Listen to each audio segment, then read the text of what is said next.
think it is appropriate and fitting that we recognize you all men will come. We're grateful that when we were overwhelmed by sins, you forgave our transgressions. Blessed are those you choose and bring near to live in your courts. Father, we recognize your superintendence over your creation. We recognize that you are actively involved in your creation, and we give you thanks. This is the day that you have made, and we are rejoicing and grateful in it.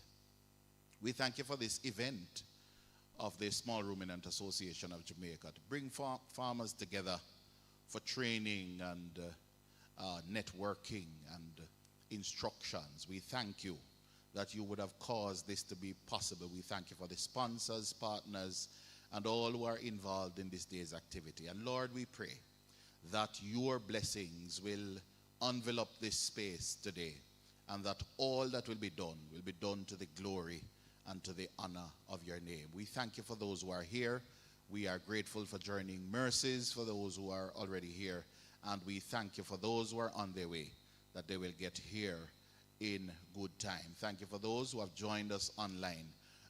Cause that they too will participate and partake in this wonderful exercise. We're giving you praise and glory in the name of your Son and our Savior. Amen.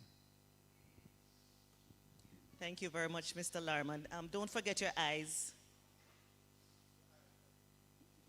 so you can see for the rest of the day. Mr. Larman is the second vice president of the Small Ruminants Association of Jamaica, the resident pastor, and may I say literal pastor. He is a pastor. So all the blessings that we have been having in the goat industry thus far, you know Mr. Larman is on the case. Pastor Larman is, you say from your lips to God's ears, Mr. Larman is there making sure that the good Lord is continuing to bless the industry. Now that we have gotten the good Lord's blessing, so let me officially start now. So distinguished farmers in the audience, distinguished farmers online, because you know today is all about you. All the sponsors, stakeholders, other colleagues, other entities that are supporting the goat industry, I want to bid you again a very good morning and to welcome you to this event. Now, as we continue with our agenda, because we don't want to keep you too long, we have been running a bit behind time, and let me tell you, if you see me smiling from ear to ear, forgive me. I am always super excited when I have to do anything with goat farmers and the goat industry. Who doesn't want to be associated with jewelry? Because goat is like gold these days. Look at the difficulty in maintaining your animals. Everybody wants it. And this Christmas, I'm just going to put in a plug for you all. Be extremely vigilant, because we have recognized that the takers have started in earnest already. Right? So it's as if they're starting their Christmas a bit earlier. So make sure you are vigilant, do all the things that you need to do to protect your enterprise and yourselves. Right? And as I was indicating that we're having good weather, we love the rain, sometimes not too much, but you goat farmers understand why you love the rain. Because it means more forages will grow. There'll be feed for your animals to can expand your operation, making sure the animals are growing healthy and strong. And you're going to hear more about, as you can see in front of us, all the spread of forages, all that information you'll be getting today. So to welcome you properly, I am going to invite, the person I'm inviting is a humble individual. Persons see him, is unassuming. If you see him, sometimes persons may say, boy, he's such a simple man. But beyond that layer, he's an astute businessman, a man with takes no for an answer, always pursuing the interests of the association, knocking on every door to try to see what kind of assistance he can get for the farmers.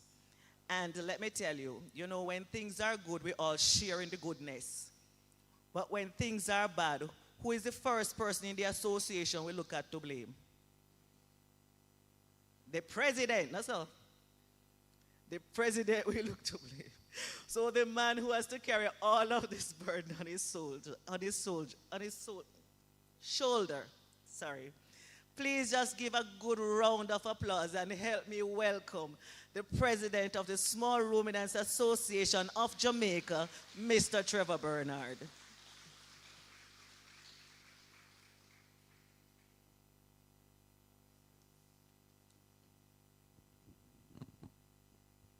Morning, morning, everyone. It's so good to see all of you here. We are having a great day already. We have so much to give to all of you, in terms of the knowledge and the different things that we are bringing here to you today. And I would like to let you know that I myself, I'm going to learn something here today. Every time I come to a seminar, I always learn something and leave with something new. So when I came here this morning, they brought this plant, very pretty. I don't know that plant. It looked like sunflowers, and I understand it's wild sunflowers. And I guess Dr. Denny going to tell us about it because I heard it's a great feed. So I am learning something today because I guess you could plant this in your garden and make it look pretty, but you can also feed it to your animals. So a lot of these forages and, the different things that we're going to see here, we are always learning new things. And we are so blessed in Jamaica. I love the weather. I love everything that's happening today. And we are going to be very successful. So I would like to introduce you all to my wife, right? She is the backbone, my backbone in everything that I do. She supports me. She's always there in the background. You might see me doing YouTube, and maybe I look like I know how to do all these things. I don't. I don't even understand half of what's going on over there. I don't know nothing about that. So this lady, she is the one that takes care of me and makes sure I look good in the public's eyes. And, she supports me in every which way I can. So I just wanted everyone to meet her and know that, a lot of the work is she in the background doing it for me. And she make me look good all the time. All right. And today, we're going to have giveaways. Hypro is giving us, I think, 2 tons of feed that we're going to give away. We're holding Khalil to making sure it reach here on time, right? So we're going to have giveaways. We have a food truck that is going to be here. We're going to have food. The tickets are tied to that. And we want a very structured day because we're going to make this be our blueprint of what we want to do in the future, moving to different parishes and bringing it to everybody across the island. That's what I want, and that is what I'm hoping for. All right, so thank you all for being here. Give him a larger round of applause. How many men would actually admit that it is the woman in the background that is really pushing them along? That is just a few. But it's very admirable. I like that about him. Really not. That's why, when I said, you see, he showed it to you.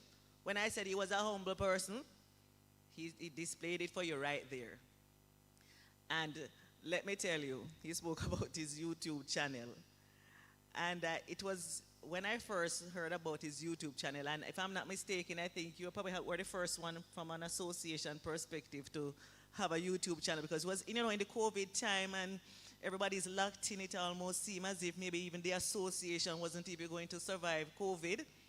And as you will notice when you look on the YouTube site, he took his family on the road to every little nook and cranny in Jamaica to find the goat farmers, to bring attention to them. Let persons understand the work that goes into producing the goats, to get an appreciation for it, and also to share his knowledge.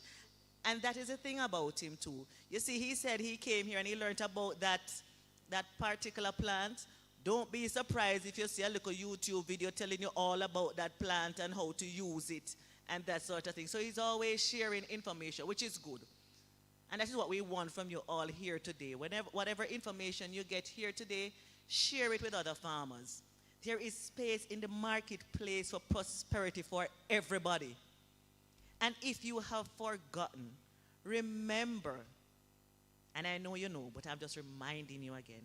Remember, we are spending over 1 billion Jamaican dollars per year to bring in 80% of the meat, that the small ruminant meat that we consume. Not the goat meat, but which meat? Sheep meat, mutton, right? Old sheep. When we have the weather, the right conditions to grow our nice, healthy goat meat here. Gone are you look at our genetics, how that has improved. You hear the prices on some of them. Okay, I need to say no more. So let us kick things off. Start the knowledge rolling. I'm rearing and ready to start feeding my brain as well. And so, you know, the first presenter that is coming, I tell you, we have some very good individuals in Jamaica, and sometimes we probably don't appreciate them as much. Mr. Khalil Brown is the next presenter. And he, you know, I'm going to own him up because my name is Brown too. Yes, my namesake, you know, used to work at Bode's Research Station. He recognized the deficiency that we have in Jamaica, because without a nutritionist, how are we going to be able to really understand our feeding, our forages, how to mix all of that? And he took it upon himself to go way across the ocean to Israel, to study there for 2 years, to learn everything that they did and how to be successful. And you know what? He came back to Jamaica, and he has been sharing and spreading that information all around. And you know, the first thing I noticed he was pushing was the whole silage business.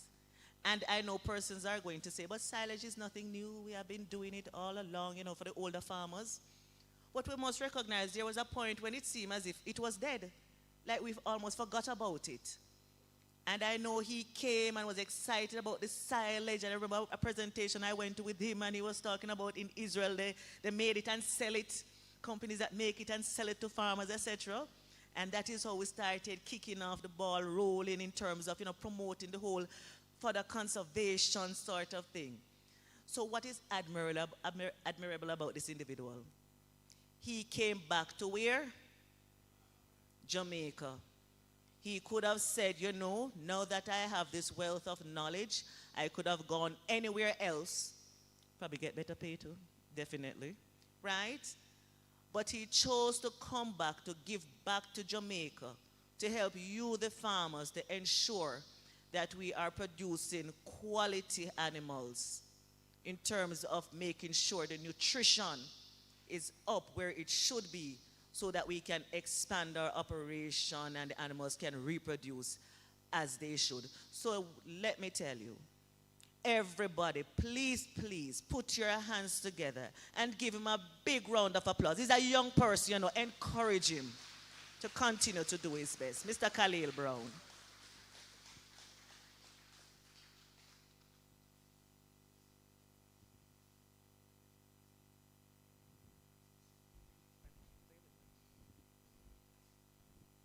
Morning, everybody. I'm not so young anymore, you know. My age drop off of the calendar now, so. It's really good to see everybody here, to be honest. A lot of familiar faces. Thank you, Miss Brown, for the introduction. Dr. Denny, welcome. I see the ministry here, agro-investment, I see Bodles. I see Baruch round back. Hi, guys. I see the energy guys, and then the lovely farmers. Good to have you here. So I want to quickly get into my presentation. We have a very long day today, I believe.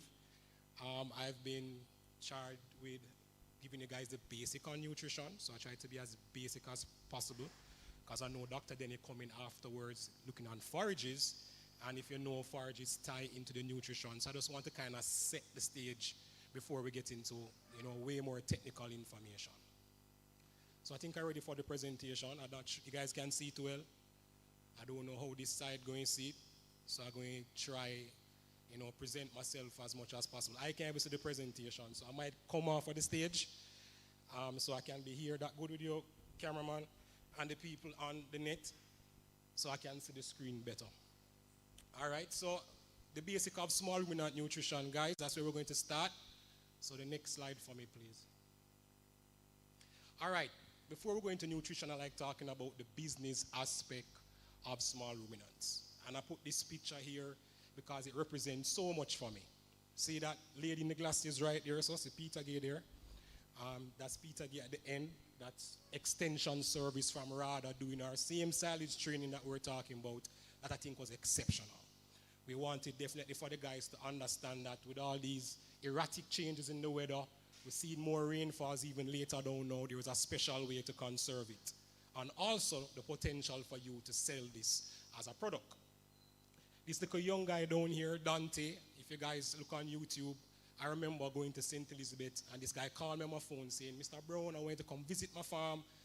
And when I go there, it was just him and his mother and a cousin. This guy is 15 years old. And why it inspired me so much that I remember when I was his age on a summer holiday, I will probably have a little project, either trying to build a car or, you're out with your friends, saying to build in a clubhouse. What was Dante's project for the summer? To build a goat house and to go into goat farming.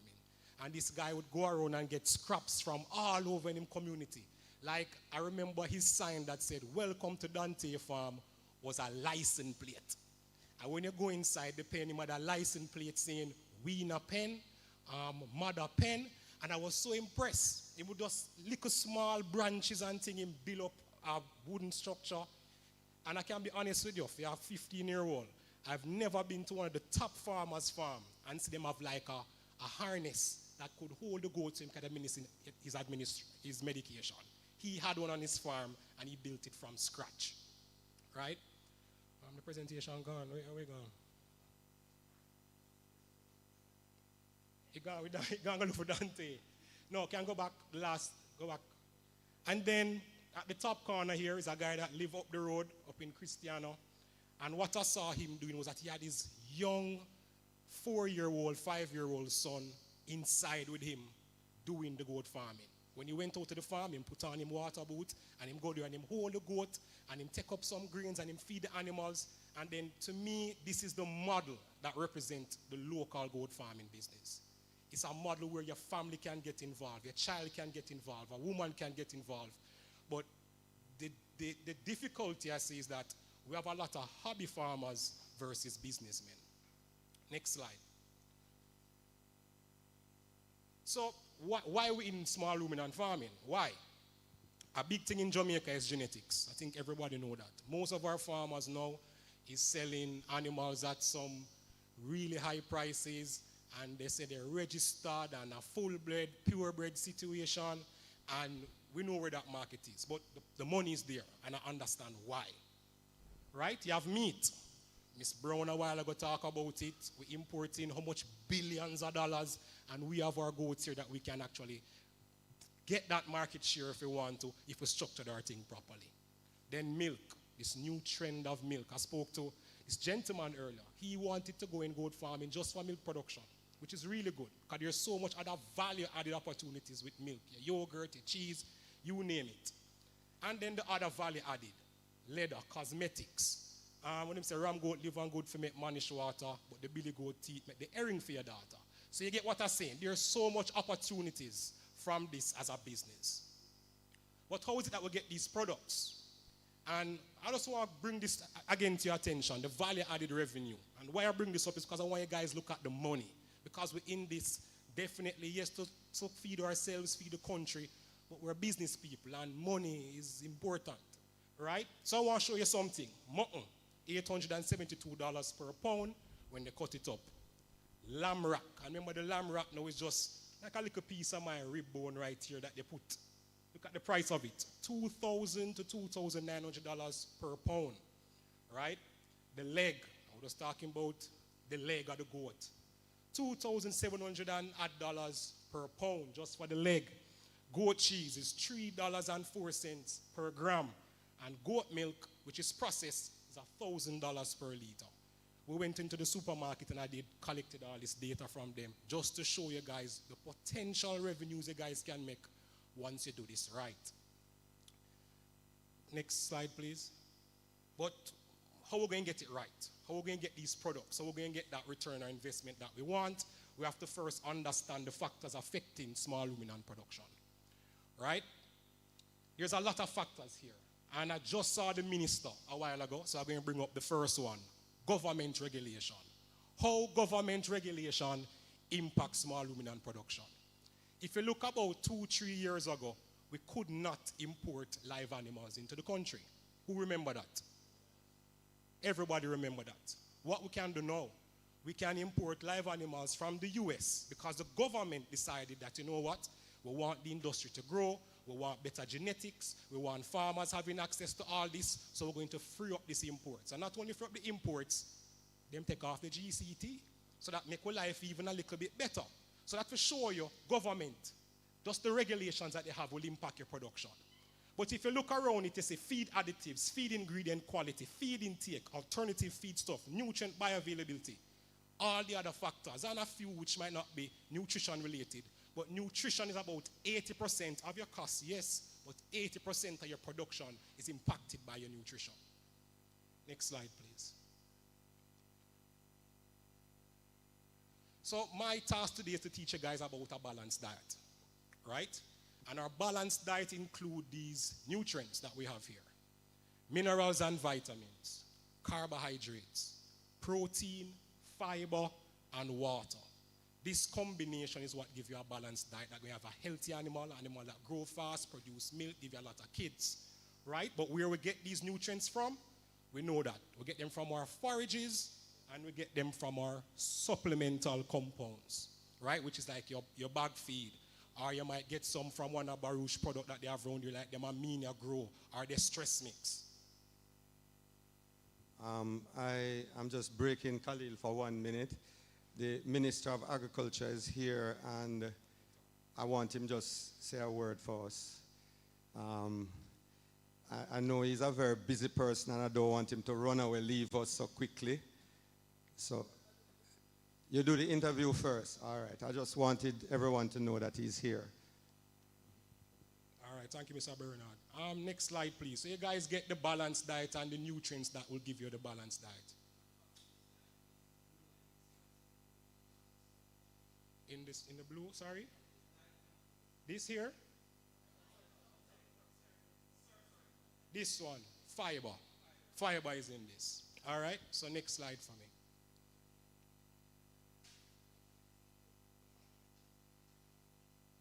Next, can you skip, please? All right, the next thing that is important, yes, we know the nutrients, but the next that is important is the animal digestive system, right? Because if we understand this, we can know how to feed the animal. So this is what inside of a goat look like, the digestive system. Starts at the mouth, to the esophagus, to a very complex stomach, to the small intestines, to the large intestines. But I want us to pay attention here, because it's the stomach, and the stomach is pretty complex. The most important part for me in the ruminant stomach is the rumen. And why I want to bring up the rumen is because it can give us, is that it can make or break us. The rumen is that fermentation vat. That is where the forages really break down to provide you with some level of energy for the animals. But we can also have problems with the rumen, right? A lot of farmers will call me and say, hey, my goat side swell up, or I've seen some froth coming from my mouth. And it's because we disturb the rumen, and that's a problem. So we have to first understand that you cannot switch your feed very quickly, especially now in Mandeville with all this rainfall and the grass coming up young and starchy. You send your goats out. Right? I called yesterday about this. You might get bloat. So it's a problem. We have to understand how the rumen function, that what we actually feed inside there is the microorganisms that will break down the food that provide us with the nutrients. And anytime you shift that nutrient profile even quickly, or shift whatever you're feeding, you disturb those microorganisms that can either make or break you. So if you have a healthy rumen, highly likely you have higher production. If you do have a healthy rumen, you're going to end up with animals either getting sick or not performing. So remember that, right? Remember the rumen, guys, and the importance of it, and that we're feeding bacteria inside here. This rumen make or break your production. All right, so let me talk about animal nutrition important activities. First of all, forage selection. I won't go into this because Dr. Denny is going to give you guys a great presentation on forage selection, but see a lot of things out there that you guys can look on. Pasture management for farmers who have pastures, how best to manage it. Do you brush cut it? Do you fertilize it? Is it irrigated? Do you do pasture rotation to prevent yourself from picking up worms? Right? Further conservation. Rather do a lot of silage training. There's also hay, there's also pelleting that we need to look into. Local forage resources, or feed resources. I'll talk a little bit about that later down. Total mixed rations to understand genetics and nutrition, because there's no way you can plan to feed a Boer goat the same way you feed a native goat. That's not going to work. A Boer goat requires so much more. And we're going to talk about the stage of productions also, like a goat that is lactating, producing milk. You cannot feed her the same way you're going to feed a goat that is not producing milk. This doesn't work. And then the impact of heat stress, which is a very important thing for us right now.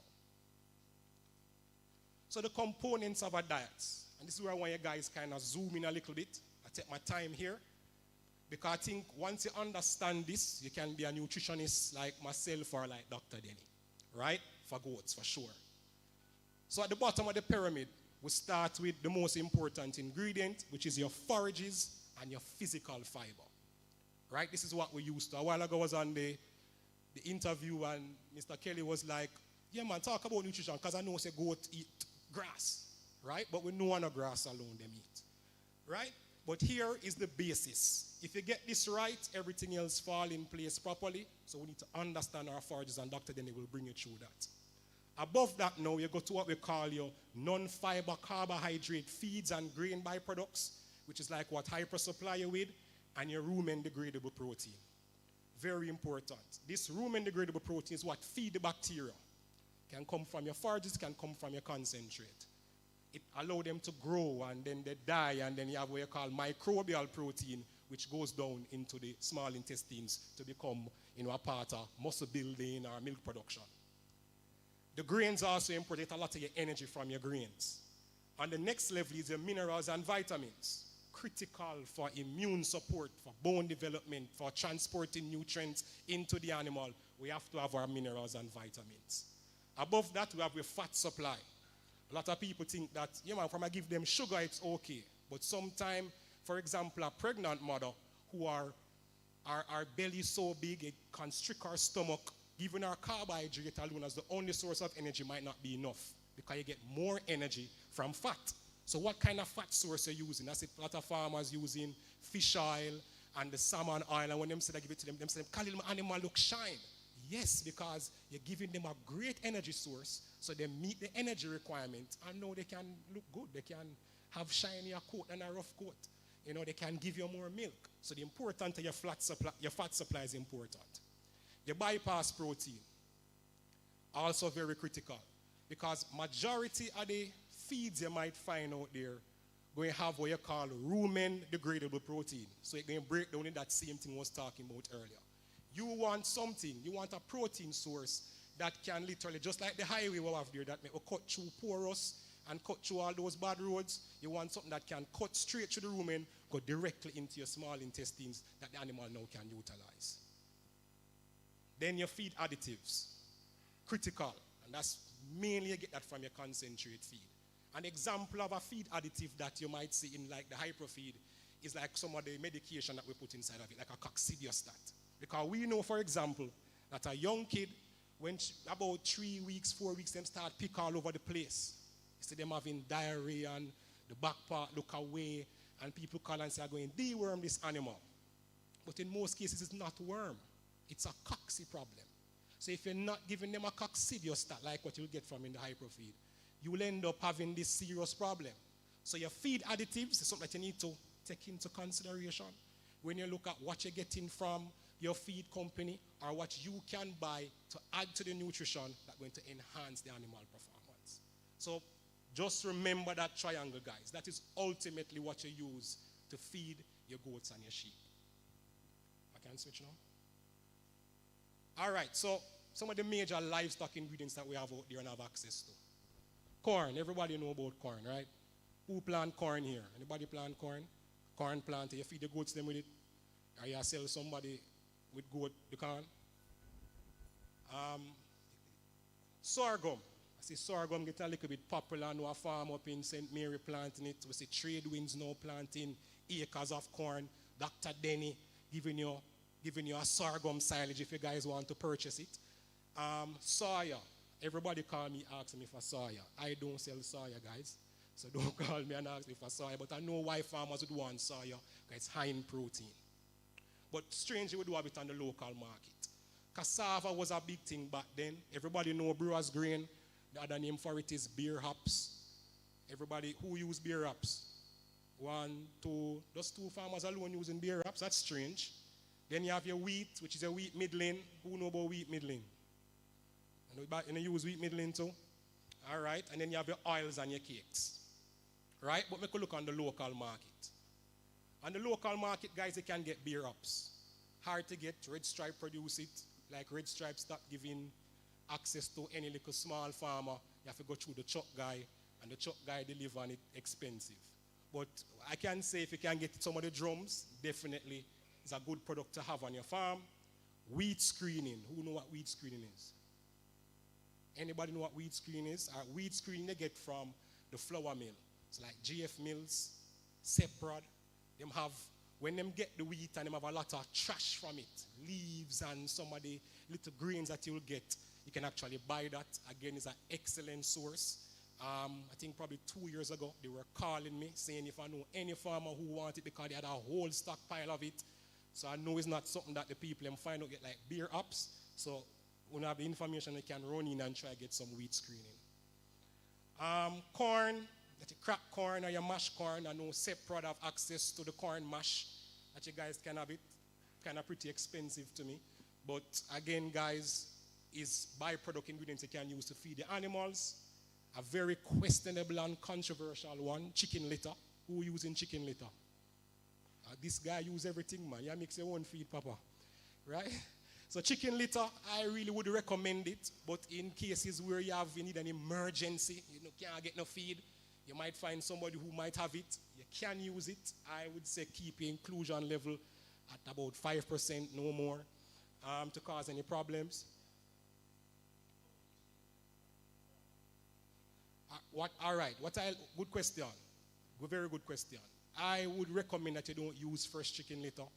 You want to have it broken down with a heat-treated process. So if you get it from a farmer, like one of those big commercial poultry farms that you see have them in heaps where it heat up and break down, that would be the best kind of source to use. All type, that is why I say it's controversial and I don't really promote it to farmers. But just to me, it's an emergency feed, just like sugarcane. To me, if you run out of anything, if you run out and you do have nothing, what can I use? It's a chicken litter maybe, it's a sugarcane, I'd run and get it. Emergency feed. Not something that I'm promoting to you for you guys to use. And then you have biscuit meal. Who know biscuit meal? You put up your hand again? Oh, you know, put up your hand this time. Biscuit meal now come from like National Bakery, Excelsior, St. Mary when they used to do the banana chips. A lot of farmers use this, mix it up in them feed, but again, because it is so high in carbohydrates, guys, you can easily get bloat or acidosis from it, so be careful. I recommend any farmer using biscuit meal to make sure you throw some baking soda on it to buffer the rumen. I have had numerous calls from farmers who feed in rice and biscuit meal and them animal drop down dead. Right? So be careful, guys, with the biscuit meal. It not moving. Can you move it for me, please, this screen? So some liquids that you guys can have access to. Everybody should know molasses. Everybody know molasses, right? We're supposed to say all hands up for molasses. Where you buy your molasses from? We're in Clarendon. From? Who else buy it from somewhere different? You buy it from farm store.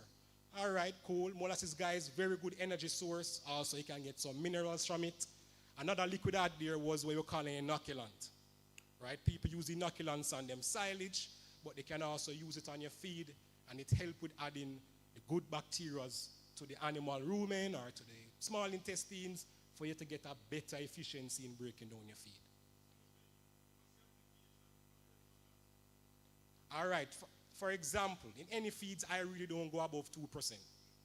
I really don't. Some go as high as 5%. I recommend 2% in any mixed diet that you're doing.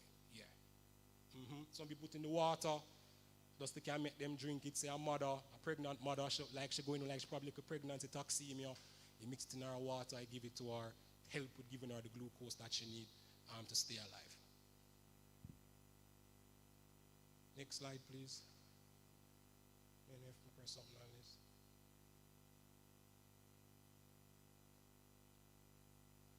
All right, so we talk about ingredients, talk about the nutrients. Now we're going to talk about in the feed delivery. Very important. And when we talk about feed delivery, I talk about 3 types of system that you can have. Right? The extensive system. That's when you leave the animals out to graze people land, eat down people garden, people pumpkin. We have the semi-intensive system where you lock them in sometime and you let them out sometime. That means when you lock them in, that means you go out and cut bush and carry come give them on my way here. I say I'm gonna cut down some lucina and I pack up in them RAV4. You know I'm going to go feed some goat or something. And then you have the intensive system, which is where you lock them in completely and bring it in. Let me ask few farmers what kind of system, the man with the whole heap of feed stuff, what kind of system you have? So you're doing a semi-intensive system. Who doing an extensive system where you just let them out to graze? Let out your animals to graze all the time. You too, you too. Who doing an intensive system? Fully intensive. Fully intensive. See, Kim here, fully intensive. That's really good, guys. I wonder what your feed bill and your operational costs look like. Because a big debate I think we're going to have right now. Which system is really ideal for Jamaica? Semi-intensive. Why we say semi-intensive is the best system? Sometimes them in and sometimes them out. Anybody else with the next reason why is the best system? Sorry? Movement. Explain movement.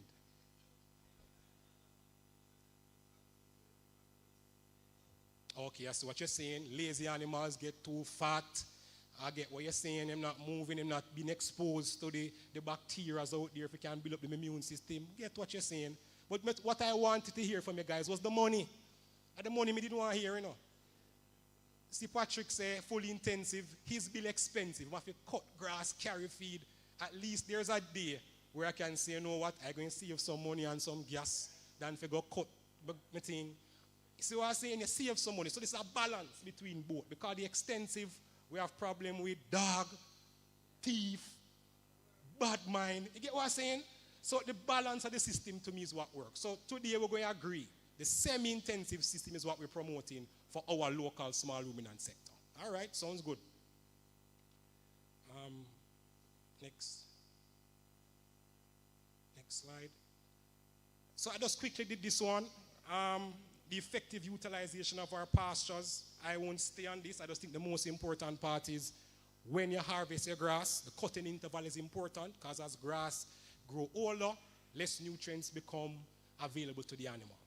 Right? And the next thing about is how best to promote the best intake, which is how you deliver the feed in the best form.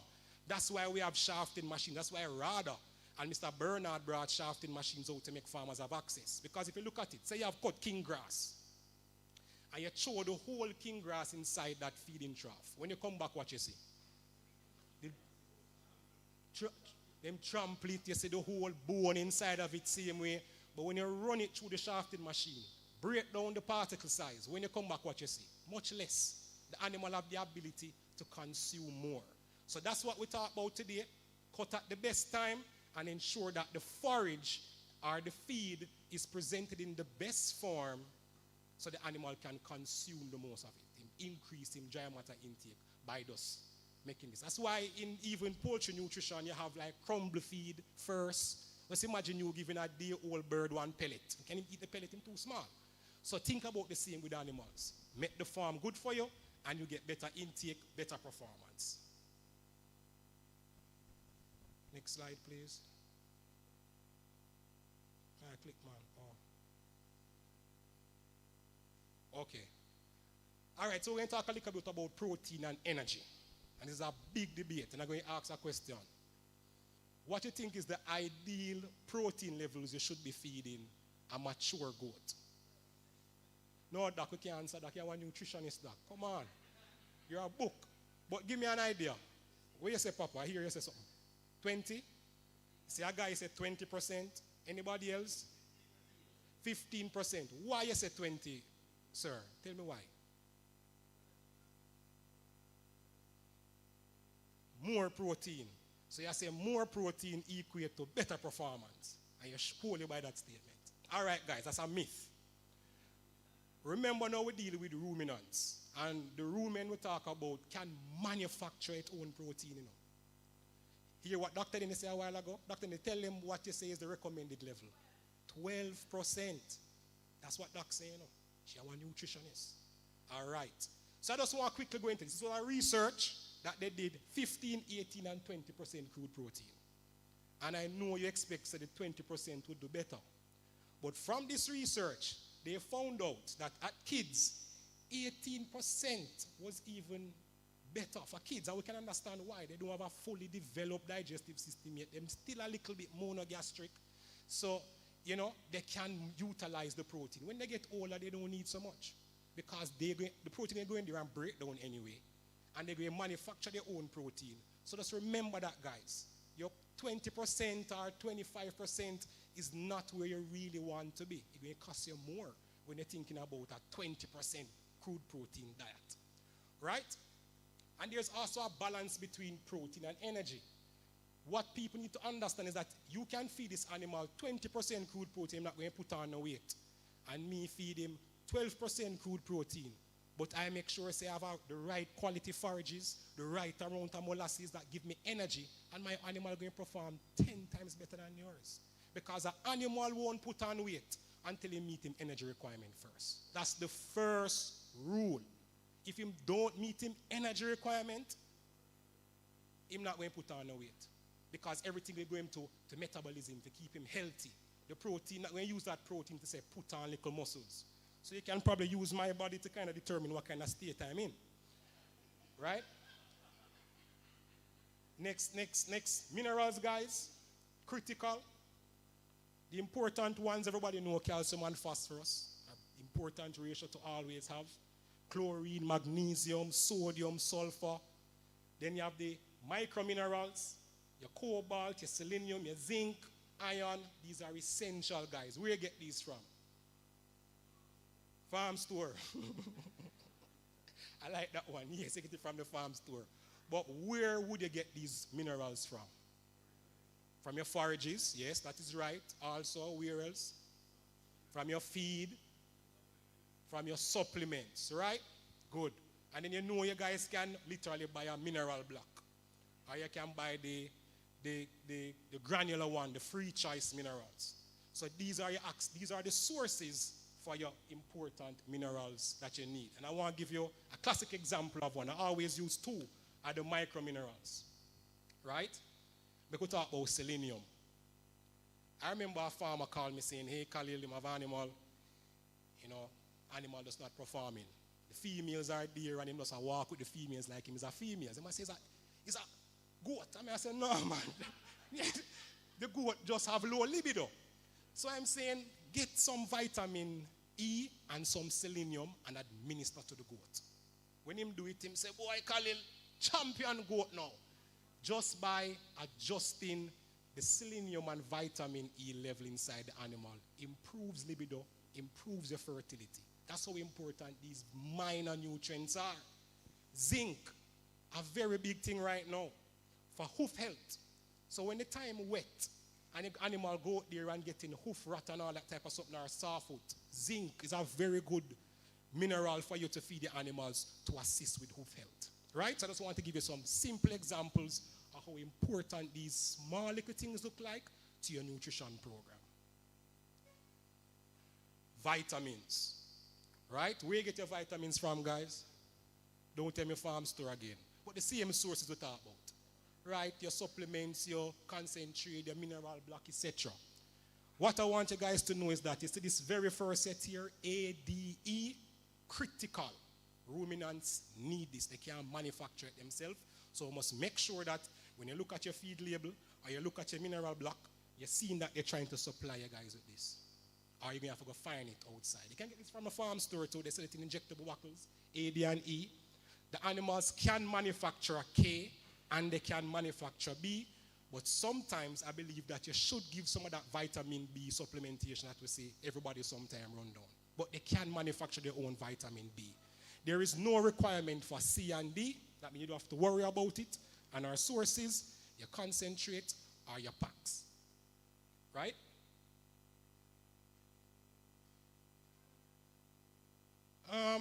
This, I'll just keep it simple. I want to talk about factors affecting feed efficiency. Right? Milk production, from the animal start milking, she's going to require more. So that means you need to boost your nutrition. Remember we talked about earlier, talk about the stage of productions. There are sometimes when an animal is in a particular stage, you need to consider the nutrition properly. So when you're producing milk, she needs higher energy and she needs some protein. Doctor then they will break it down and say, Carl, you need to tell them, says, methionine they need more of. And we'll talk about, Doctor then will tell you about that little later. Yes, Doc. The feed digestibility. What impact digestibility, guys? The feed quality, the grains that you're using, and also the age of your grass. If your grass old, don't expect to be getting the right amount of energy, protein, or minerals from it. Because the grass gets so fibrous, it ties up the nutrients inside of it. And it don't spend enough time in the rumen to break down. Right? Forage quality, forage quantity. Are you giving the animal the right amount of forage to feed for the day? Let me ask the general here. How much grass do you think you must give a mature male goat? Yeah, and anyway, pounds, kg, bag, anyway you want to put it.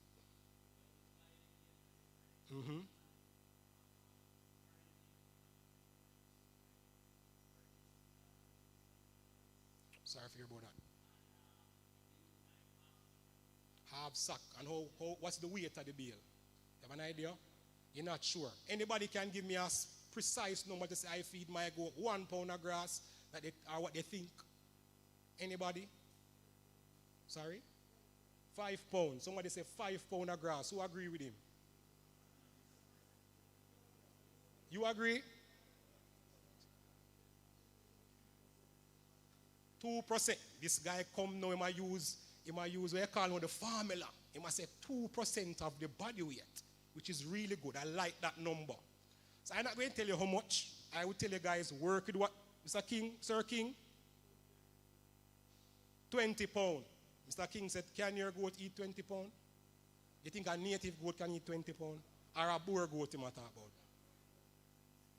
All right, I'm not going to tell you how much I think you must feed them. We can talk about it afterwards. But what I like is that rule of thumb. 2% of the body weight. Work with that as the rule of thumb.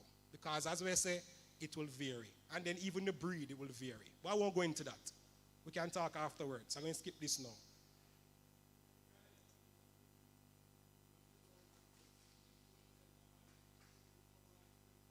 All right. See him break it down for you. He might justify why he said 20 pounds with the weight of his goat. That is why I prefer that language. 2% of the body weight. So some areas that we need to focus on. We talk about feed additives. I'm going to talk a little bit about yeast culture that we put inside our feed. The protein levels which we talked about earlier. What's the ideal one? We don't talk about heat stress yet. And the forage quality. Dr. Denny going to go into that with you. So this is the yeast culture I want to show you guys. So everybody knows Selminax. Everybody use Selminax. Tell me why you use it. Anybody? Is that good? All right, well said. It's a prebiotic. But well said. Here I want to show you where they fed some animals some Selminax. And what we saw was an improvement in the intake of the feed. Animal consume more. We saw more milk being produced, almost 10 more pounds of milk being produced. because of what this prebiotic do. So that is why Dr. Denny and Hypro decided to put Selminax in the feed, because that was way before my time. So that's a feed additive that help you. Help with improving the gut. And once you improve the gut, you expect better utilization of your nutrients. More nutrients coming inside, so you get better performance, better weight gain. I don't know what's going on, but that's fine. But that's a feed additive that you guys should take into consideration using. And yeah, you can have it too. Like, we have one of our vets that work with us. Anytime I'm on the road and him belly feel a little bit bubbly, you see him pop out him Selminax and drink it. You know, hold it down, you know, till I reach home. Type of vibe, you know, add the good. Yes.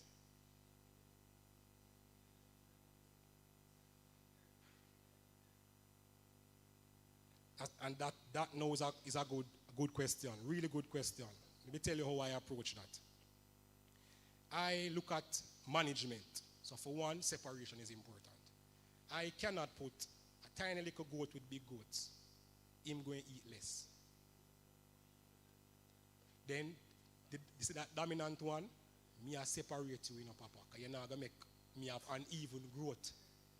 You have got time, you have to figure out his management. It's really about your decision now in making sure that the animals can consume the food. You have to put something in place. So if you're going to feed this 5 and time outside and then feed him separate, that's what you have to do. It's really about management at that point. Separation, small animals one side, big animals one side. Make the dominant one them by themselves and make them go fight for them feed until them learn say I must submit. Right? So it's really management in that case. It's up and running now. Same thing, we're just showing you how we had an increase in milk production with animals underneath this yeast culture. And then we're going to a little research. Right? We're going to talk about a creep feeding research that we did at Bodles. Who know what creep feeding is? Tell me what is creep feeding.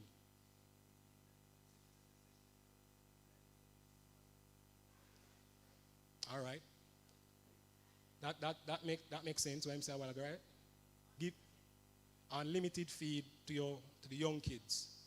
And I want to kind of show you why we say creep feeding is important in your production.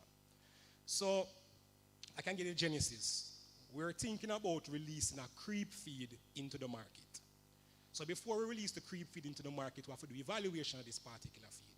So this young lady right here, she works at Bodles. I said to her, hey, I need some animals to do this research. Bodles provided us, you get a massive growth rate that you want, and you want to capture as much of it as possible. If not, you're going to have a slow start to reach to the market weight.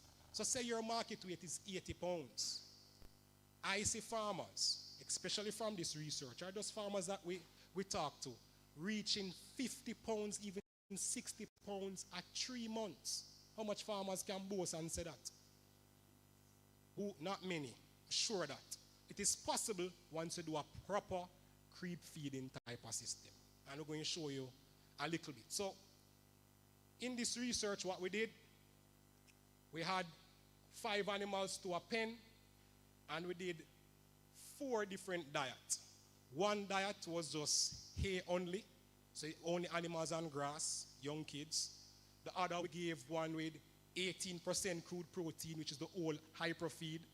Then the new one that was sitting in the lab and developed was 20% crude protein. That's a year number. And we did a next one that was 20% crude protein to look at the differences. But the difference between these two 20% was the type of ingredients that were put inside of it. One was more formulated with more bypass protein. The other was just with ruminal protein that will break down. Can you go to the next slide for me, please? Let me show you some of the results. All right, so see the results here.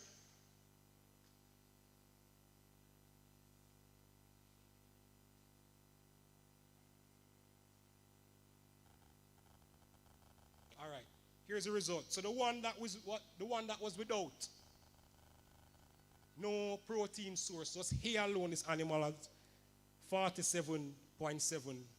So what's what again? Grams? Yeah, grams. This was his average daily gain. So this animal that was only on hay, just 47.7 grams daily. The animal on the 18% crude protein, 135 grams daily. The animal on the 20% protein, 209 grams daily. So this clearly shows you what's taking place. Supplementing your animals going to increase your average daily gain. Just imagine you have a herd of kids that grow 200 grams daily. That's how him can hit the 70 pound or the 60 odd pound in 3 months with this type of growth rate.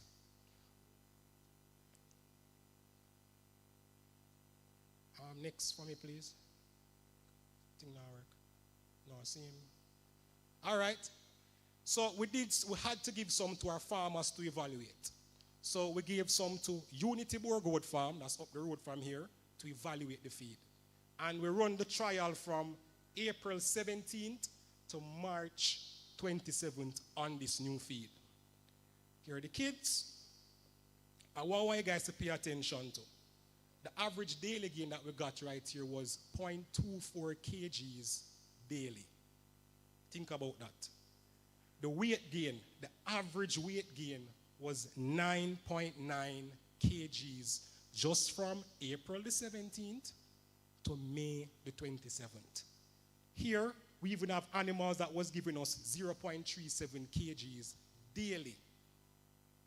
So you guys sit down and think about that or do the maths and see how much pounds or how much kgs you can put on this animal over 3 months and what should really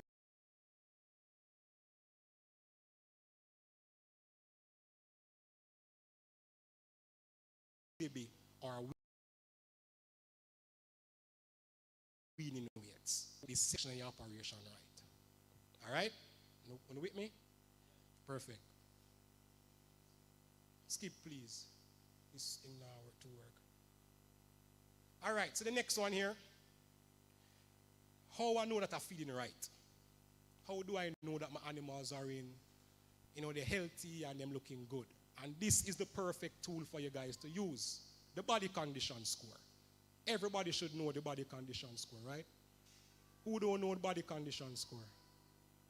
You don't know it, miss? You don't know it? Okay. I mean, the guys brand new to the system then. So make we go into it.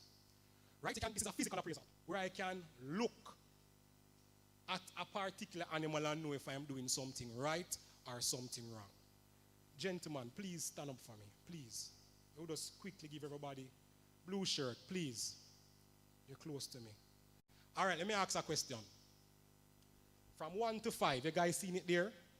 Where would you put me on the scale? 1. With 2 thin. Gentleman in the blue, where would you put him on the scale? 3. Gentleman in the white shirt. The man don't, no man, you could give the man 4. What? Why you give the man 5? All right, so let me ask you our next question now. Since I am too thin, what you need to do to me? More protein, more energy. What more porridge? You can purge me. You want me want lamp oil. I get you. All right, so me want lamp oil. Right? White shirt. What we need to do to white shirt, man? We need to cut down him protein. Cut down him energy. I want to send him to the gym. Give him more forage. Maintenance diet. I like what him say. He wants a maintenance diet. And marketing. Send him to the market. What are we going to do with blue shirt, man? Keep him. Blue shirt man perfect. Him in the right farm. All right, thank you, gentlemen. So guys, the same concept. When you guys go on the farm, look at your goats. This one look too mager. Seeing too much of the pin bone. You guys have the pin bone here. Seeing too much of the ribs. All 3 ribs popping out. Something is wrong. I'm going to check him. Or if him here shaggy. So that could be a worm problem. It could be a nutritional problem. But it does an indicator that we need to check on these animals, right? So remember the body condition score. The easiest thing, guys, for you to go in and know if you're doing your job right or raw. Next slide, please.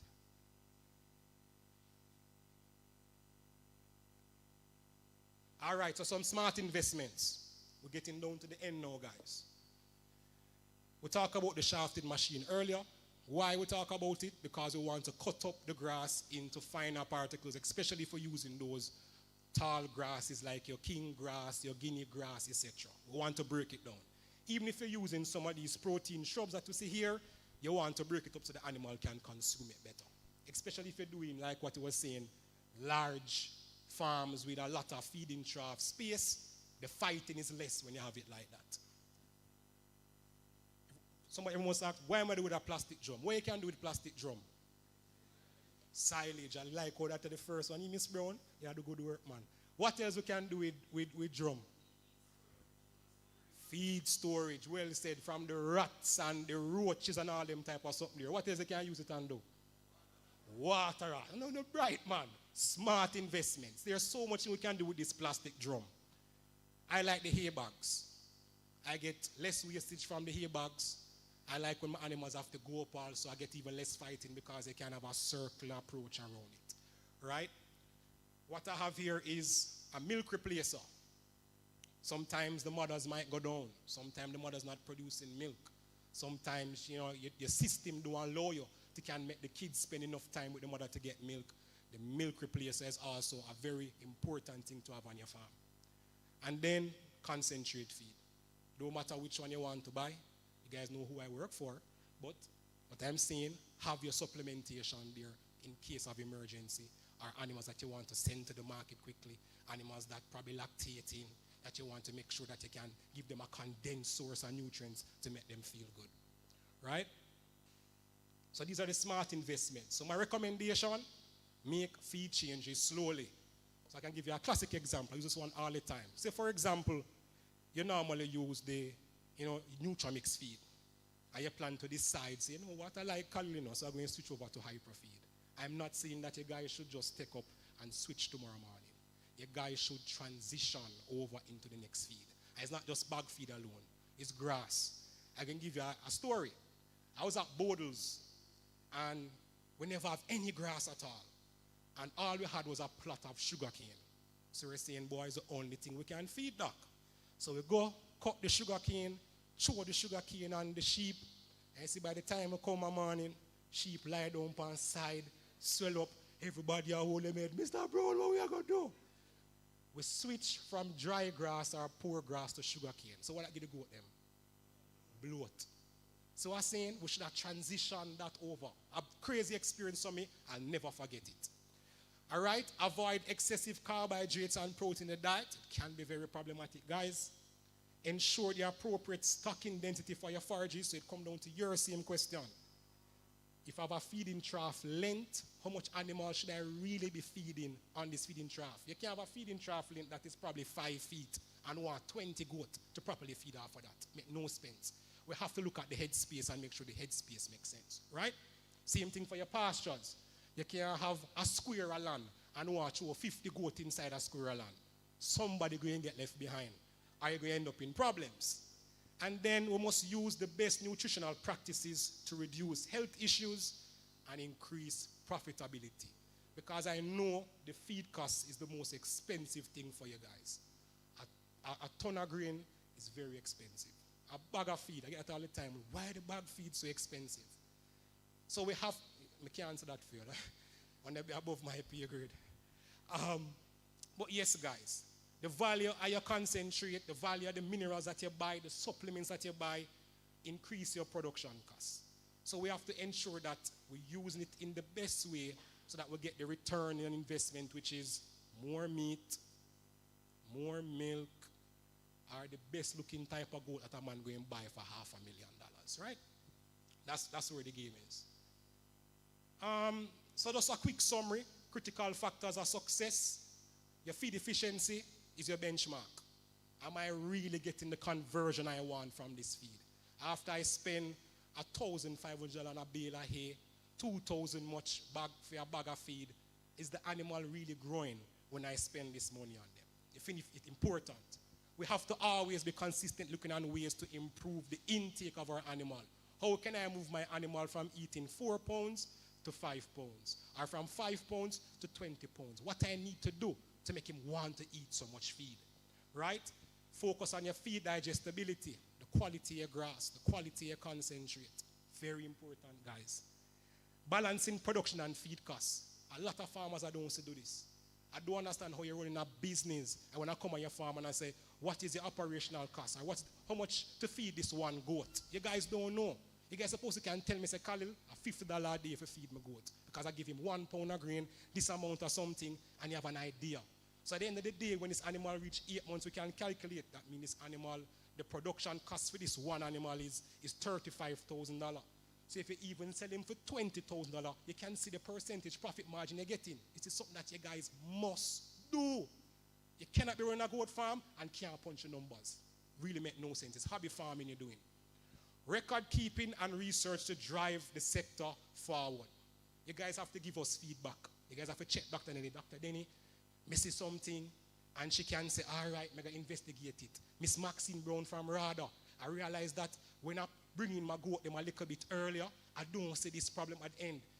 Boodles, what can I do? So we can investigate it for you, or we can collaborate and investigate to find out what can push the needle forward. Right? We spoke about this, the nutrient requirement during the various physiological stages. Kids eat different from an adult goat. A pregnant mother eat different from a lactating goat. Just remember that. Your formula change as they go through the various production stages. Save your money, plus make you profitable. And then optimize the use of feed concentrate and minerals in a partial or total mixed ration. I don't think we're there as yet.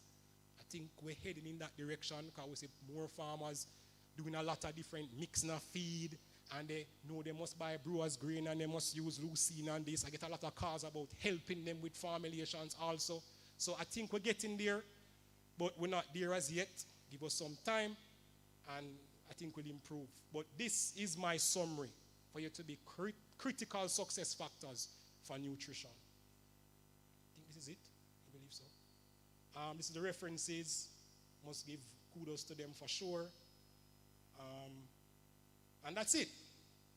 So I hope my presentation was concise, informative for you guys. And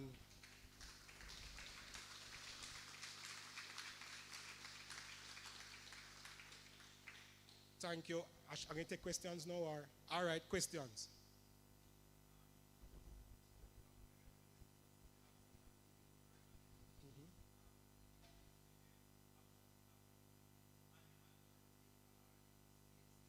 Okay. All right. I'm going to quickly go into that with you, with how I see it. I know it starts from what you call like an animal unit basis. And I'm going to break it down. So one animal unit is like one cow. And I'm always say 1 cow to an acre. Right? One animal unit, 1 cow, but that equal 10 goat or sheep. So we're saying 10 goat or sheep to an acre. However, things have changed. We have seen improvement in yields. One time it was like 4 metric tons per acre. If you go Mombasa grass, you probably get 10. So that changed your concept. So what you want to do is just like what my brother said, percentage of the body weight, know the yield from your pasture, then you can know how much goat I can really put in there, and that is how you can do the calculation. So I don't want to give you hard and fast and say put 10 goat to an acre.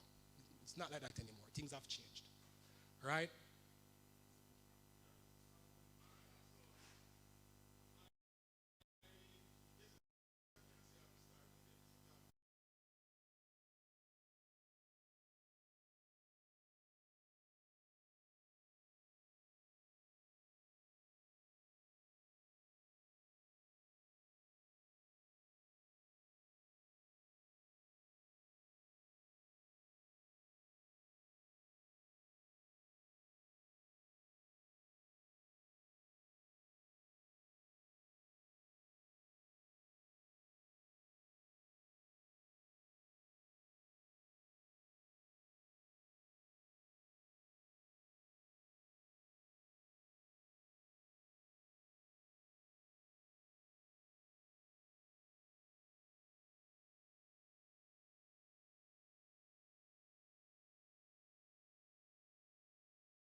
definitely going to impact the meat quality. For the better or for the worse, I think that depends on the customer. Oh, you're not hearing the questions. Oh, I get you. Right, so for the persons online, let me help you. She asks if the rapid growth, when you do the creep feeding, if it impact the meat quality. And yes, it does.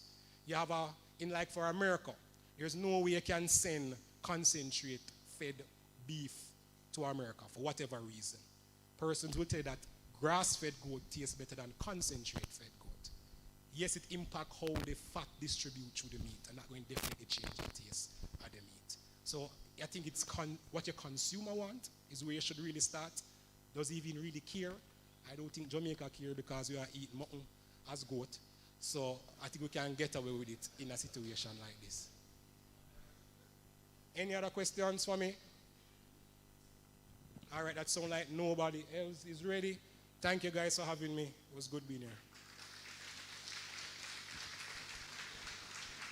Thank you, Mr. Khalil Brown. Give him a bigger round of applause because we have just gotten so much information, a wealth of information. It was an excellent presentation. Don't you agree? Learned a lot. Thank you again, Mr. Brown, for really sharing your knowledge with us. And I hope you were taking notes too, because I'm going to ask Mr. Brown to ask back some of these questions so that we can adequately reward such good students. Right? Now, we are going to be hearing from someone who has really, I think for the first time, as well as long as I've been working with the government, who have taken on in a serious manner the small ruminant industry, not just by talk, but by deed. You have heard about the National Small Ruminant Program, and you would have heard about AI activities, all the different components that should be done. You would have recognized that a lot of industries are coming together for the first time, working for one objective, which is to have a robust and vibrant small ruminant industry. And we owe a lot to this individual, none other than our Honorable Minister Floyd Green, Minister of Agriculture, Fisheries and Mining. And it's because of his efforts why we're all here together continuing to push small ruminant production. So give him a warm round of applause. All right, thank you very much, Maxine. And firstly, can we have a round of applause for the Small Ruminants Association? I think this is a wonderful initiative. President Bernard and the team, I did not tell them that I was coming, but I wanted to see it in actuality. And it's a wonderful initiative because what we need more of now, if we're really going to drive our small ruminant sector, is training. We need to ensure that the approach that we're taking is first world. We need to ensure that we're taking into account the modern day realities in terms of climate change and that we're approaching it from a business perspective. I've always said, yes, people are passionate about agriculture and we want to keep that passion, but we want you to make money. We want you to be wealthy. And we do believe that the small ruminant sector is an area in which significant money can be made while ensuring that we focus on our food security.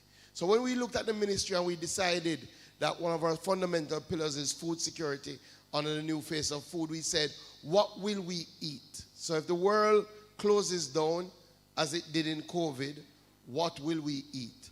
What will be our starch? What will be our protein? Right? And we identified our small ruminant sector as one of the areas in which we can tremendously grow what we eat and do it in a sustainable way. And that is why we've put a lot of energy behind driving this sector. And to be honest, we are seeing some of the results. we're seeing a lot of the results. The quality of animals that we have now are much better than when we started this 3 years ago. In fact, every show I go to now, we have had to expand our livestock barn, and the goat competition is the competition. Like, man, I take it serious, right? So that is a good sign. The other good sign, and I'm seeing it here, we are seeing, one, a lot of young people coming into small ruminant rearing, especially goats, but especially we are seeing a lot of women coming into this sector. And I want you to give the women a big round of applause for me. It is good because it does have a tremendous transformational impact. So we are seeing growth. So I want to assure you that from a government perspective, from a policy perspective, we are dedicated to growing this sector. You would have heard all the figures about how much we now import in what we think is goat, what people think is goat meat when they eat it, a curry goat, but it's not goat meat. We believe that we can replace all of that over time if we take this strategic approach that brings together government policy, private sector, farmers, all groupings around moving forward, and that's what we're doing. So the policy thus far has been working in terms of the importation of live animals, and we've been seeing the impact. I think we're already over 1,200 animals that were imported. What I love about the numbers is that government imported the least of that number. The vast majority of those imports were done by small farmers and farmers, medium farmers, big farmers. Some of you are here. And that is good news for the sector because it means it's being built on private sector principles. One of the other things that we have done that may have missed people, and I think this is important as you go through the training and as you talk about nutrition, and you're going to have a wonderful presentation now from Lady Denny, and she'll tell you all you need to know about your various forages. But one of the things that we did is that we made a change last year to the Agricultural Produce Act to make grass an agricultural crop, right? Which is a big policy shift, because what happened is that, one, people couldn't get support from the ministry or from RADA if the crop that they grew is grass, right? Because people just say, yeah, I grow grass. But if you're in the livestock sector, unless you have good fodder banks, unless you have good forages, unless you know your grass and what you're feeding your animal, it can't be sustainable. So we want to see more people getting into that side of the industry, because it doesn't make sense. Everybody's just expanding their animals, and then when it comes to feed, we have a challenge. And it don't make sense you have feed in times of rain, and then when the drought comes, and drought is going to come. In fact, every day I say the rain must stop fall, I start fret because I know we're going to have drought next year. We're going to go into drought January, February, March, more than likely, right? Unfortunately, how are you preparing for that? We have to prepare. So one of the things we made different, we changed the Agricultural Produce Act, so we now have people who are taking land from government, and we're interested where we have the land and you're interested, we're willing to provide those lands on preferential rates for you to go into the establishment of your fodder banks so that we can sustain this sector. The other thing that we're clearly driving is, as most of you already do know, is to move to semi-intensive to intensive small ruminant production. So we're moving away from just doing open grazing, tiny animals, clearly that's susceptible to all sorts of things, to doing now your goat houses. And one of the programs that we have now, especially for young people who are looking to get involved, is that we're looking to start them off with a starter kit where we give them a goat house, right? We're going to help them with some animals so that they can start, right? So that is something where you will hear more about that in early next year, but it's very, very important because we're trying to create the next generation of our small ruminant farmers. So we are looking at every single aspect to see how we can drive this sector. The last one, clearly one of the big barriers to the sector has been praedial larceny, right? Challenge over and over again. So many goat farmers have given up, have come out, are holding back their investment because they don't want to get too big because they believe they're going to be investing for them and people. That has been one of the big challenges in our sector. So we've been making some changes. We're not there yet, but we're getting there. So one of the first things people said is the penalties are too low, right? So we made some changes last year, right, where we moved the penalties. So it used to be a maximum fine of $250,000, which for a good farmer, you know, that is no money, right? So we've moved that now to a maximum fine of $3 million. And it used to be a maximum prison time of 6 months in prison. Again, that was much too low. We've moved that to 3 years in prison, right? I know some people are going to say it's 2 years, still too low, but we're moving in the right direction. The other thing that we're doing, because the penalties only come in after you catch the people. So one of the big things that we're doing now is working with the JCF to put more boots on the ground. So already we've gotten the Jamaica Constabulary Force to put in place a praedial larceny prevention unit. And it's going to be built out into agricultural crime prevention unit. What it means and where we're going, and we already have about 9 divisions that we do this now. Just as we treat sexual offenses, where when you go to the police station, you have a separate section that deals with that you report to, that has their own officers and their own cars. That's where we're going with agricultural crime. We already have it in 9 divisions, so if you go to report praedial larceny, they have a team that deals with that. But we're going to build it out right across. So if you don't know now, and let me go back. So in 1983, when they looked at praedial larceny prevention, they did a praedial larceny prevention act. And the act called for the development of police officers that would focus on agricultural crime. They were called agricultural wardens. Unfortunately, we never really got it off the ground. The good news is that we're getting it off the ground now. So in fact, we are recruiting as we speak agricultural wardens. We've actually done 4 recruitments already. We've done Westmoreland, Trelawney. We've done one in Kingston. We're going to do one in St. Elizabeth the 11th. These agricultural wardens are, as the name suggests, there will be police with the powers of police officers who will be focused on agricultural crime, who will be put in areas where we already have a problem. We're starting with 100. We plan to do 300 over the next 3 years. We believe that will help us in a big way to deal with the prevention of praedial larceny, especially around small ruminants. So I just want to assure all of you who are the people who are making the industry grow and do well, that from a government perspective, we're taking a fulsome approach to see how we can help you invest more, how we can help you protect your investment, and how we can help you do well and grow. So enjoy this. This is a wonderful initiative. I've said to the president that we have to do more, and we're willing to facilitate more, and we have to move this around the country, right? Because in every area we have goat farmers, sheep farmers. We need them to get this information. As you heard, they will also make it available online and through various avenues. So with that said, thank you, Enjoy. I will take a few questions if you have any question.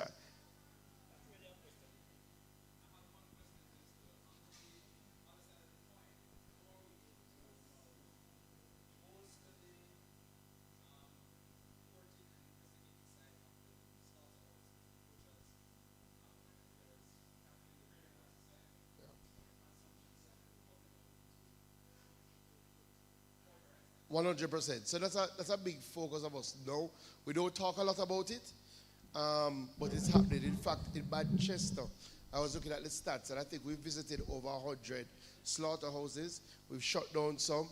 Clearly, part of what we need to do, and we're doing some behind-the-scenes work now, is some tighter regulations on how you're able to even say establish a slaughterhouse, right? So yes, the marketplace is going to be an area that we provide a lot of focus on. It has started. In fact, I've had people who've called me to say the operator slaughterhouse, I mean, they've been there for years, but they're now being pressured in terms of receipts. It has to happen, right? It has to happen. where you have to be able to trace everything that you are treating within agriculture. So one of the big changes we made is the Agricultural Produce Act. So now we will have to have a seamless system where every piece of meat that is being sold should be able to be traced to the farmer that it came from. Not there yet, but definitely that's a big focus.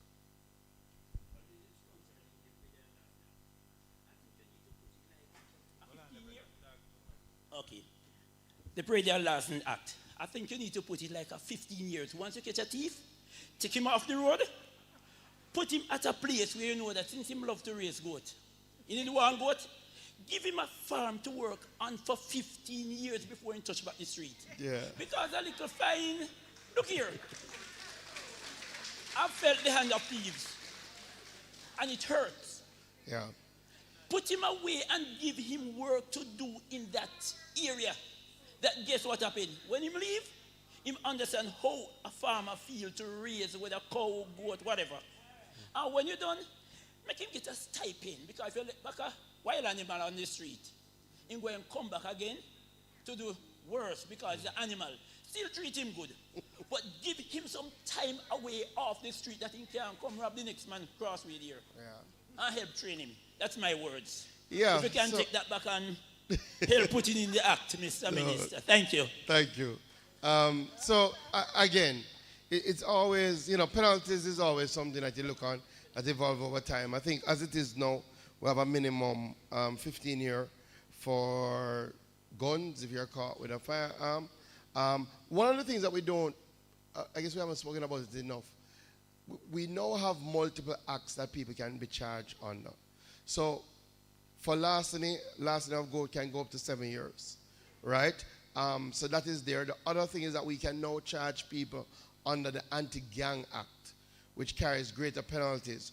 Why we made that change is because the truth is a lot of the praedial larceny now is not random, is organized crime, right? It's people who organize themselves into gangs, stealing goats, trading goats for guns, right? So we're moving in that direction, but what we also have to strengthen, I tell people all the time, penalties work only if you catch people, right?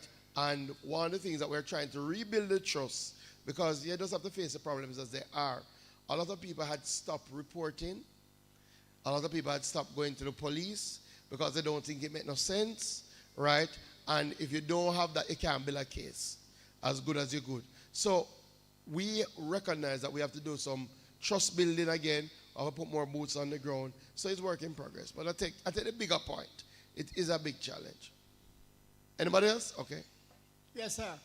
How about the red pole cow them? Now, whether you not about the cow them, go up this farm, is a farm where you see a bull. I want to hear not about that again. No, well, so red pole actually is doing well. Red pole continues to do But well. the farm said that not going on the farm. Which one? Grow place. One at grow place. Yeah, no, so that is, yeah. All right, so that was run, as you know, by Windalco. Right. They have had challenges over the years in relation to their herd. We have had to pay closer focus. As you know, part of the challenge has been that Windalco itself shut down, right? So they still had the farm running. So we're paying a lot of energy around it just to ensure that the herd is maintained at a certain level. Red pole, however, as a breed, is the one that is doing best all over Jamaica, right? So even if you don't see Windalco doing so well, one of the things that we're seeing now, thankfully, is that more people are coming back into cattle rearing, right? On the red pole side. Where we have to be doing a lot of work is on the black and on the hope.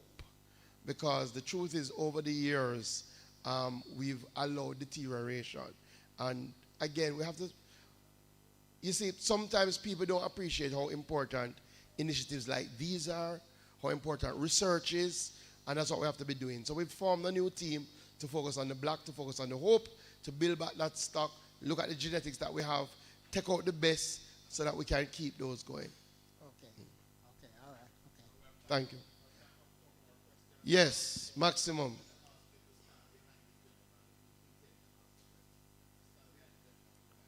Yeah. As it pertains to specialized cuts, is there any move towards a small ruminant like abattoir to process these animals, and what way forward would we? So I'll take that as a suggestion. I think that's a good idea, right? Clearly, and I would have heard Khalil speaking to all of you about how much more you can make out of specialized cuts. But the reality, I take the point, you don't have the equipment, you don't have anywhere to carry them. So I look into that. Miss Brown, make a note of that. That is something we should look into. Howdy. I mean, Yeah. the gentleman about the prison man, the prison time, I take him seriously. Yeah. That the government can have 500 acres in Lucy. And if you catch a man out there, it's the government goat farm and him send him out to go work as a sentence. Probably something to look into more formally. But regarding the cattle, so I was reading that at least some initiatives are happening now regarding geographical indicators, protection of breeds, and so forth. And at least some CARICOM member states are submitting GI applications, so we know it's jerk and Scotch bonnet, etc. But they're also, Barbados is doing black belly sheep, trying to register it. I don't think it was successful. But we also have some good Jamaican breeds. So Jamaica, Hope, the Red Pole, etc. So I was wondering if the government is interested in that type of thing for protection, because the first thing you have to legally recognize and register the breed, and then move forward from that. But I was also reading that there are probably less than 500 Red Pole in Jamaica, which is, I don't know the veracity of that, but it's a cause of concern. So legally, I don't know what the government is doing. We are taking more steps now in relation to geographic indicators around almost everything that we do in agriculture. We do have some geographic indicators around things like Blue Mountain coffee. We do have geographic indicators around rum. That one is in the, there's a big argument now about how do you do it. We do have, especially in relation to the cattle associations across the world, our breeds are already registered, right? Now, geographic indication clearly is a step up from that. And it's something that we're looking on to see if there is need to so do. But we are doing it in other things like castor oil. That's the one that we're working on now, black castor oil. Again, big product, high end in terms of costs. But we need a geographic indicator to ensure that when you say you're doing Jamaican black castor oil, this is what it means, and it really comes from Jamaica. So, yes, the simple answer is yes. But you raise a bigger issue, which is that over the years, we have sometimes allowed our breeds to decimate, quite frankly. So part of the work that we have to do, that we're doing now, is to pull back the breeds. So the one that I tell you that has been under the greatest threat is the Jamaica Hope.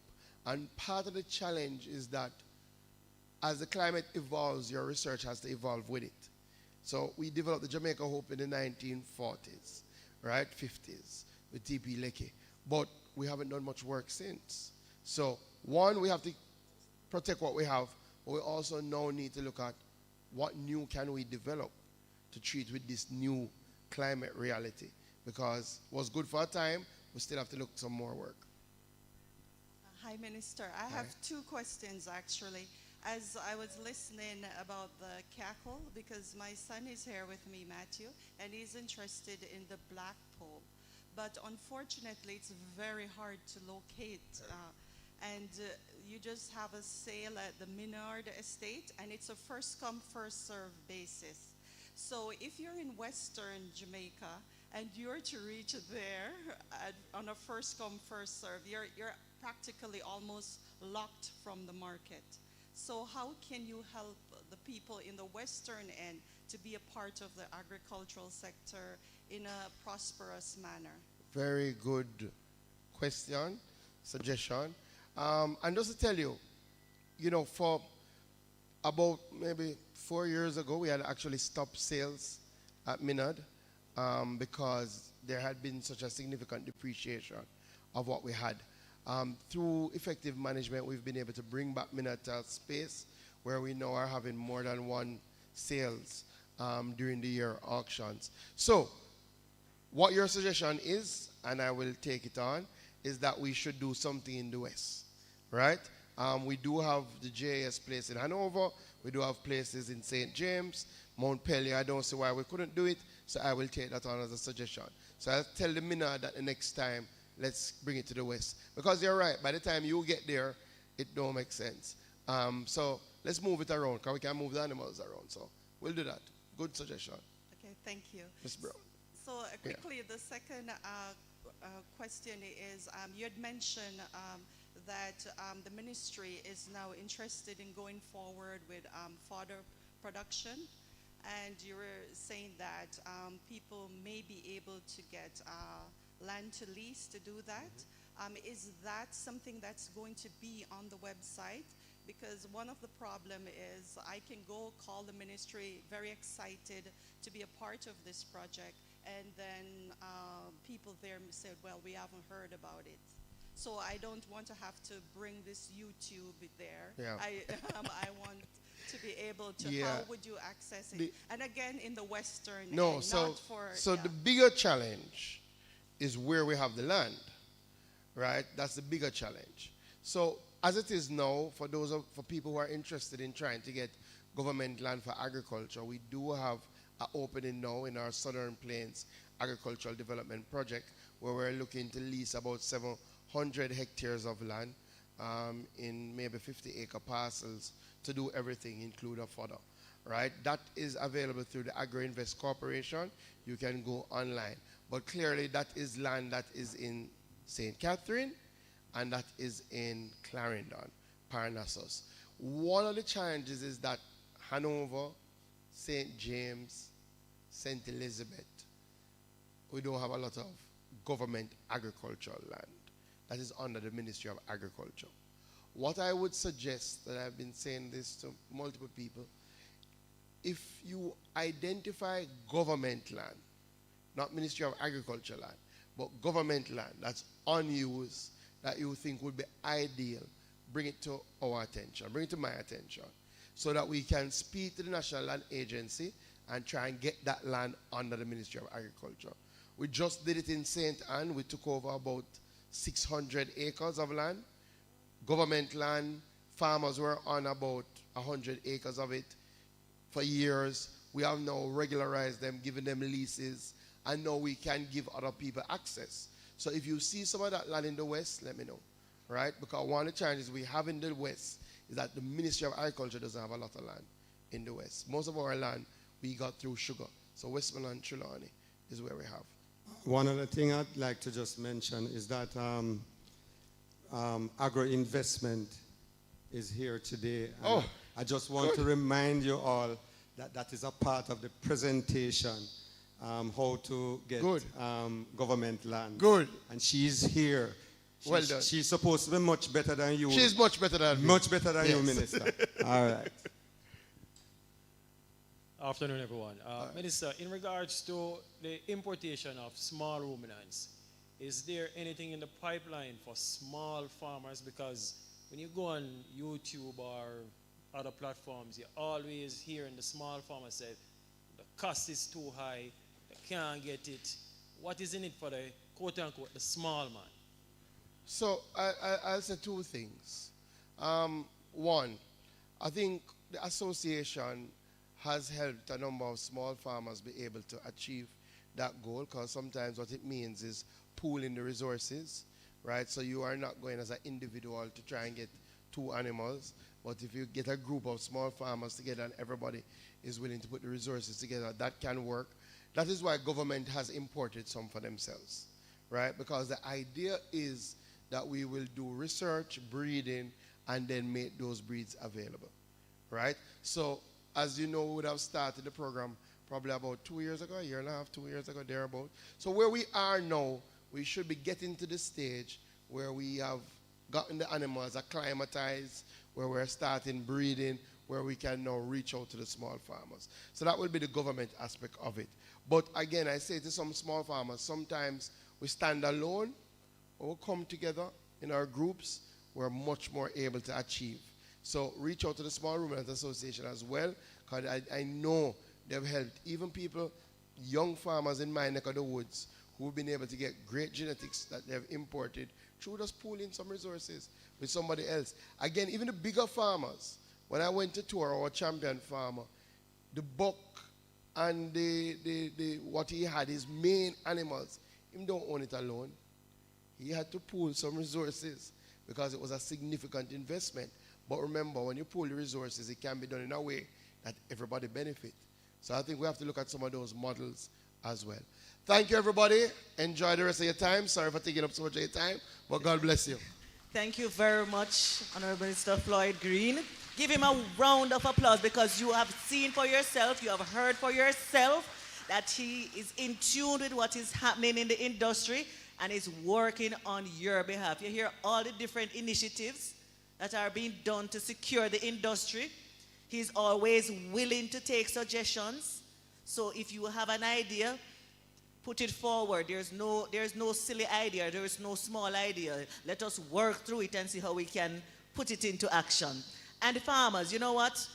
I want you to give yourselves a round of applause. That is a little round of applause. Give yourself a bigger round of applause. And you know why I'm saying it? You heard the minister.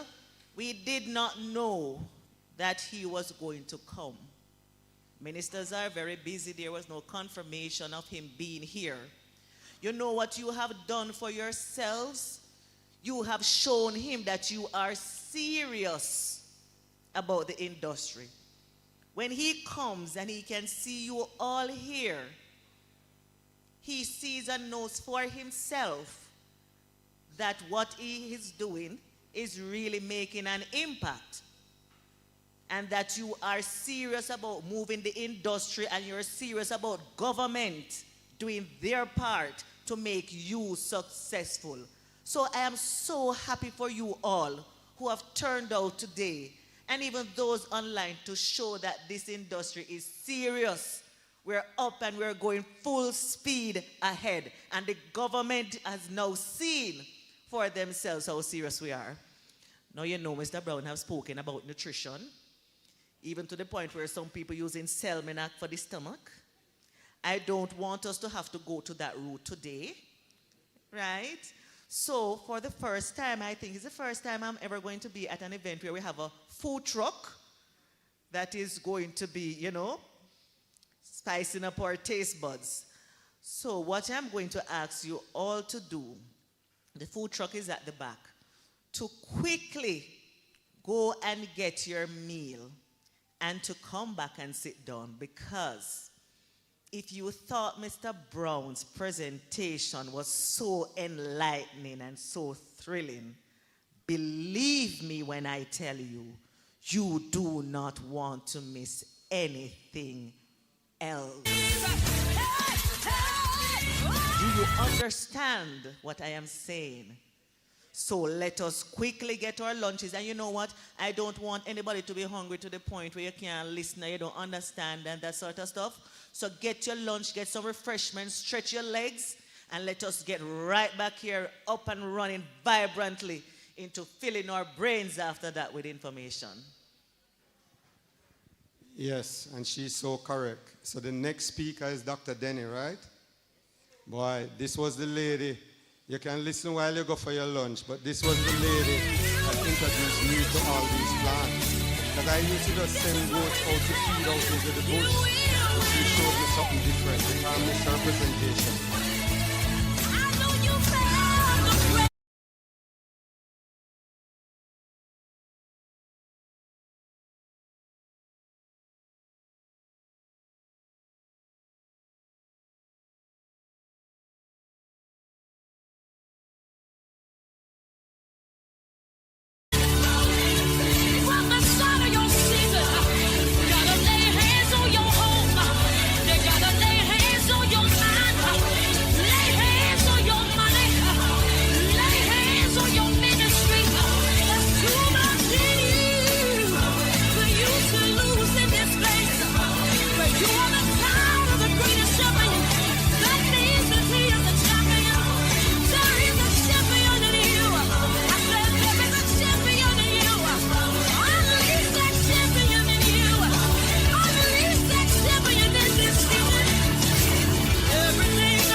He said anybody can fight, but the question is, can you win?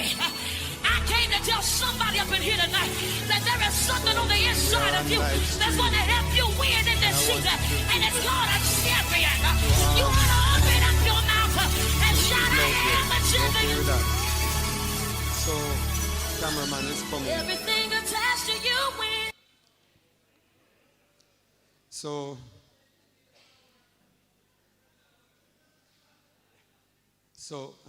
this here is Miss Ann. No. Go. Okay. So this here is Miss Anderson. I met this young lady in Linstead. She have a very large goat farm. I think you were at about 600 animals. Yeah, about 650 sheep and goats. And just talk to them and tell them about, what happened to you and what you think. Okay, what happened is that we experienced a very severe drought. First in its kind in that area. We didn't expect it, and it just came upon us suddenly. And because of that, we were normally feeding the goats with the forage. And then because of the sheep, the volume of sheep that we had, they just ate everything down to the dirt. And we didn't have our animals on grains, so we weren't knowledgeable about that. And we were trucking grass to them, but it wasn't adequate. And somehow we lost about half of our herd. And from then on, we got help from Mr. Bernard, advice from Mr. Brown, Nutrimix, and we started giving our animals grains to supplement their meal. And we have seen, great improvement in our animals, their health, and we're thankful for that. Because before we were just doing organic farming, but we realized it was taking too long. We just go straight to organic for the animals to develop for the market. So using the grains has helped a lot. Thank you. All right, so this lady now, she and her husband run the farm. And when I went, she had let's say a modern goat pen and all of that. But she was primarily a grazing operation. I think about 80 acres of land. She grazed the 600 animals. And she was doing very well. But the bad drought came. I saw coconut trees dying in that drought period. It was so bad. You were seeing the bare dirt, and she was used to not being able to control the amount of forages that she had on the land.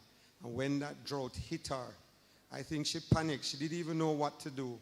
She had animals dying, dropping away. And, the team of us, we went there and we advised her, we helped her to, manage the situation. And now she's a much better farmer thanks to all the help she got from the Small Ruminants Association. And we are always talking to her on our farm. Any challenges, our husband and her, we talk. She calls me regularly. And, we were very glad to help you. Thank you.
pleasure to be here today.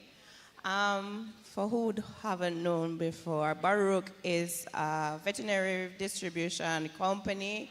What we do is specialize in the distribution of vitamins, disinfectants, nutritional products, dewormers, and also a herbal line of products. So as you can see here, we have a display in which we carry some of the products that are critical for the care and management of your small ruminants. So we have both injectable and oral medications. Simple to use administration. We have salt blocks that they can ad-lib feed as well. We have take wash. We also have our herbal line of products in which one that is favored among a lot of the small and large farmers it's comprised of garlic and also other herbal products that are used for the entire immunity system. So it's just a small display of some of the products that we have. It has a large variety of both injectable and wormers. So if you have missed this session, our products are available at farm stores, island-wide, as well as pharmacies. So it's a pleasure to be here today. We are looking forward for successive meetings like this. So I think you all should gear up and look out for the next meeting in which we can meet you face to face and we can go through the entire catalog and educate you on how to care for your goats and your sheep.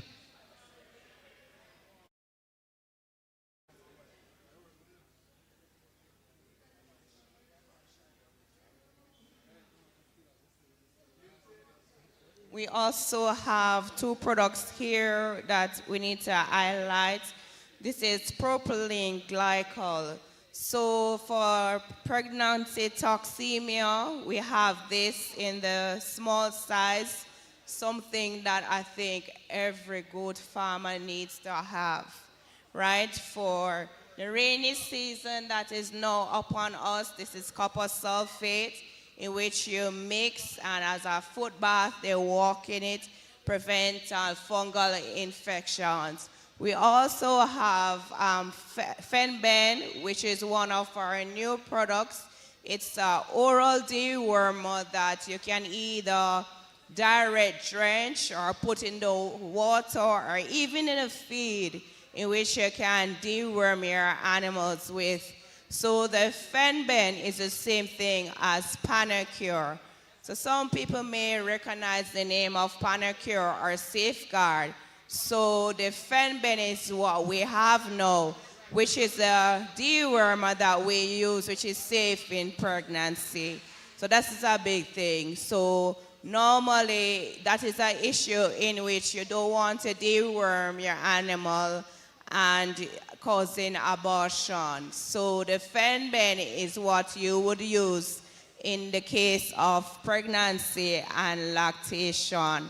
As I said, we have a wide range of nutritional products, so like the amino grow, the intravet, and electrolytes, and of course stress mix. So these are products that you will ad-lib in your water or your feed to supplement your animals, to boost their immune system so that they are more resistant to disease conditions. As for today, we'll be giving away 2 gift baskets, right? So we'll be having a question and answer giveaway session for the opportunity to win 2 gift baskets. So this is for persons that are actually here today. So in the baskets, we have the Amazon spray, which is a wound spray that is used for your animals, and it can use for horse, which is like the infestation of the mouth, and also it can be used for the wolf care. Also, we have intermectin drench for those who want the power of ivermectin and they don't want to inject. So you have the option of an oral in which you can drench your animal with. So I can't go through all the products. You'd have to be here to actually see and conceptualize all that we have. So one of the key points that I'm going to leave with you today is the Dexon Super. Now the Dexon Super is the #1 disinfectant in the world that is used for livestock. I cannot compare to bleach. Why? Because this works perfectly in the presence of organic matters. Also, it is safe to use in the presence of your livestock, non-corrosive, non-tainting. So, as I said, I can't give you the whole catalog. You'd have to be here. So just take on the next opportunity, the next successive training, and we'll be happy to see you and give you the Amarada products that we have. Bless you.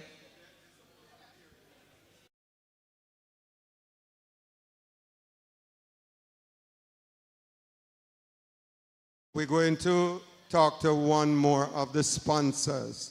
So this person is Mr. Wilson.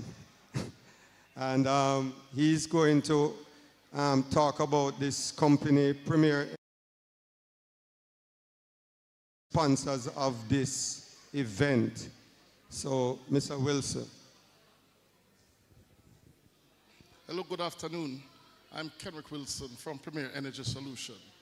We are a premier solar and supply distribution company in Jamaica. Not only that we supply the best equipment, but we also does the installation with us overall solar system. Anything that is energy efficient, that's what we're into. As you can see here, we have our solar panels, right? It comes in various different sizes. These are 450 watt, we have the 550 watt panels, we have 560, we have 665, up to 700 watts panels we have, right? You can see here where we have our battery. This is a 5 kilowatt battery. We have our lithium ion batteries in 10 kilowatt also. This is a 8 kilowatt day inverter, hybrid inverter, right? We also supply the half-grid inverters. If you look here, right, because we're so wide in what we supply, right, you'll see we have here our EV charger. We also supply and install our EV chargers. We have various components, as you can see. But more than all, we're not just into renewable energy. Anything that has to do with energy efficiency and make people work lighter, we also have our farm equipment. Here is our manual cane juicer. You can see it here, right? Apart from that, right, we have over there, we have the electric ones. We have our shaft cutters. We have, you know, just, you can look around, farming equipment, right, we have. But specifically, we want to focus mainly on our solar system, right? Now, over the years, we have been supplying Jamaica with only the best, right? Our clients can tell you that they are well satisfied with our products and our services. We are into homes, even through housing trust. A lot of the housing trust people are coming to us. We are into the small hotels. We are into the industry. So we supply basically the residential, the commercial, the industrial. Most of corporate Jamaicans, we're into the banks, we're into the insurance companies, we're into hardware, we're into all of that, you know. And solar thing is here to stay. The solar business is here to stay. A lot of people is now finding us. Not only that we just go and supply, but we stay with our customer in terms of our products and services. You will know that during Hurricane Beryl that just passed, all of our systems stood up during that hurricane. We didn't have no complaint, not one customer. Everybody have reliable energy right through. So we boast on dependability when it comes to our product and services as it relates to solar, right? Where we have our locations at 63 Lindros Road, at 1 Chisholm Avenue, and we also have an office here in down in Droxall, St. Anne. So feel free to come and contact us at Premier Energy Solution, and we will be happy to organize a site visit. If you have an existing system, we can do an upgrade on the existing system. We can look at it. If you need a system, we can do a site visit, we can do an assessment, and we can provide you with the best solution. Mainly, our system will work the way it's designed to work. We have never failed on that, and we have never compromised on quality and dependability. So feel free to contact us here at Premier Energy Solution. Thank you, Mr. Wilson. I don't know, I'm going to walk in the line, and I see a young lady here talking a lot, and I'm going to just ask her to say a word. Hello. You are the one, I see talking a lot. And, I see this crowd of people here talking, and I want to fasten on a business. Yes, I will be getting good advice from this gentleman here. No, man, we want to hear. You have to share. And you were the most vocal person in the group. I was watching you. Yes. Just talking about some of the losses we had during Beryl. And I was telling them about my devastation because I had total loss for the farm I just started because I'm a young farmer. So finished building in March, and then to lose everything except the animals was a total devastation for me. So that's what's here. No, I lost the goat house. I lost pretty much everything, the barn house, everything. So one of the things that is going to be very important for everybody to learn today, I see people putting goat house on blocks. They don't put them in the ground. I see people burying the posts in the dirt and, waterlog and, the rattening and all of that. These are some of the things we're going to discuss today. We have Mr. Miller. He's going to do a presentation on best practices when you're building your goat house, which is also a very important part of this event here today. So look forward to it. And getting the correct persons to really build a proper goat house. Yes, getting the correct. Well, something I like to say, being able to manage the person who building your goat house. So that's what this is, It's going to tell you the right and the wrong way of doing it. Then you can become a better manager. I think that is very important. Good to talk to you. I am going to go in the line and my good friend here. Now, this is rather representative from Clarendon. I know this young lady for such a long time now. And as you know, RADA is, we have partnership with RADA and Hypro, in putting on this event. So I would love to hear something from you, Miss. Anything, Miss Watson. Tell me about what's happening in Clarendon, in the goat farming world. Okay, so good afternoon. So as was mentioned, my name is Peter Gay Watson, and I am the livestock officer for the parish of Clarendon. Now, our farmers, they are a kind of bit of optimistic as it relates to the rainy condition because of the health conditions, but at RADA we are committed to continue to work with the farmers in assisting them in improving their production as well as to stay strong in this field as we work to improve and increase our goat production in the country. So we really appreciate and we encourage this initiative as it is an area where we see our farmers can really get the vital information that is needed to really make that decision on their farm to move from level 0 to level 1 and upwards. Thank you. All right. I'm walking around and see if I can catch some people. I don't know if I can interfere into the Ministry of Agriculture. You sure? You sure? All right. I don't know.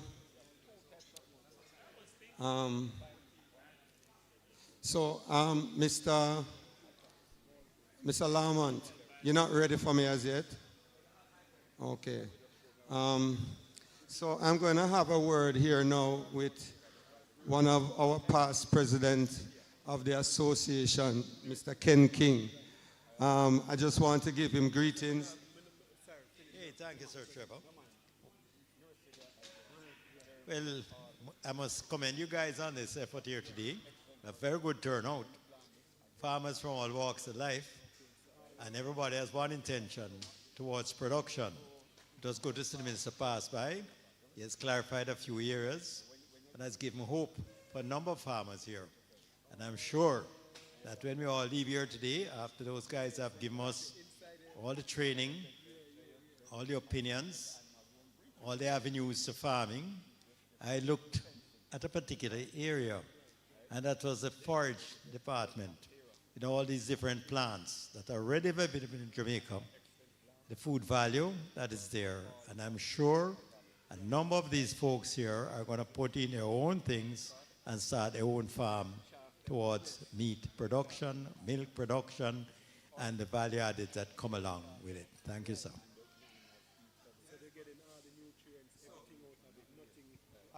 This lonely lady here, the Minister of Agriculture, she is from the Dairy Board. And she's also on our executive. She represents the Small Ruminants Association on the executive. One of the things I'd like to tell everyone is that we have members of each government organization on our board. So we have the Jamaica Dairy Board, we have CADI, the Ministry of Agriculture, and RADA, Bodles, who else? Every one of them sits on our board. And we have the 2 feed mills, Hypro, Nutramix there. Did I leave out anyone? I'm not sure. Now, one of my passion is milk. I just love the goat milk and all the different things that it can do. And we are pushing and working along with the Jamaica Dairy Development Board. And we are going to have a training seminar with this whole milk setup. But I want you to meet her, and she's going to send some greetings. Good afternoon, everyone. Good afternoon, everyone. I'm Ms. Mackey here from the Jamaica Dairy Development Board. My main focus is the cottage industry that has to deal with the dairy goat milk. And one of the challenges that we're having now, we do not have as much farmers to supply the market.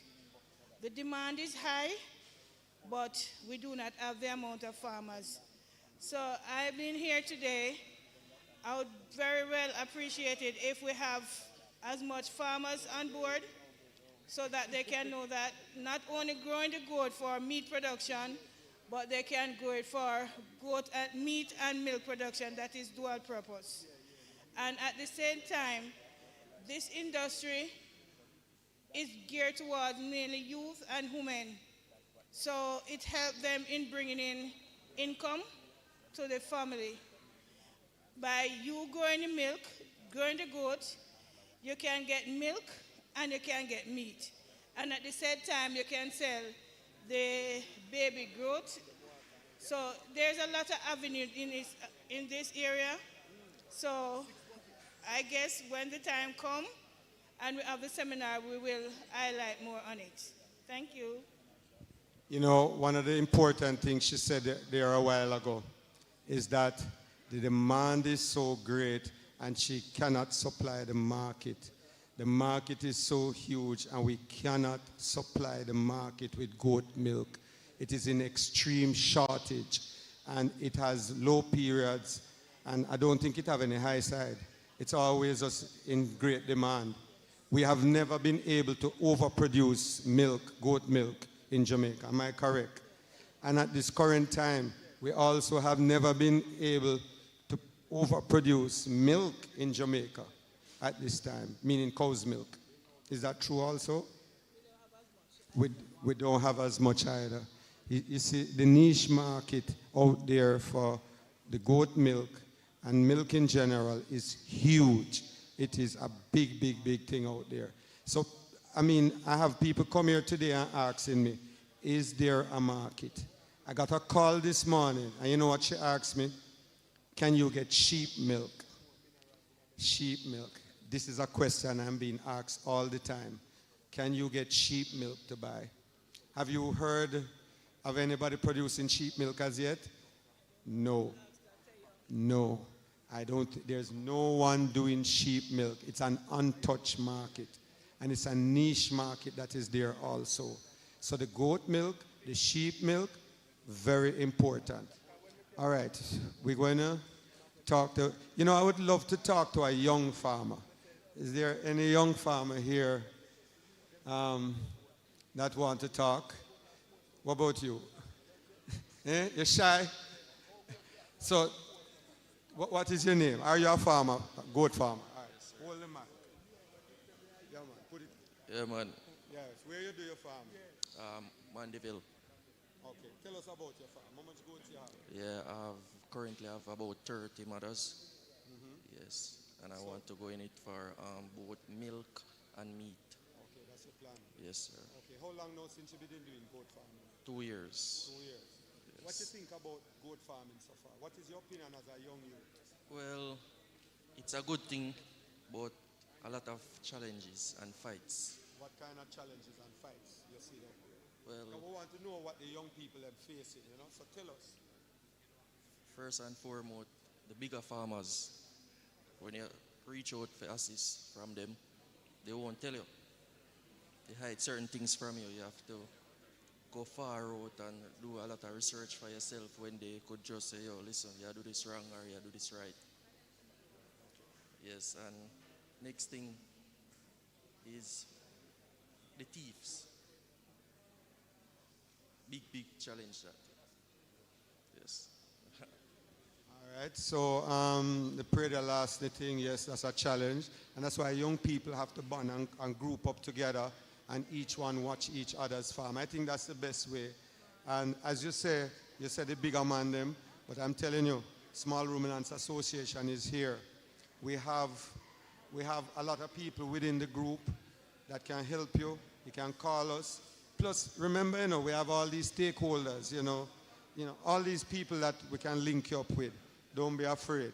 So I met this young man this morning, and I didn't even know. I think I heard say yam, people who grow yam, pure rich people grow yam. So this young man, he look like one of the rich man them, but him say I'm going to raise some goat too. So I think I heard the minister, I hope I'm not wrong, I think it's either 50 to 55 million US dollars of revenue yam production brings into this country. But let's hear about the goat side of your thing. Goat side, on our best investment that for a young person directly. Meaning something where take time. And from you're young, you have all the time for you grow with the animal. So currently, I have 2 goats farm. I have one in Clarendon and I have one in South Trelawney. That's where I met the Prime Minister. So end of the day, business, as long as you take it as a business, it will pay it off. Mr. Khalid already speak and tell you about the nutrition, proper management, infrastructure, and from you have those, it will be a business directly. So I would encourage everyone, young and old, to have a business in goat farm. Next thing, the farming. Back then in COVID, you notice how person never look on farmer as someone, and now you realize how many government sector are diverting into farming. So I would say everyone should do farming, and as farming as a #1 job. Thank you.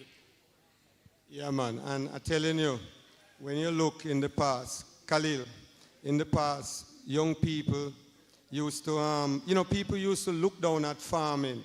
Like, if you are a farmer, people look down on you. And Khalil, I think that changed. What you say? No, I agree with you 100%. The whole goat farming thing right now, to the point where them call it luxury farmers, because the goat house them so big and the goat price is so expensive. But I think the industry is really shaping up right. I think you're doing some really good work, Mr. Bernard, with getting the farmers involved, showcasing the farmers. I think that's so excellent that because of that whole exposure, people can view it differently. If somebody like you in it and some persons who actually put out there actually in goat farming, I think it has changed the whole mindset. So it's a new business to be in right now. So, you know, Khalil, them a tell me says Yama do it, but the goat right up there too. Of course, yeah man, check the per pound price now. It's up there, them a hit together. And the thing is though, Khalil, what people don't realize, we're only producing 15% of the meat. And I think the milk is the same thing too. We're not even producing any goat milk to that in the country, and the market is there big time. Yeah, we're far away from actually capitalizing on the potential market share. Like farmers, they're looking at probably a $3 billion industry that we can grab something. If me can grab $1 billion out of it, Mr. Bernard.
Help them with balancing, and the operational costs not so high. So youth, women, they're getting really involved in this. And another thing, when you, I forget the word, you know, when you grow your livestock, like goats, and you have your plant crops, your yam or whatever else you're growing, all of that waste feeding that you have there, what you call it, pastoral, silvipastoral, right? Silvipastoral way of rearing animals. So all the waste from your crop production goes right into your goat production. That is what you see, you know, the St. Elizabeth farmers, them have that thing locked, you know. Yeah. I don't know if anybody here, but I don't really know any poor St. Elizabeth people. What about you? Yeah, true. The St. Elizabeth farmers lock agriculture, but I agree with you, that integrated approach, I think small ruminants fit perfect into it. So if you're doing crop farming, you can surely use some of that waste to feed the animals. Elvis in St. Elizabeth will say, I'm garden feed. Because whatever him take out, I'm garden, him like a corner, so him feed to him goats. So it just really fits in the whole model of agriculture, no doubt. And you know, looking after these animals, I can tell you, your mental being, you know, it have a holistic thing about it, that it just make you feel good, especially. And you also have to love it. Once you love rearing goats, you are ahead of the game. Thank you, Khalil. I would love to talk to a young lady who is a goat farmer. Khalil, we haven't spoken to any of the young ladies inside here. But I know what is going to happen. They are going to be shy. Khalil, help me now find somebody. Where? The black stripe? Okay. So she's eating now. And Mr. Khalil Brown has picked you to talk. And, you know, and I haven't met you as yet.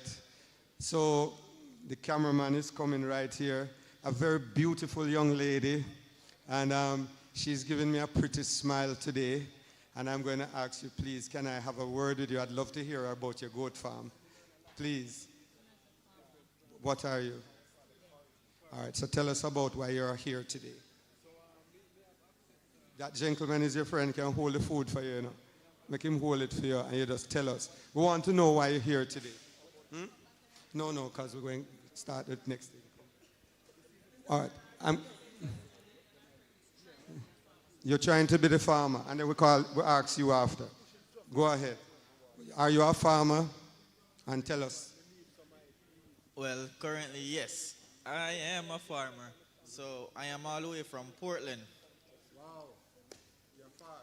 Yeah, I came far. So back in the days, we had a lot of goats, but over time, most of my relatives left, so workload was a little bit less and less, and then after a while, we lose most of the goats. So here am I trying again in this industry. Why did you lose the goats? Well, we had a poor infrastructure of a goat pen. Like it was makeshift, if you call it like that. And eventually, it broke apart. We had termites, and it was horrible. So, what about your feed? Did you have feeding problems? Feed? No. We had a lot of land and mulberry on the land. So we always fed the goats on mulberry leaves. Okay. All right. How many goats do you have now? How many goats? Currently we have 0, but I'm looking to get some. And that's one of the things today. A number of farmers are coming here, not farmers as yet, but they're coming here today to check out this farming thing. They want to know about goat farming and how they can get in it. And you hear what he says? What caused this farm to fail was the infrastructure. That's what he's saying. The infrastructure caused this farm to fail. That is why one of the number one thing that you have to pay attention to is to have good infrastructure. And the chichi eat you down.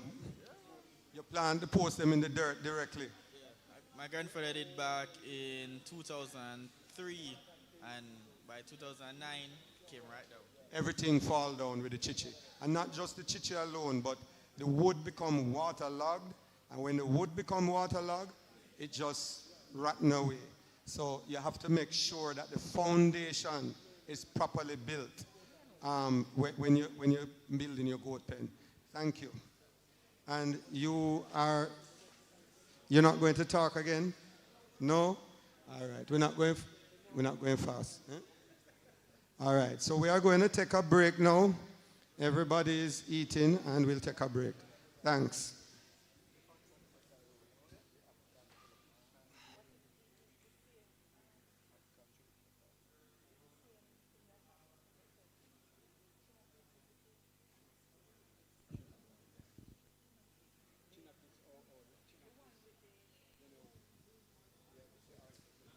Good afternoon, everyone. We recognize that though we're taking a break here at the venue, that our online audience is not taking a break. And so at this time, we're going to try to field some of the questions that you've been asking on the feed. You will not see my face, but I am Darren Larmon, the second vice president of the Small Ruminant Association of Jamaica, and I will try my very best to answer some of the questions that you have been fielding there on the chat.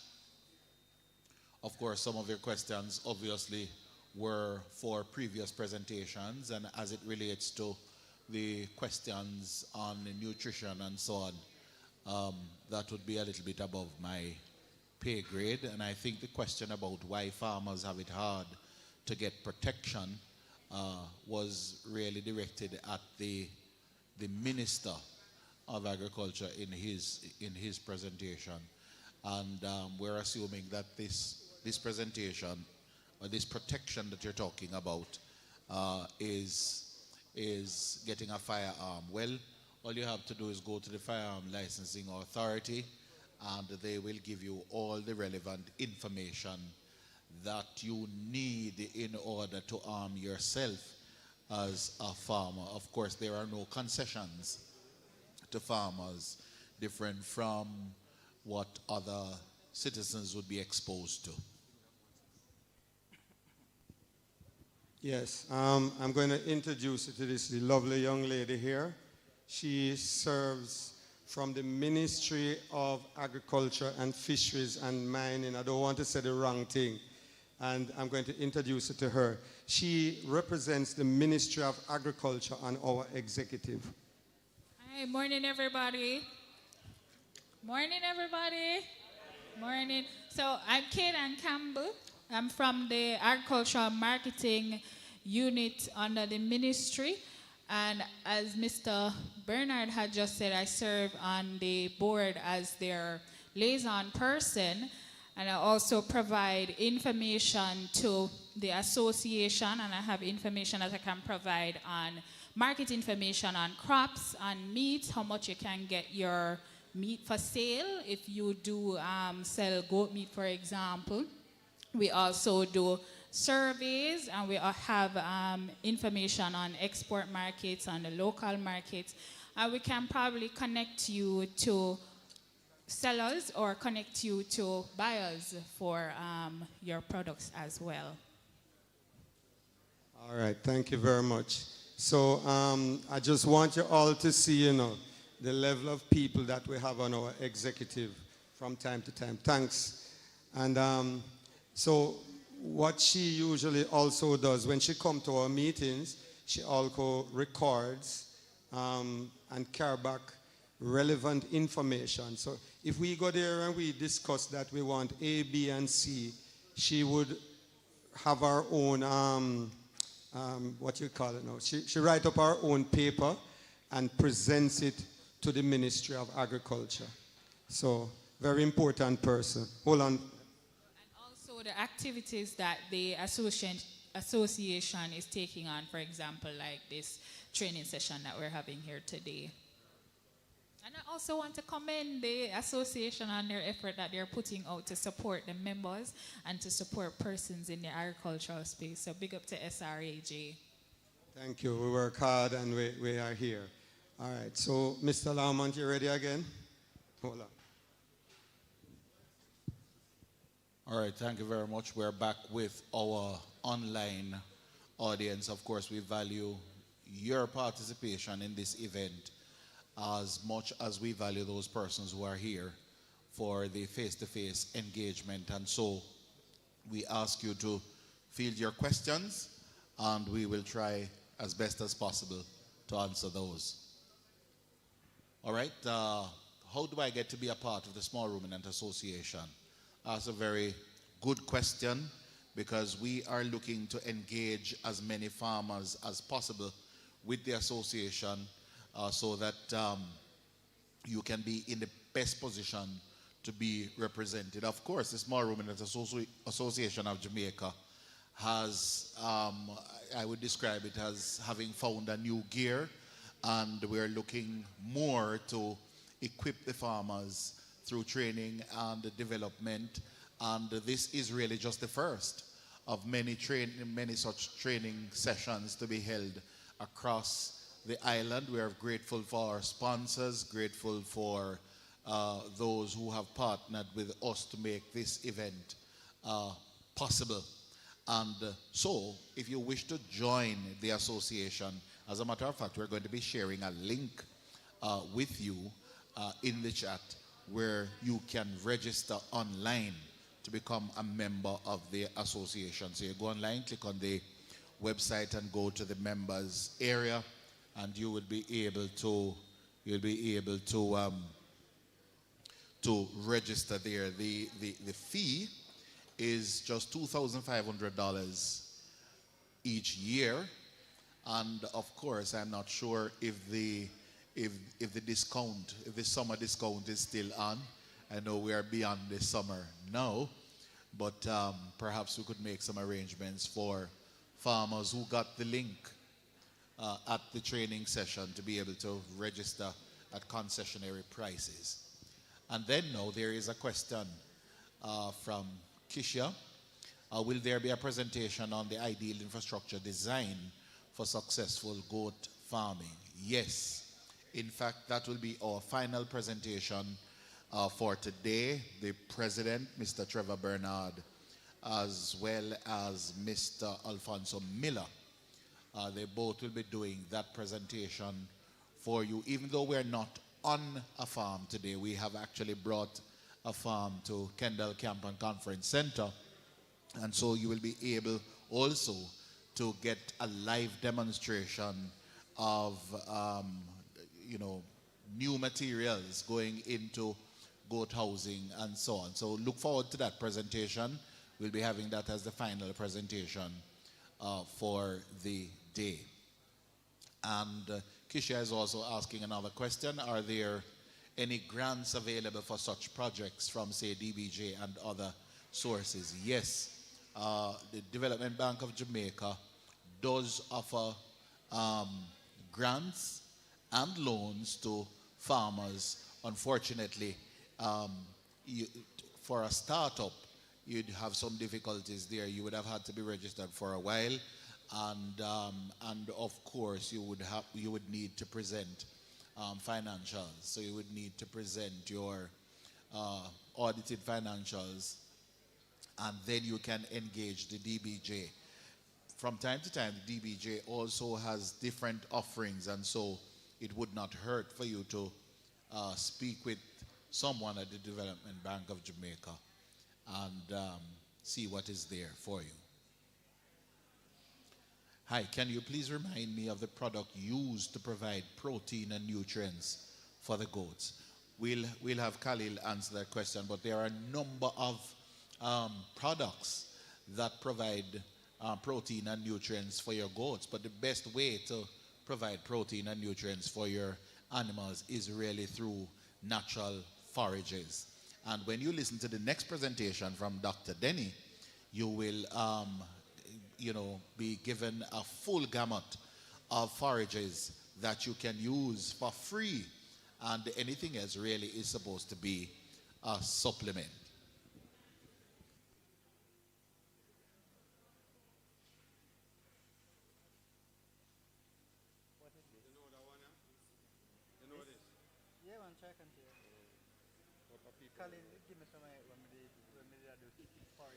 Okay, let me go back to the question about funding.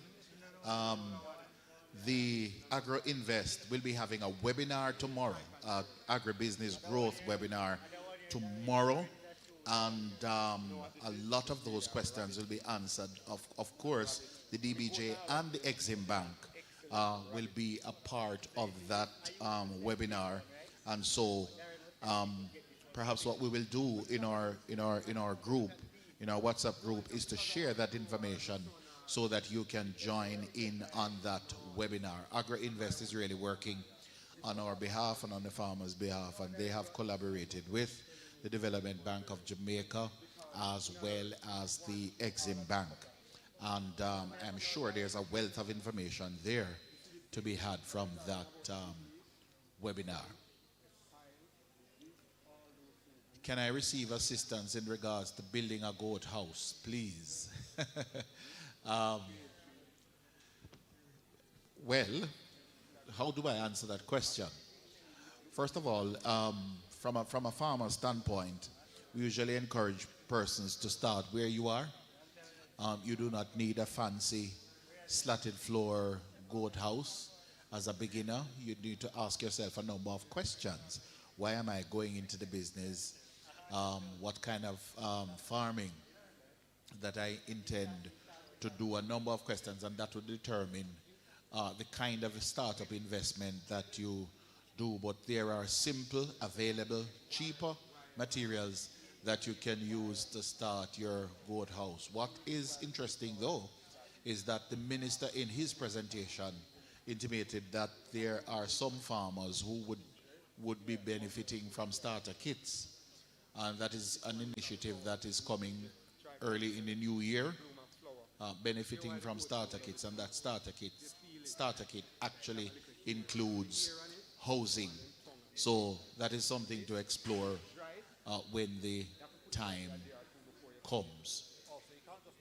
Are there guidelines in terms of the size of land per goat in case of grass-fed only animals? Well, I think Khalil answered that question in his presentation. Of course, because there is forage now with higher yields, what you find is that you can use less land space to do more animals. But a simple answer to your question is that you try to raise what you can feed, and you continue to build your fodder bank so that you can build your capacity as you go on.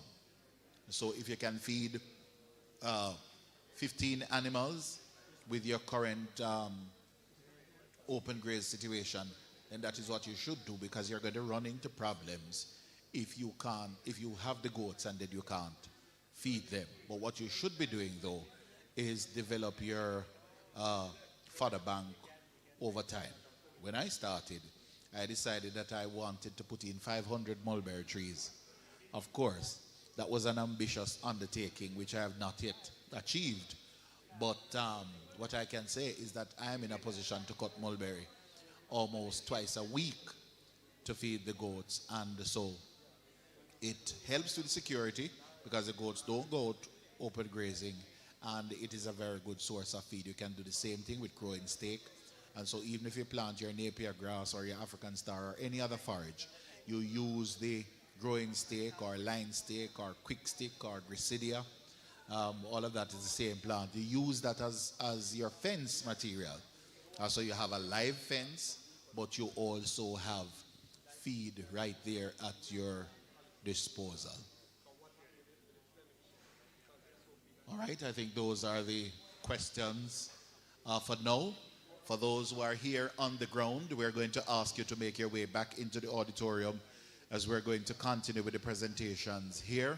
We are running a little bit behind time because obviously we started late, but I'm encouraging those who are on the outside after having had their meal courtesy of the SRAJ today, that you will come back inside so that we can continue our presentations. Of course, our next presentation comes to us from Dr. O'Connor Denny, one of our favorite persons in the small ruminant industry.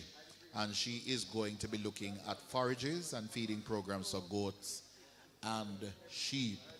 And so you don't want to miss that. Those who are online, if you have to go and grab something to eat now, go and do so and come right back and be glued to the screen, because Dr. Denny always has a wealth of information to share with us. I have to give personal credit to Dr. Denny, because Dr. Denny is partly responsible for the nutrition program on my farm now, giving me the tips that I needed. Now my situation is a little bit different from the other farmers' situation. And so I was not looking to pack on pounds on my goats. I'm really looking to reduce the weight of my goats. My goats are on the plump side, body condition scoring, and Dr. Denny has really helped me to reduce the weight of some of those goats. But not just that, it serves to improve the breeding program and the complications that come along with that, because you know, preg-tox and other pregnancy complications, breeding complications, comes when your animal is overweight. So we give Dr. Denny credit for that. As you make your way back into the auditorium, we are waiting now for our moderator, Miss Maxine Brown, to take over the proceedings. In the meantime, thank you for joining us. Thank you for sticking with us on this fruitful, wonderful initiative brought to you by the Small Ruminant Association of Jamaica in collaboration with a number of sponsors, including Hypro, Baruch, and others. I'll share the others with you as we go along today. So thank you for joining us. And I see a raised hand. I'm going to ask the person who raised their hand to just field the question in the chat, as we are not in a position to audibly take your question. So Sonia Williams, the person with your hand up, please type your question, concern, observation in the chat.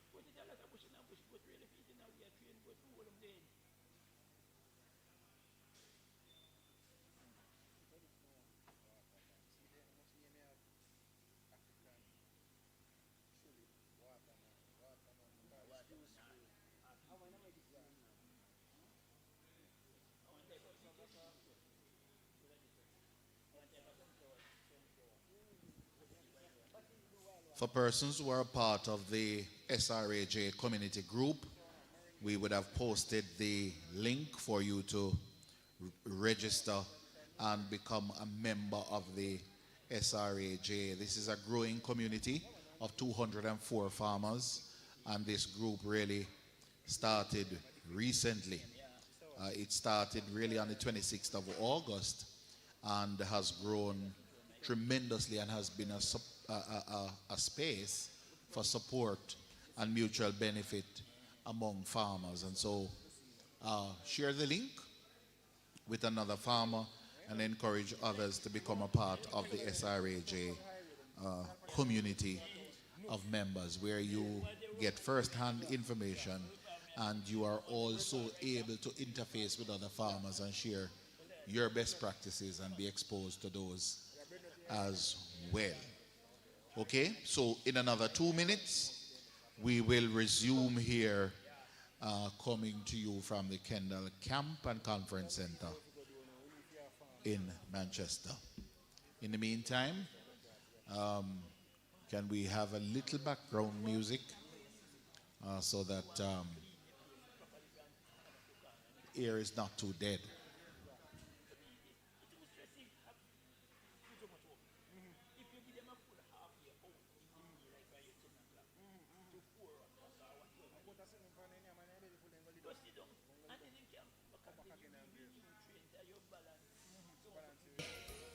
But here's the thing. Everybody is there admiring Mr. Miller's not realizing that he's already knowledgeable about doing the right thing. Is like choosing the right place for your website to live. You can share server space and spread costs with shared hosting, or get the next level space and services of VPS hosting. Or choose EasyWP, our fully managed WordPress package where everything is done for you. You can even have your very own dedicated server. And choosing Namecheap means choosing all this too. Plus amazing prices on every type of web hosting home. Namecheap. Make more online for less. Okay, everyone, we're about to begin. Lasco Financial Services gives you a new way to receive MoneyGram. So you need to be listening very carefully. Short on cash for groceries? Mommy can send MoneyGram now. With Lasco Gold, you can check out immediately. To answer some questions. Need to pay school fees? So that you can be going home with some nice bags of feed. Dad sends MoneyGram, and you can instantly collect and pay your tuition with the Lasco Gold app and card. If you are lucky to get one of them, what did you learn Need about? lunch money? If Bay sends it now, you can use it right away. Feed. Yes, sir.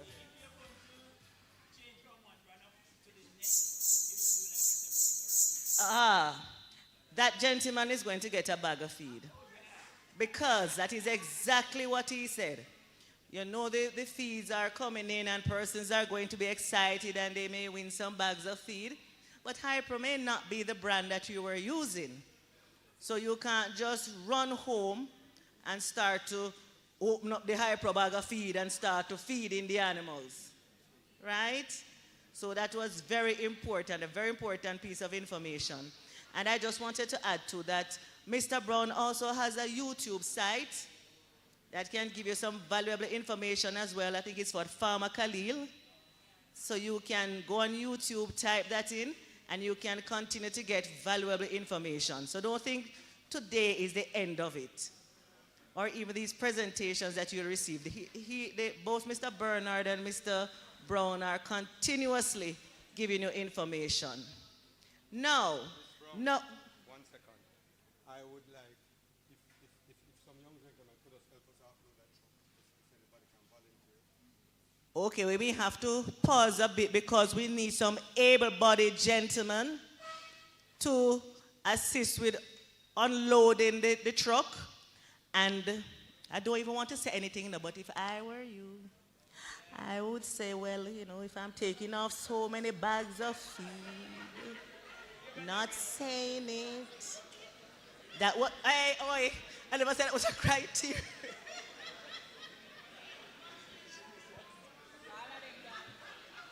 I don't think we need so many guys to offload the feed.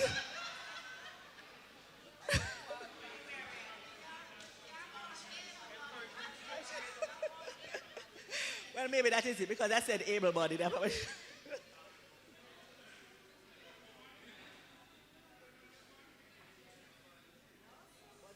Since half of them are going to unload the feed, let us just give them a few minutes, because guess what? They say many hands make the work lighter. So since so many of them have gone to offload it, then we're supposed to be able to start back quickly. So just give us a few little more minutes, because all of these are for your benefit. All the things that are coming in, right, is for you also. Let us just give them a little time. Thank you.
We are.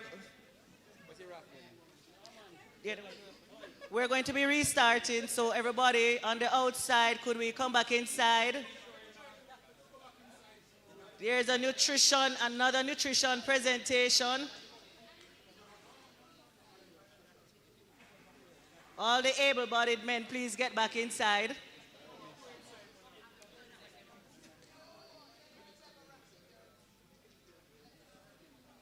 Oh, able-bodied, get right back inside.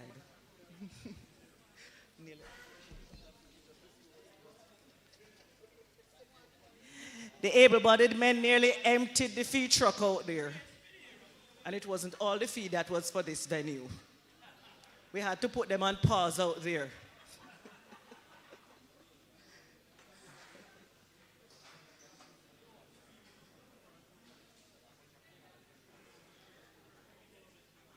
Okay, so let's get this show back on the road. Because, as I indicated to you, there is no shortage of knowledge that we will be receiving today.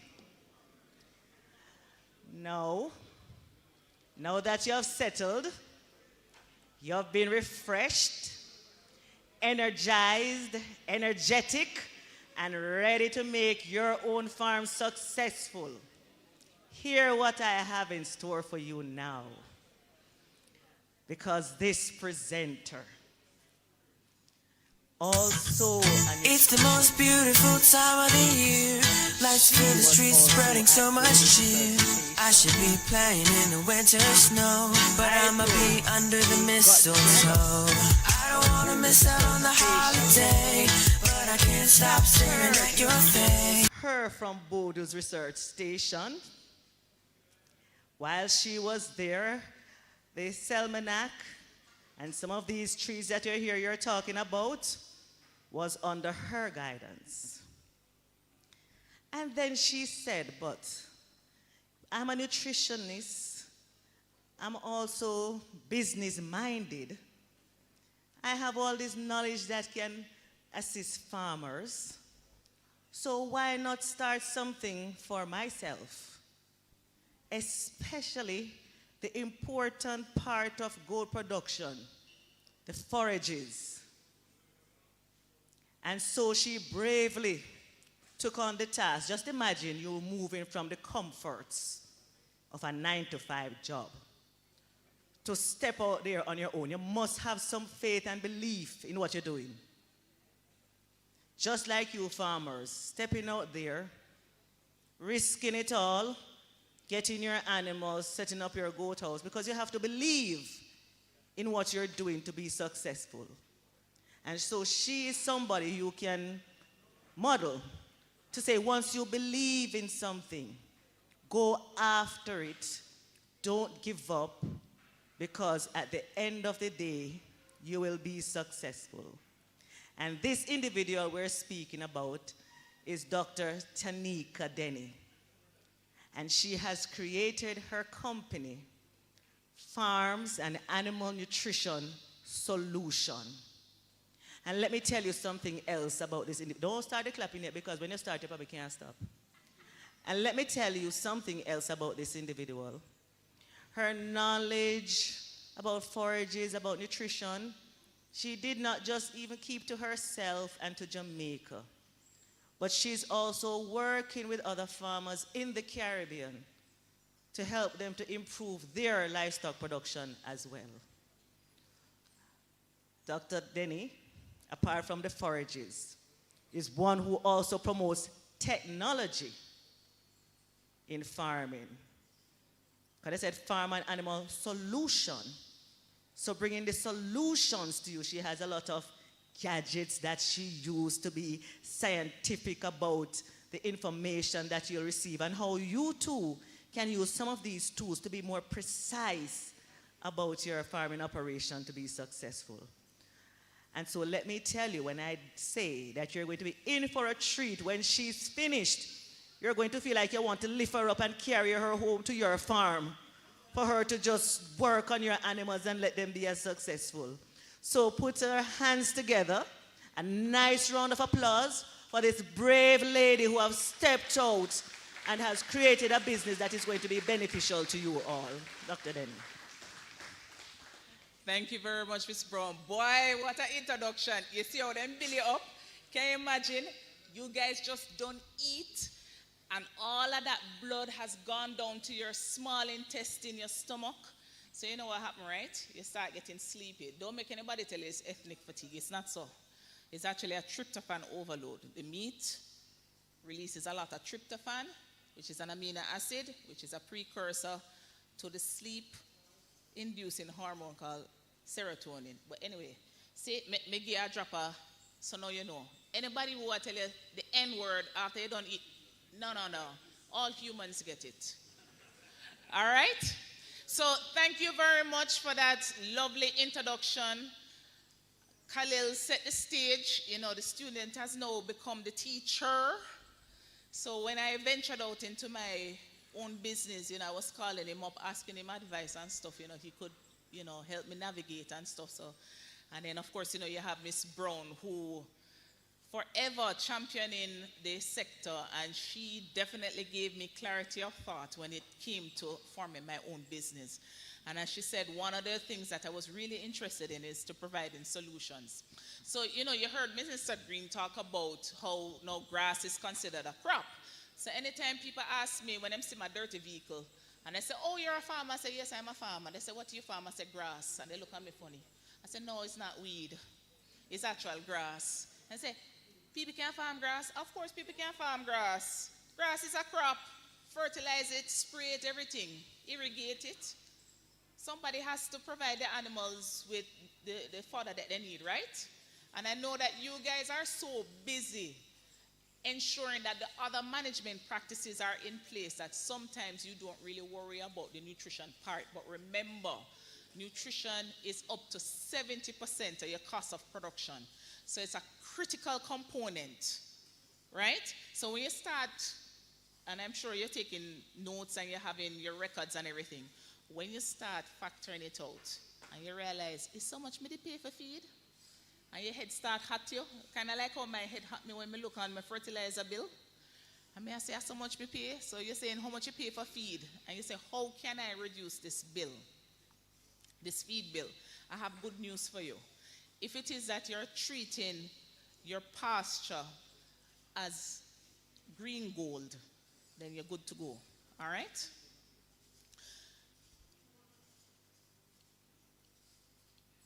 See how technology now work with you?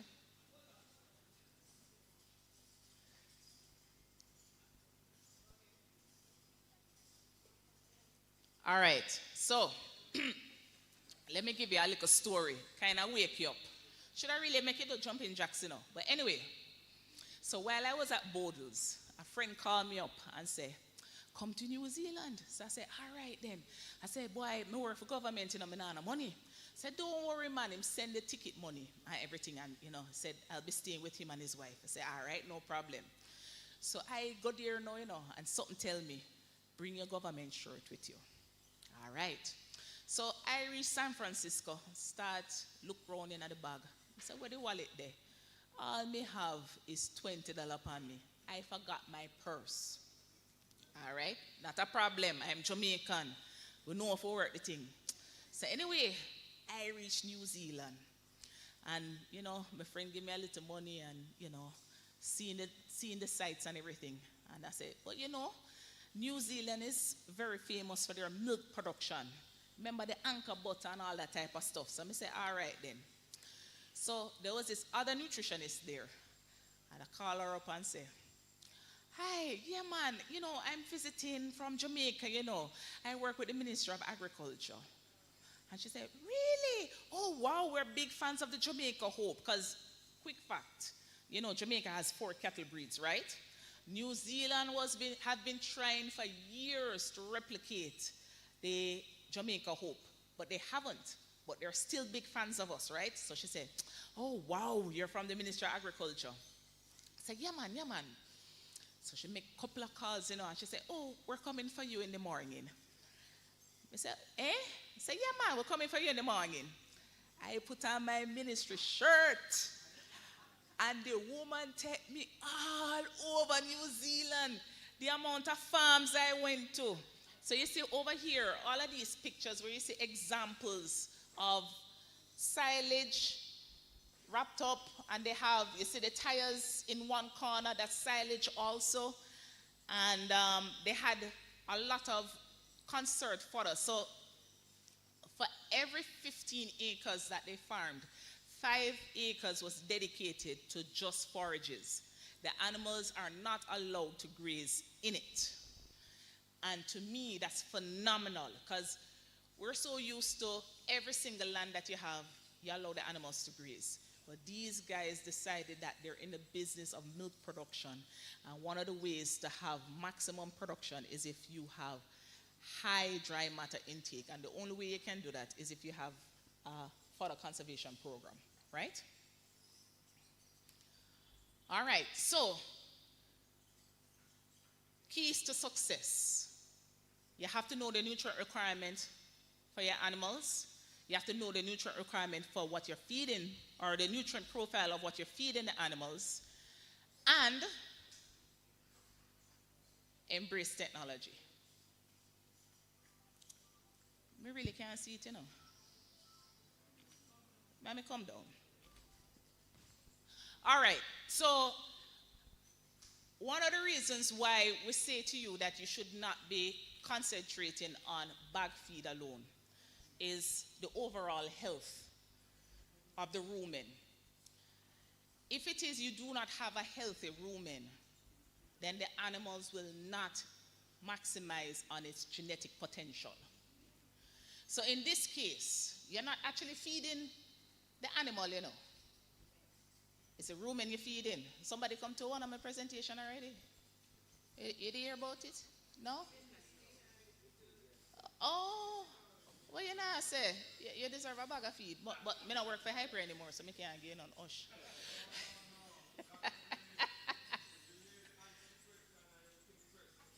All right, then, she can get a bag of feed then. Yes, she can get a bag of feed then. All right. So remember, we're feeding the rumen, and that's the reason why when somebody asks a question, do you feed bag feed in the morning and then the grass is in the afternoon, and Khalil said, no, it's the other way around. The reason is, think about it. If you have kids, do you give the kids the cake or ice cream before dinner? No, what's going to happen? Them don't want the food, don't it?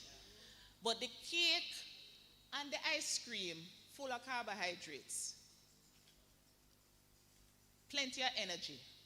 And the minute the microbes get it, they proliferate, and what starts happening is they start shifting the balance towards the ones that like the carbohydrates. But unfortunately, the byproducts of their metabolism causes laminitis, right? And sometimes you have subclinical acidosis. So sometimes you see the animals, they're walking from pasture, them limping, and you're wondering why.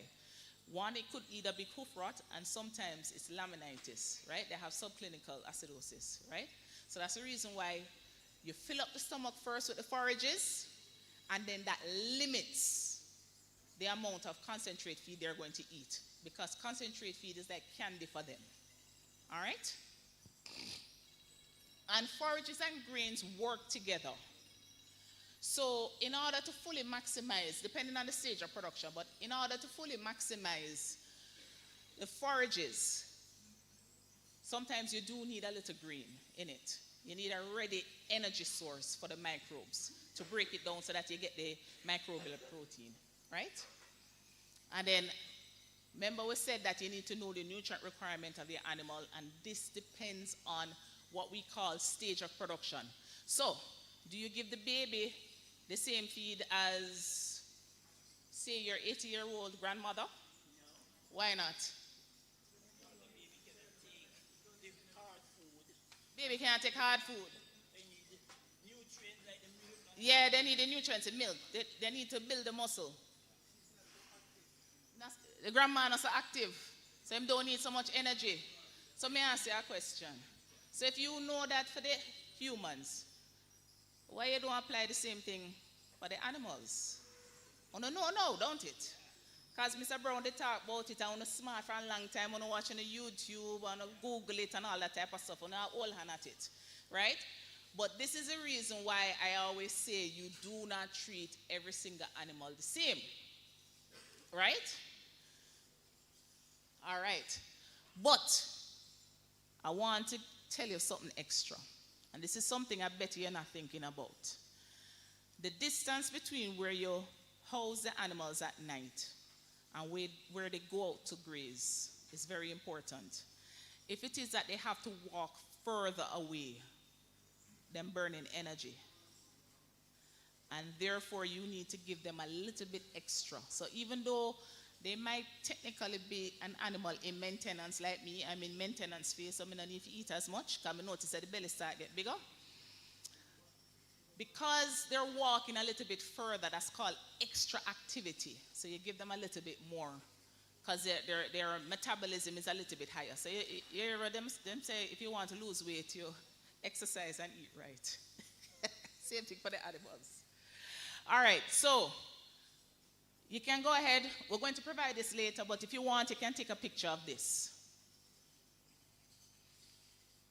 More is not always better. One of the consequences of feeding excess protein is you're working the liver too much, you're working the kidneys. They're just going to excrete it. You're throwing away money. The rumen only needs 8% crude protein to survive. Notice that the weanling, which is basically like a young child, they require 14%. That's the highest that you actually need. Now, before they're weaned, you might want to give them a little bit more, because what Mr. Brown did say, they're essentially like a non-ruminant. So their protein needs is a little bit higher. But once you've passed that initial stage, you're basically throwing away money. And this is actually quite important, because when you look on most of your grasses, if it is that you're treating your pasture as a crop and you fertilize properly, even the lowly guinea grass can give you 15 to 16% crude protein. The lowly guinea grass that everybody disparaging. So, somebody had asked, how do you determine the requirements? Let me go back up there. I left something up there. Oy, the old bones. All right, so Baruch is selling this lovely weight tape. So you use a weight tape and you determine the weight of your animal, right? So in this case, we're calculating the forage and concentrate needs for a doe. She's mature. Her body weight is 50 kg, so that's about like what, 110 pounds? And the dry matter intake, her total intake is supposed to be 4%. And of that 4%, normally I would say 2 to 3% should be forages, 1% greens, right? See it there? The rule of thumb is 60-40. So you're overloading it on forages and less on greens. And actually, if she's a mature doe, she's not pregnant, she doesn't have any kids on her, I would say all of her requirements should be met by forages alone. But you need to know the weight of your animals.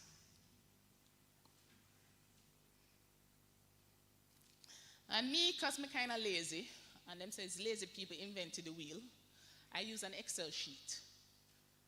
And my Excel sheet, I put in the target weight of the animal. So lactating doe, growing kids, or if they're in maintenance.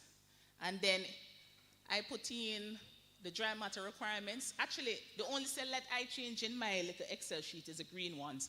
And then it calculates out everything for me. The good old Pearson square.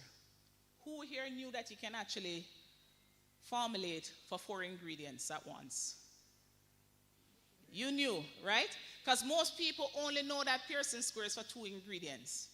But what you do first is, say you have 2 sources of protein and you don't have enough of either of one of them. You put in the 2 protein sources, their nutrient level, and then you calculate out for that. And then you put in your 2 energy sources and their protein level, and you calculate out for that. And in this case, my target level was 18, and then it tells you how much of each you need. Again, I can't claim credit for this one. This was actually a farmer from Manchester. They were an accountant, and I gave them the information when I was at Bodles, and they just sat down and created this Excel sheet. So if anybody wants it, I can give it to them. Yeah. All right. So there's something called a feed curve utilization. Anybody want to hazard a guess what I mean by that?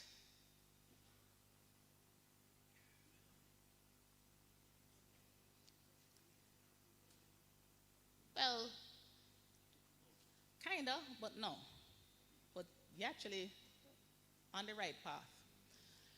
During times when it's rainy weather and forage production is abundant and the nutrient profile is so good for your forages, you really don't need to be giving concentrates.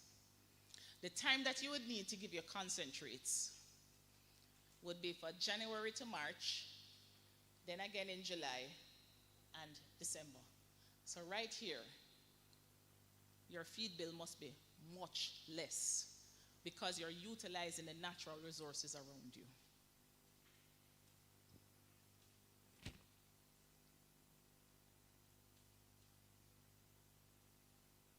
But that, of course, all depends on the quality of your forages. Because you can have abundant trash, and it's still trash. No matter how much you throw at it, it's still trash. And again, it comes back to treating your forages as crops. And what you do with your crops? You nurture them. You fertilize it. You water it. The only way to do that is if you know your soil profile, right? You can't just throw fertilizer on it like that. You need to know your soil fertility profile, right? The major fertilizer companies, they offer soil tests at a price, of course. I had to do it when I established my farm, right? And based on that, I adjusted my fertilization program. Another thing that affects your forage quality is the type of plant. So if it is a C4 or C3, just fancy words, as that's just how they fix light, photosynthesis, right? So the C4 would be your tropical grasses, right? And then the part of the plant. So if you ever notice, the goats go out there, they don't eat every single thing. They select the best parts. The younger part, that's right. Them smart, you know. And one of the reasons why you want to encourage a diversified fodder production is because it's actually overall good for the health of your environment. So the feces from the animals go down to the soil, fertilize it, and it's a cycle. You close the loop, right? All right, so this is from my days at Bodles. There are some fact sheets still available if you search for it. Everybody know about wild tamarind, Lucina, right? You know this one? Wild tamarind. You have different species. You know, say, hey, you're not supposed to be in another training session here, you know. You know too much, man. Yeah, you're learning. They actually do have a lot of varieties. So the variety that we have here in Jamaica is not the one that they're now promoting for forage production. But you know what I always say? The best feed is the feed that you have. All you do is just work with the limitations, right? Yeah. Right. So this has something I call anti-nutritional factor. And I'm going to discuss it a little bit more later. But you can overcome it. Do not feed these to animals that are pregnant. You ever hear too much of one thing is not so good? Even water can kill you. So this you need to mix with the grasses. It's in the feed? Yeah, I mean, look, remember, you know, you only need 14, maybe maximum 18%. You don't even need the 18, really. This is 23% crude protein. So you should do probably like a 60-40 blend with this, right? So that's one. The other one that I have here is the trichantarial. Now this one is probably not as well known. Others had a lot of it. This one, excellent digestibility, very low fiber content. This is so good that you can feed this to pigs. Yeah. And chickens too. Yeah. Excellent. A lot of phenols in it. I'm going to give it to somebody. Just go ahead and hold on there. Hold this in there. No, I can't, boss. Yeah, just break it and just pass it around to everyone, please, so that they know what the trichantarial looks like. Trichantarial. Why you want to embarrass me like that? Eh? It's on the paper? No, see it here, sir. And these trichantarial limbs that we have here, when you pass them around, you can take the glass, because you can put it in water. In water, and it catches really well. Yes.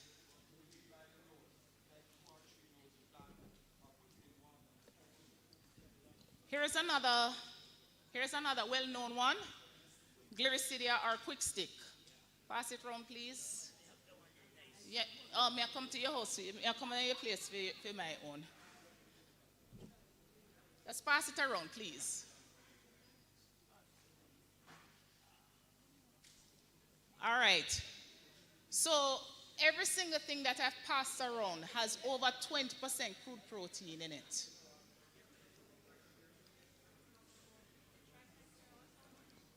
It has over 22. So you have some reps from Bodles here. Bodles, can I ask you guys to reprint those fact sheets? And then another one, and we have two different varieties here. This is called the mulberry. Now the mulberry, this is called a non-legume shrub. It's also very high in protein. So these are two varieties. One has a broader leaf than the other. The mulberry from ancient China used to be used in silk production. Right? So, come my friend, send through the two of them. Yes. Yeah, so a lot of these shrubs catch very quickly.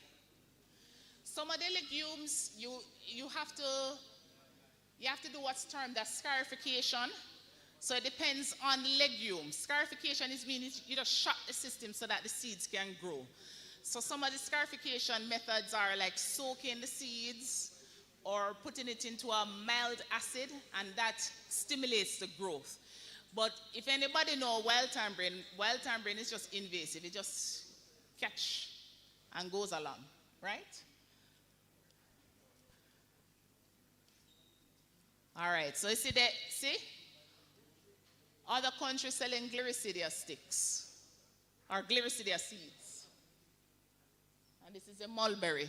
So this is a picture from my days at Bodles where we used to put it on what they call a barbecue, and you dry it and you save this for later.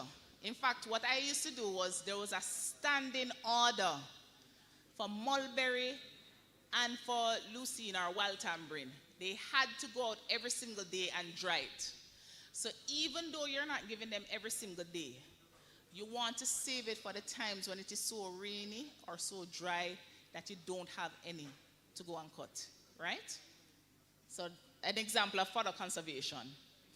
Right here, this right here is an example of what other countries are doing with the same lucina, but it's a different variety, as you pointed out. They plant them in rows, very close to each other, and you cut it when they're 3 months old. So the young the young shoot. So you go through with a forage harvester and harvest it that way. And they make pellets out of them too.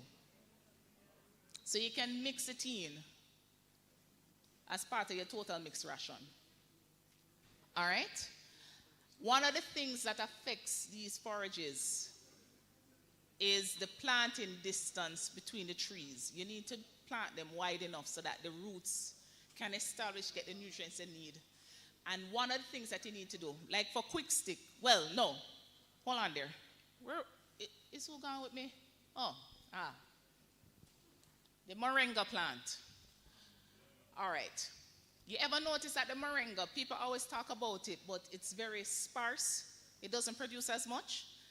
That's because you need to actually cut the center part so that it spreads. The technical term is you need to remove the apical dominance. So the apex, you need to remove the apex, which is the top more, the middle part, so that it spreads sideways. So,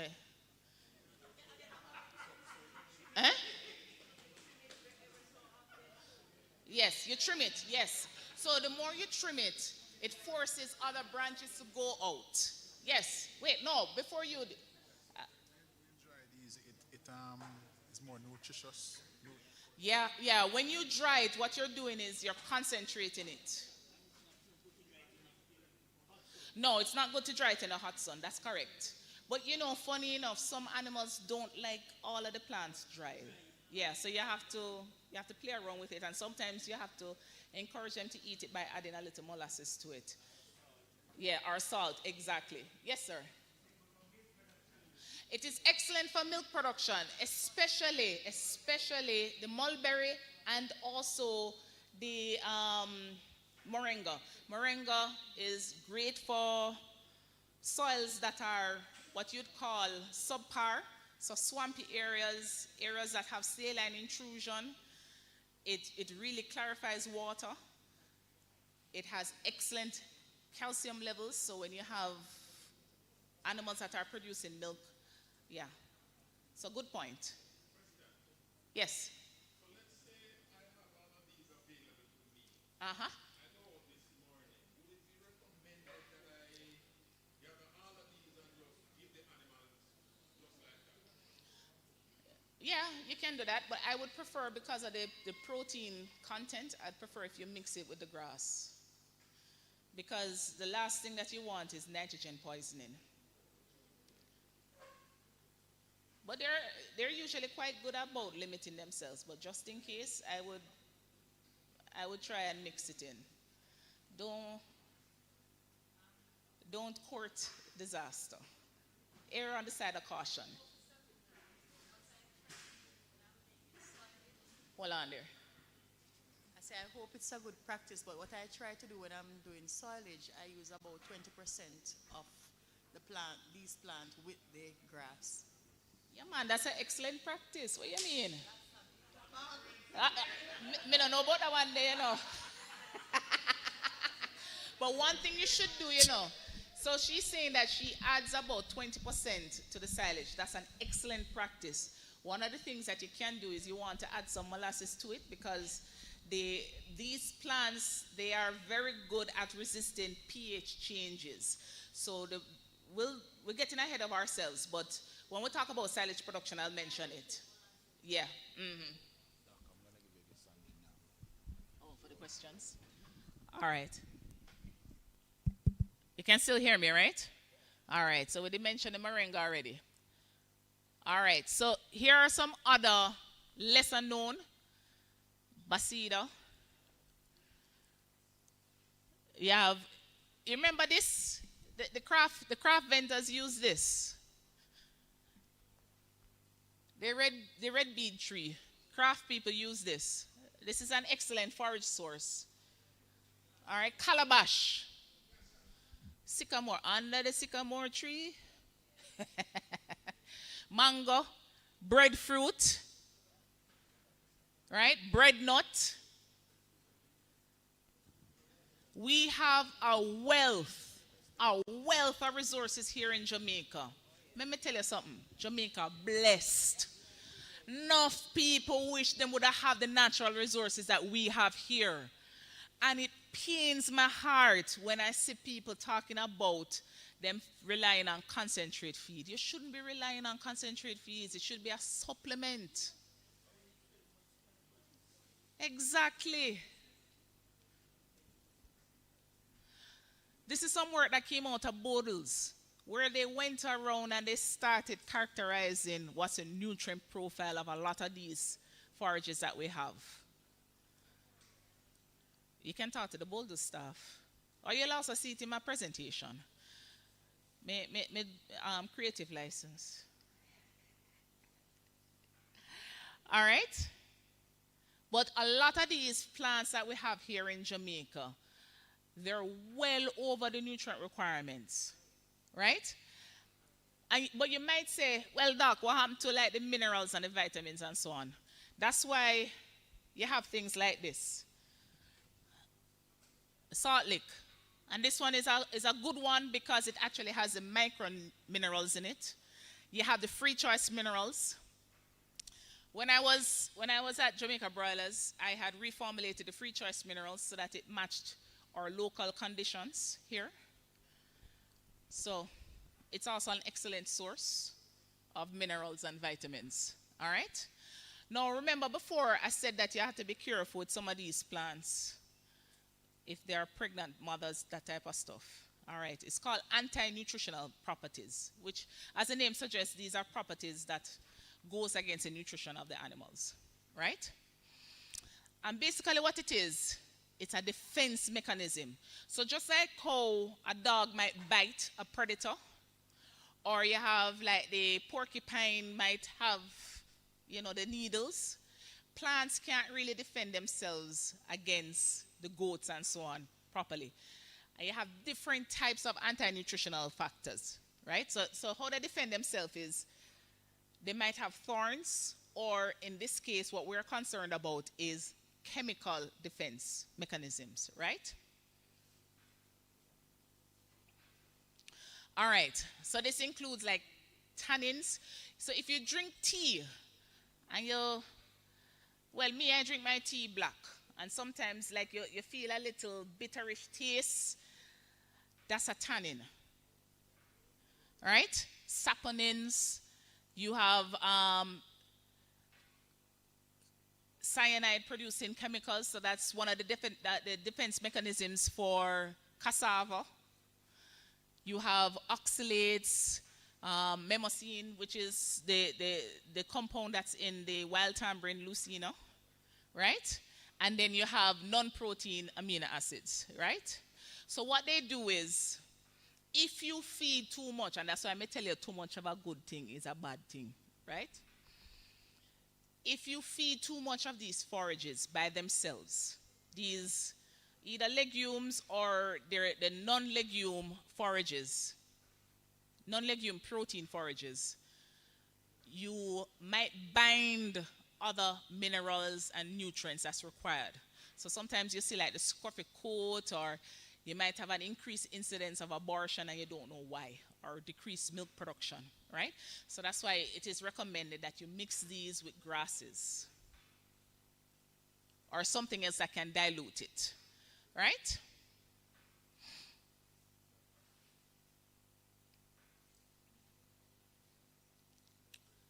All right, so some of the things that influence these anti-nutritional factors: the age of the plant. So like wild tamarind, it's better if you harvest them when they're younger.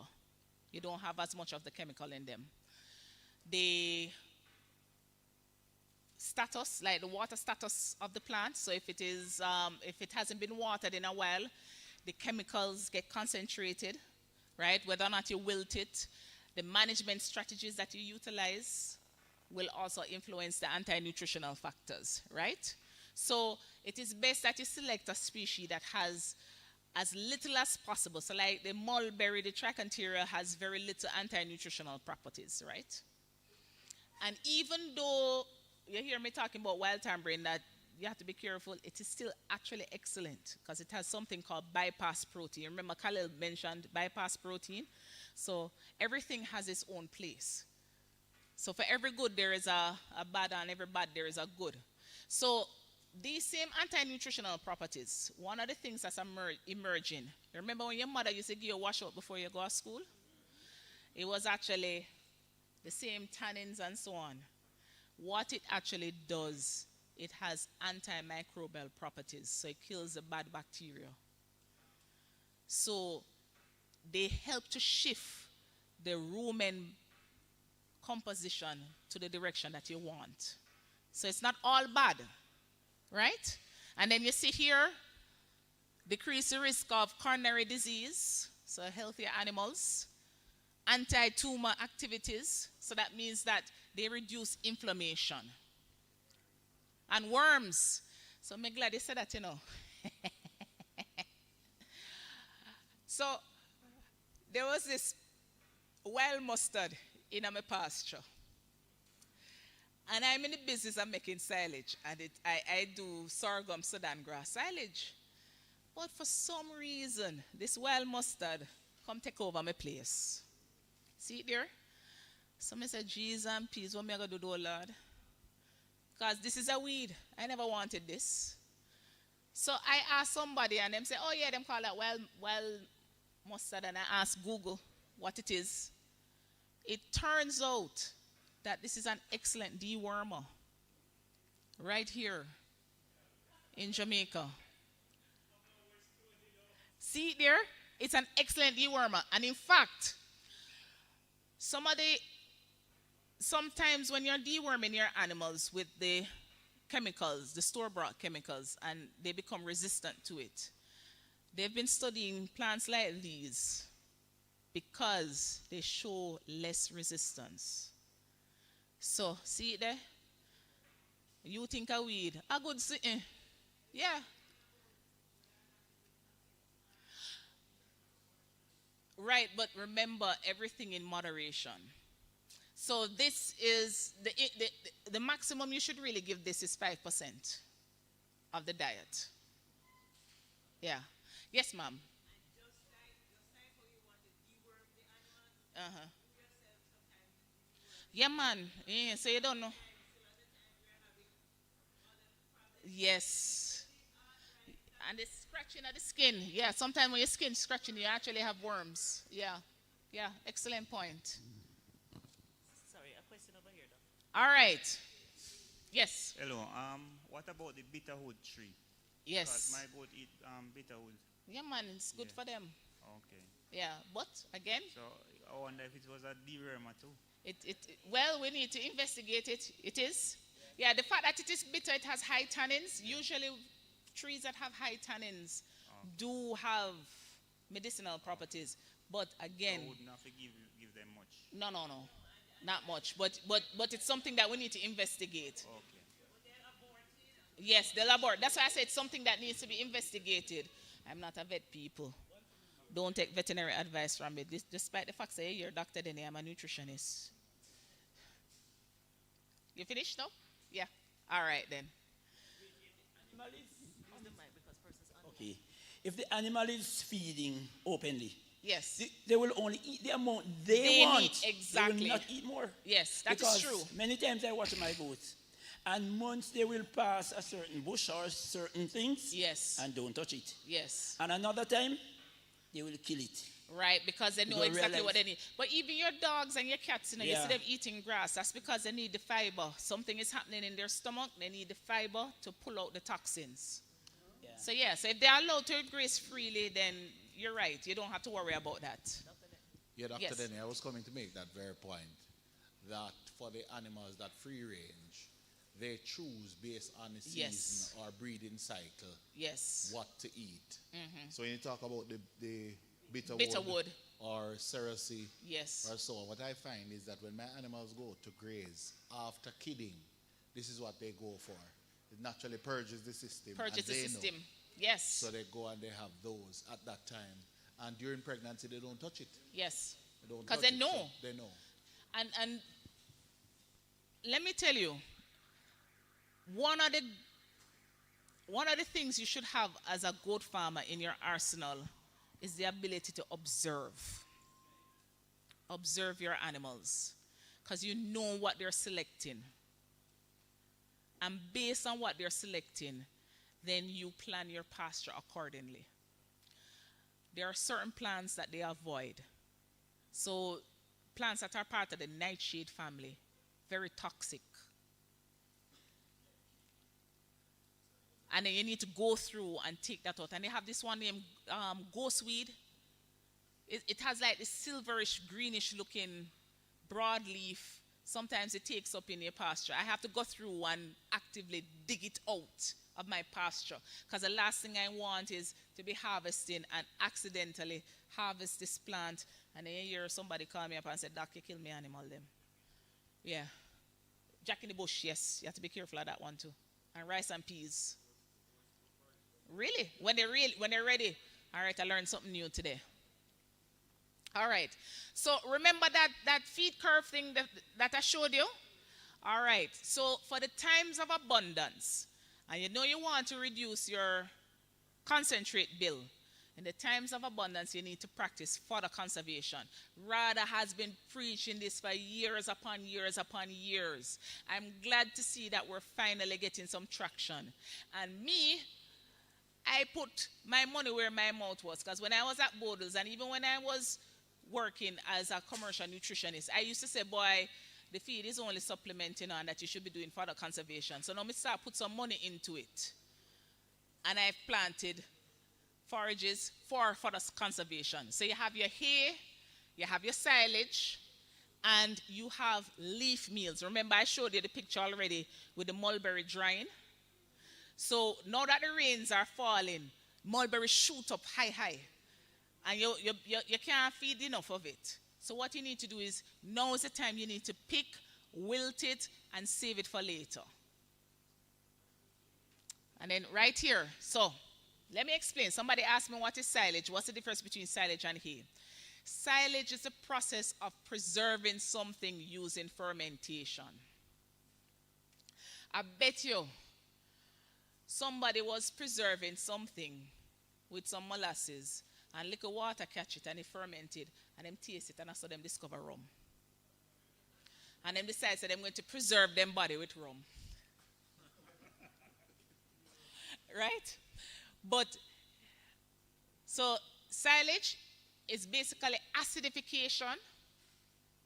So you want to rapidly drop the pH. And I have a bag right here. And this is what it looks like. So you want to harvest the plant at optimal nutrient profile. And it can be stable for years if you get out the oxygen. All right? So normally when you cut the plant, it's around like a 7.5 day one. You want it to drop as fast as possible to be below 5. Why 5? 5 is below a pH of 5 is when you don't have any yeast activity and you don't have any aerobic bacteria activity. So aerobic bacteria, those are the bad bacteria, the Clostridium. Right?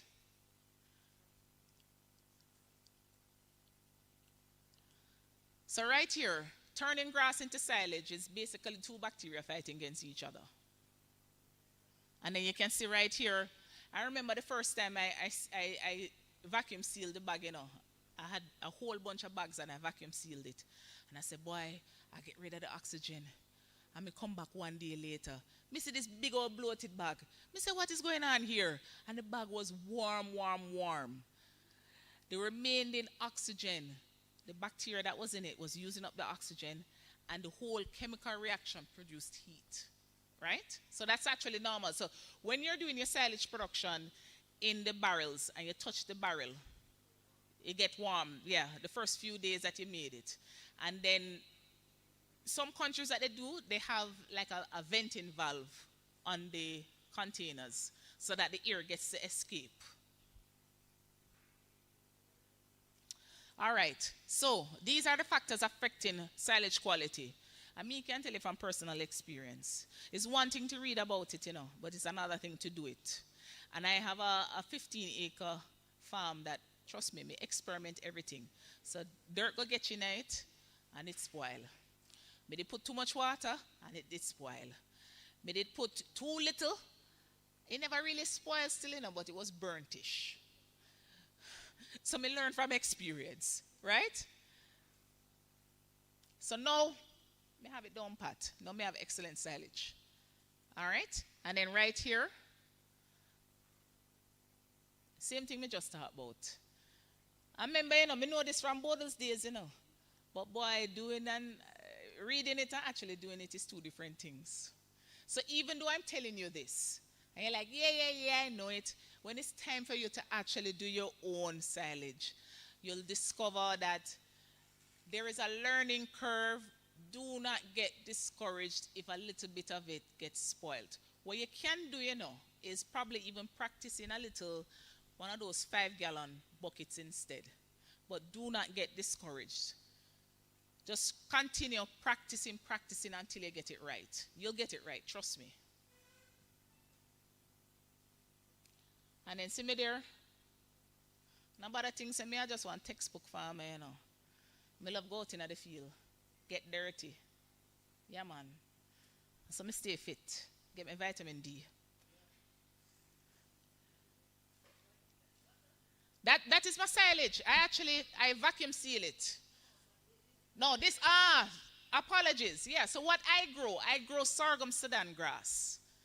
So instead of corn, you hear of corn silage and you have Guinea grass silage and Mombasa silage. I grow what is called sorghum Sudan grass. Now, sorghum, or some people might know it as millet. Sorghum Sudan grass is a hybrid where they mix the Sudan grass, which is known for a lot of biomass, with the sorghum, which is known for a lot of carbohydrate production. So I plant it. Yeah, it's about $65,000 a bag. And that's 25 for the seeds. And then that does like about 3 acres. Now, the advantage that sorghum Sudan grass has is 1, it's resistant to drought. 2, it has high biomass. And 3, you can cut it at least 3 times for the year. Now, you hear them talk about you must keep your records and your cost of production. When I did my calculations, it worked out for me. I'm not telling you to go plant this.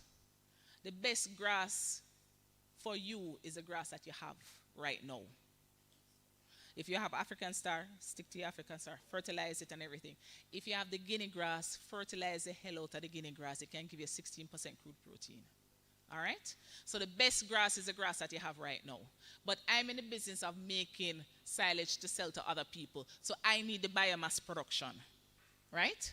So what worked for me don't work for everybody. So right here, this is some technical stuff. You don't really need to know that. But basically, there's some acids, what they call them the volatile fatty acids. They need to be in certain portions for you to have what's called a good bag of silage. So normally, you want to have a lot of lactic acid. But one of the things that they found out is that you want to have a little acetic acid, which is a fancy name for vinegar, because that extends the shelf life once you open it. Right? So you want a combination of both of them. Question? Yes. Hold on, wait for the...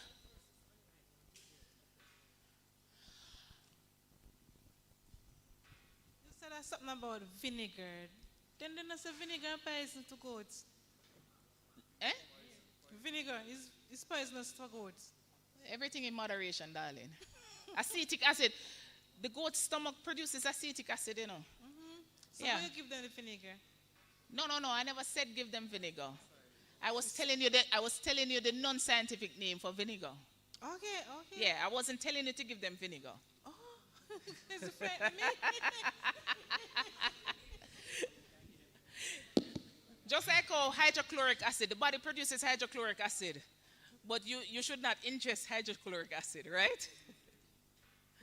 All right, so the best time to feed silage is if it is inoculated, you can feed it after 14 days. But if you did not inoculate it, you usually wait 21 days. That is when every single thing is finished and is entered into what's called the stable phase. All right, so inoculated, meaning that you've added in some probiotics or the good bacteria, some lactobacillus bacteria. Now, fancy name, don't it? Those are the bacteria that produces the lactic acid. The plants produce it naturally.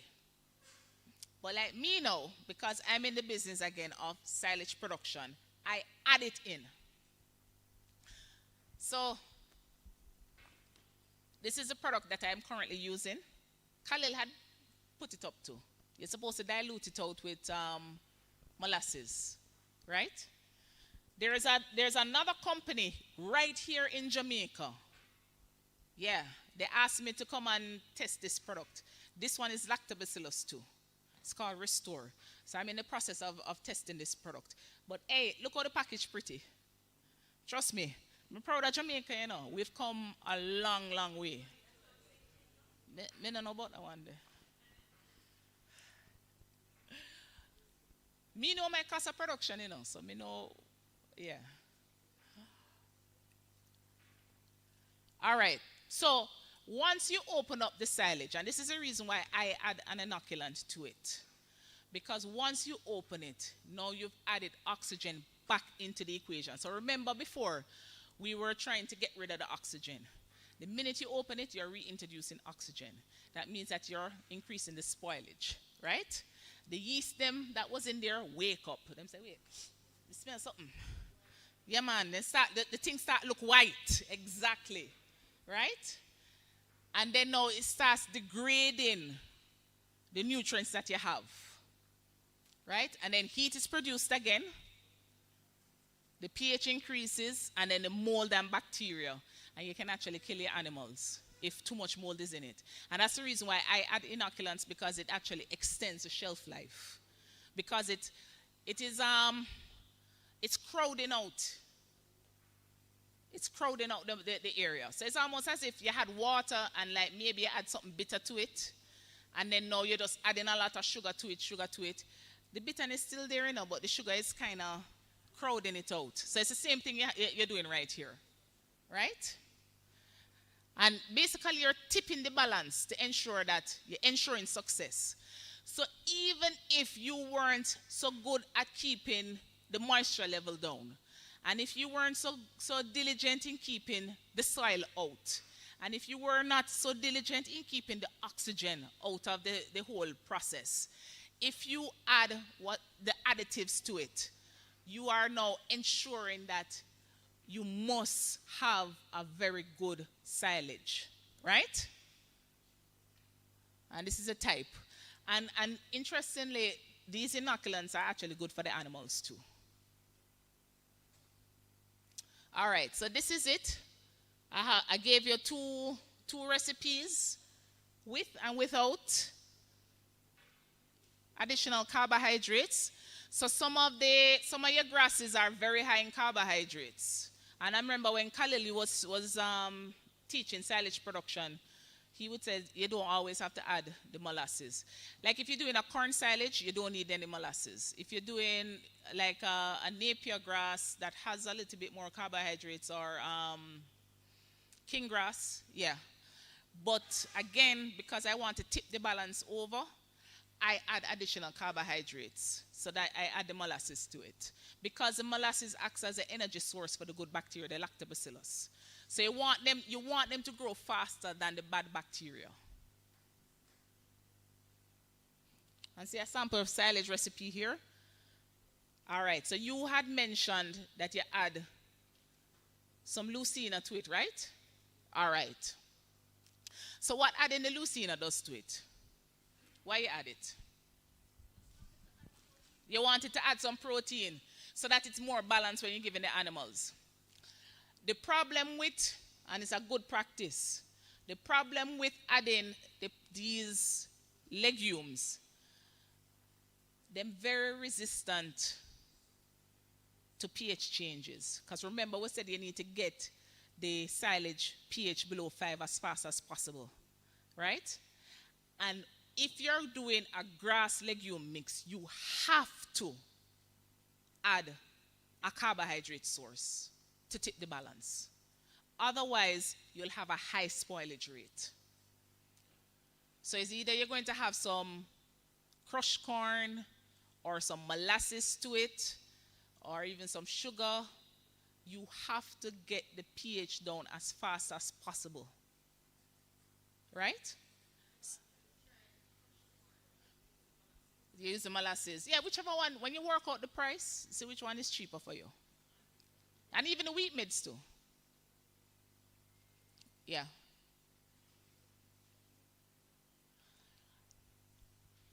This is the different types of common silage types. So, Farmer Khalil, that is in social media handle, he interviewed some people that did this type of silage where it's wrapped up. This is called a bunker silo. So it's like it's like a concrete half a building it looked like a half a building, and the tractor goes over it and compacts it, and then you cover it. This is what they practice mostly at Bodles. And then right here is the bags. So you compress it as much as possible. I vacuum seal it, but you don't have to. If you compress it and then tie the bag very fast. Yes, it has to be a special bag. You have to make sure that there's no light, no UV rays coming in to damage the bacteria. No. Trust me, it will burst it. The stems will burst it. So it's a special bag. There's a company, FlexPack, that sells it. And then, but you know what this is? This person was actually doing sweet potato silage. So they had excess sweet potato. They cut up the tubers and the leaves, because remember the leaves are very high in protein. They mixed it together and they created a sweet potato silage. All right, so hay production. So hay is just basically dehydrating the grass. That's it. It's very simple. If you're just doing it for yourself, you can have like this little wooden hand press system. But if you're going into it for production for everybody else, commercial, right, you have the square balers and the round balers. And then, of course, you want to ensure that it's kept nice and dry. And this is a misconception. Some people see they want to see the hay very, very brown. No, you actually want it to have a green tinge to it. That's how you know that it's a better hay. And it should have a nice sweet smell to it. Right? You have to be very careful. You have to turn it over frequently, because you don't want any mold growth. Because if you see it too dusty, you might get something called farmer's lung, which is the mold getting into your lungs, right? Making you sick. All right. All right? You want a little break? You want to stretch? Go on. All right. It makes no sense. You plant all of these forages, you have your pasture, and you don't manage it well. You're throwing away money. It costs $6,000 an hour to push down land. It costs over $7,000 for say you're going to run a chain for fencing. And you do all of this, and then you make your pasture go into ruin. Or you don't fertilize enough, or you over-fertilize. And all of the things we just talked about. Over-fertilizing, you're throwing away your money. $11,000 a bag, $11,000 an acre for fertilizing. A whole heap of money that, you know. And every time you cut the grass, you need to fertilize. So you can imagine if you just over-fertilizing, the money that you had that way. Yeah. Well, let me talk to you about that one day. All right, so for pasture management, if you notice, I said define your objectives. So if you're doing sheep production, sheep are grazers, so they're more for the grass. But remember that goats are browsers. So they don't really eat a lot of grass, you know. They eat a lot of shrubs. So if you keep that in mind, if you know that you're growing mostly goats, That means that you need to have a diversified pasture. So all of those people who see the little legumes, trailing legumes in them pasture and say, no, I'm going to go through and spray it out with some broadleaf herbicide. No, leave it alone. It's actually a good thing. The goats, them want it. And not only that, some of them, if it's a good one, yeah, watch and see which one they don't like, and then you take out that one. Not only that too, there's nothing that pains me more. Like, you see my pasture I can remove all the trees out of it because I'm mechanizing and I don't have animals. But for farmers that have animals, they need shelter. And not only that too, the trees in the pasture help with the moisture of the soil, which also helps the grass below it. So this indiscriminate cutting down of the shade for the animals, you're actually increasing their body temperature, and they're not putting on as much weight as possible, right? So site selection. So right now, I tell you, I have 15 acres. About 3 of them the acres that I can't use because it's always prone to flooding. So the grass that is there is para grass, very nutritious. But the advantage that the para grass has over the sorghum Sudan grass is it can withstand flooding. So that's the reason why they say site selection. Based on your soil type, you should be selecting the type of forages that you have there. So in areas that are prone to flooding, you want something that can resist root rot, that don't mind the excess moisture. And then, of course, maintenance, you go through periodically, you get rid of those shrubs that are poisonous to the animals. All right, so if you ask me this question, what do you think my answer going to be? What's the best grass? Local. Depends. Well, yes, it depends. The best grass is the grass that you have. One time I was talking to this farmer. He had a lovely stand of guinea grass. The man got through and cut down all of the guinea grass and said, I'm going to plant Mombasa. You know, say Mombasa this and guinea grass are cousin. And he spent all of this money on this Mombasa seeds. All he had to do was just fertilize the guinea grass. It's there. Whatever grass has volunteered in your pasture, that is the grass that you should be encouraging, as long as it is not something that can harm your animals. You do have some grasses that are detrimental to sheep, so you have to be very careful, right? Seymour grass? No, well, yeah, but you know, Seymour grass, they had introduced it for erosion. Yeah. That's actually in Grenada. No. No, it's a point I was making. So there it is. This was in a very cool part of Grenada. They selected the wrong animal for the area. Yeah. All right, so this guy, Mr. Thompson, we were there harvesting. He planted his Mombasa in rows. He did drip irrigation, and fertilized and everything. And then if you look in between, he actually has some wild tamarind in between. So when you're cutting the grass, you're getting some wild tamarinds too.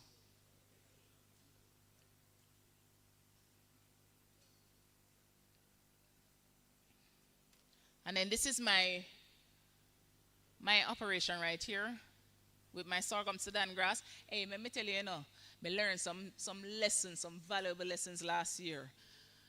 First it was drought, then the rains came, and then I had like a fungus infection in the thing, but I have to mow down everything. But you know what I discover? The seeds are actually viable. So you can replant it. Yeah. I think so. Because you get 3 cuttings out of it, whereas the corn is 1. It's drought tolerant, and you don't need as much chemicals. The pest burden is a little bit less.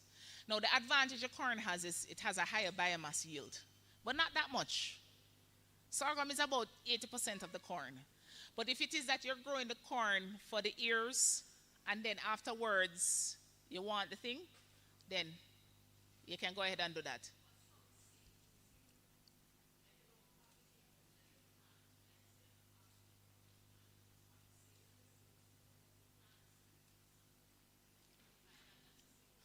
No, no, no, this is viable. Yeah. Me prove that over and over. The seeds are viable. And see it here, look, I am 5, I'll lie and tell you say I'm 5'7", but I'm really 5'6.5". But go with the 5'7" now. So see it there? It was pretty high. And this was unfertilized. Yeah, this one was knapsack spray, but afterwards I bought a seed planter so that it could be done in rows. But this was just a knapsack, and then we just covered it afterwards.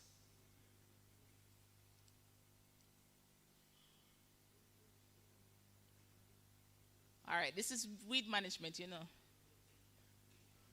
All right, so pH of the soil is very important for your fertilization practices. So where I am is very basic. So they had recommended something that was sulfur, something that would lower my pH, right? So the only way to do that is if you do your soil test. So I strongly recommend that all farmers do their soil test, even if it's just once. And actually, you only need to take 1 sample per 20 acres.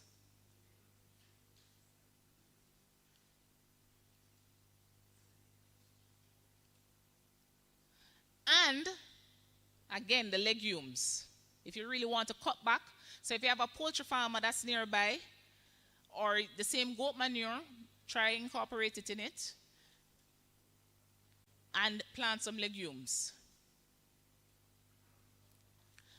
But one thing that you have to be careful of with the legumes is the goats will go for the legumes more than the grass. They'll eat the legumes faster, and because of that, you have to constantly reseed. So that's the only disadvantage of when you combine grass and legumes together.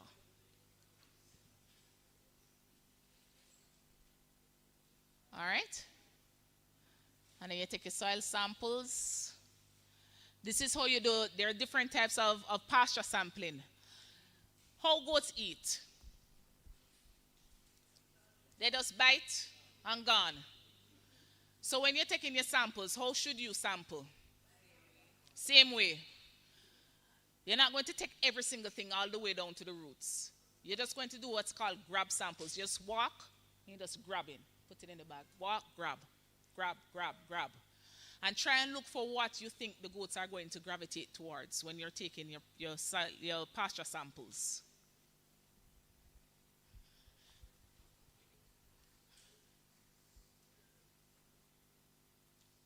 And then rapid analysis, that's my NIR machine.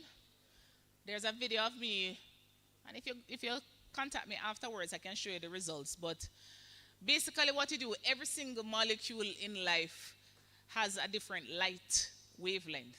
And you're just basically using wavelengths to interpret what's the nutrient composition of it. And this is how I actually know if I'm fertilizing properly, right? And this is an example of, so you get crude protein readings, you get energy readings, you get digestibility readings, the amount of minerals, but you don't get the actual mineral composition, right?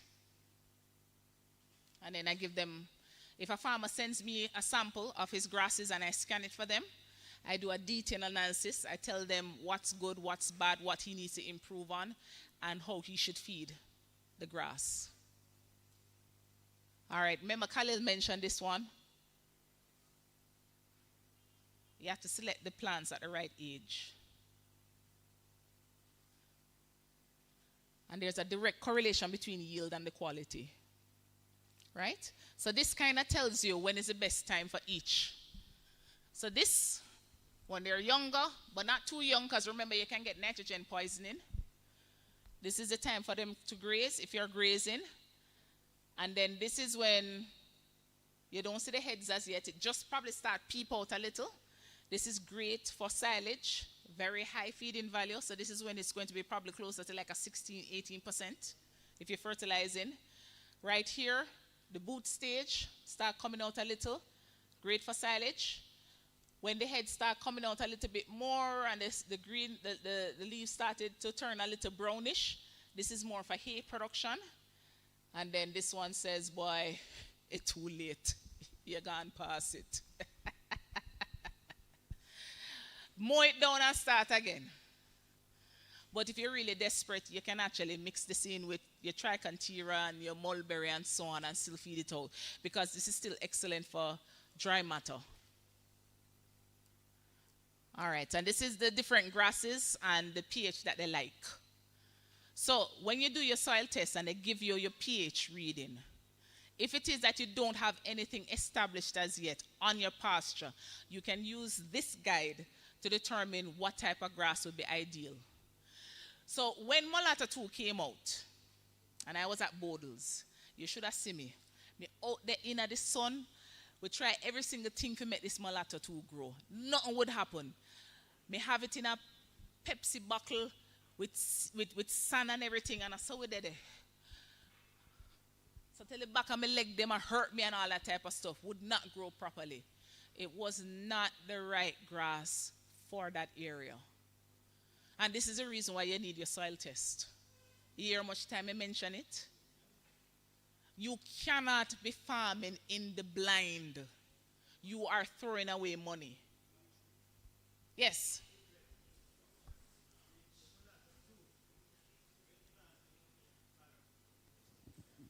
We had planted a paddock of Mulatto 2, and it was slow in growing, slow in germination, everything. Yes. And we had just a little left back in a plastic bag, and it was threw it on top of a building, which was under a tree that all the leaves rotted. Yes. And when we went back there a few weeks after, the entire place was covered. Yeah. Covered in all the germination had taken place and everything, so we just transplanted them. Right, yes. So the thing about it, I think the process that they had used to plant the Mulatto 2. Yeah. But one thing I can say, after a while it came on slowly, but once established, that is one of the toughest grass I've come across so far. Yes, that the is true. The rooting system is deep. Yes. And so it really grows pretty high. It's pretty high. So the Mulatto 2, it likes slightly acidic soil and it likes alluvial soil. So it's a little bit looser. It's not ideal for clay soils. The reason why it probably germinated, where you had the leaves and everything, you had humic acid there. All right, so there's this pasture checklist that once you get the presentation, you can print it off for yourself. You do your own checklist for yourself. All right, you can call me in and we'll do it for you too. All right? So I know that Khalil had mentioned about the higher yield production, and that affects stocking rates, and that is true, it does. But I want to tell you though, a word of caution. When the seed company tells you that, oh, this grass can give you 20 hectares, remember, the goats are not eating the entirety of the plant. So in reality, it's about 25% if you're grazing. It's about 25% of that that's available to the animal if you're grazing. Now, if it is that you're harvesting it and shafting it up, that's a different matter entirely. But we're talking about stocking density here. So that means that you're going through and grazing it. So whatever it is, the yield is for the pasture, you need to cut that. And that will determine your stocking density. Right? And it has right here the estimation of how to calculate it. Right?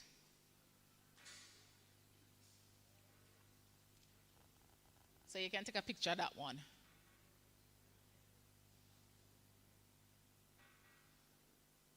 And then this is the same thing about grazing, zero grazing. What's the best time for each? Right? If you have a large pasture, divide it up into smaller pastures. 1, it reduces the worm burden. 2, it prevents overgrazing. 3, it maximizes the utilization of that pasture. So you just do it in a rotational way.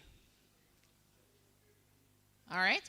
And if it is that you don't want to calculate it yourself, because usually when you're trying to determine the stocking density that you should use for a paddock, you're actually supposed to collect samples and discover what's the yield of your pasture and then calculate and adjust accordingly.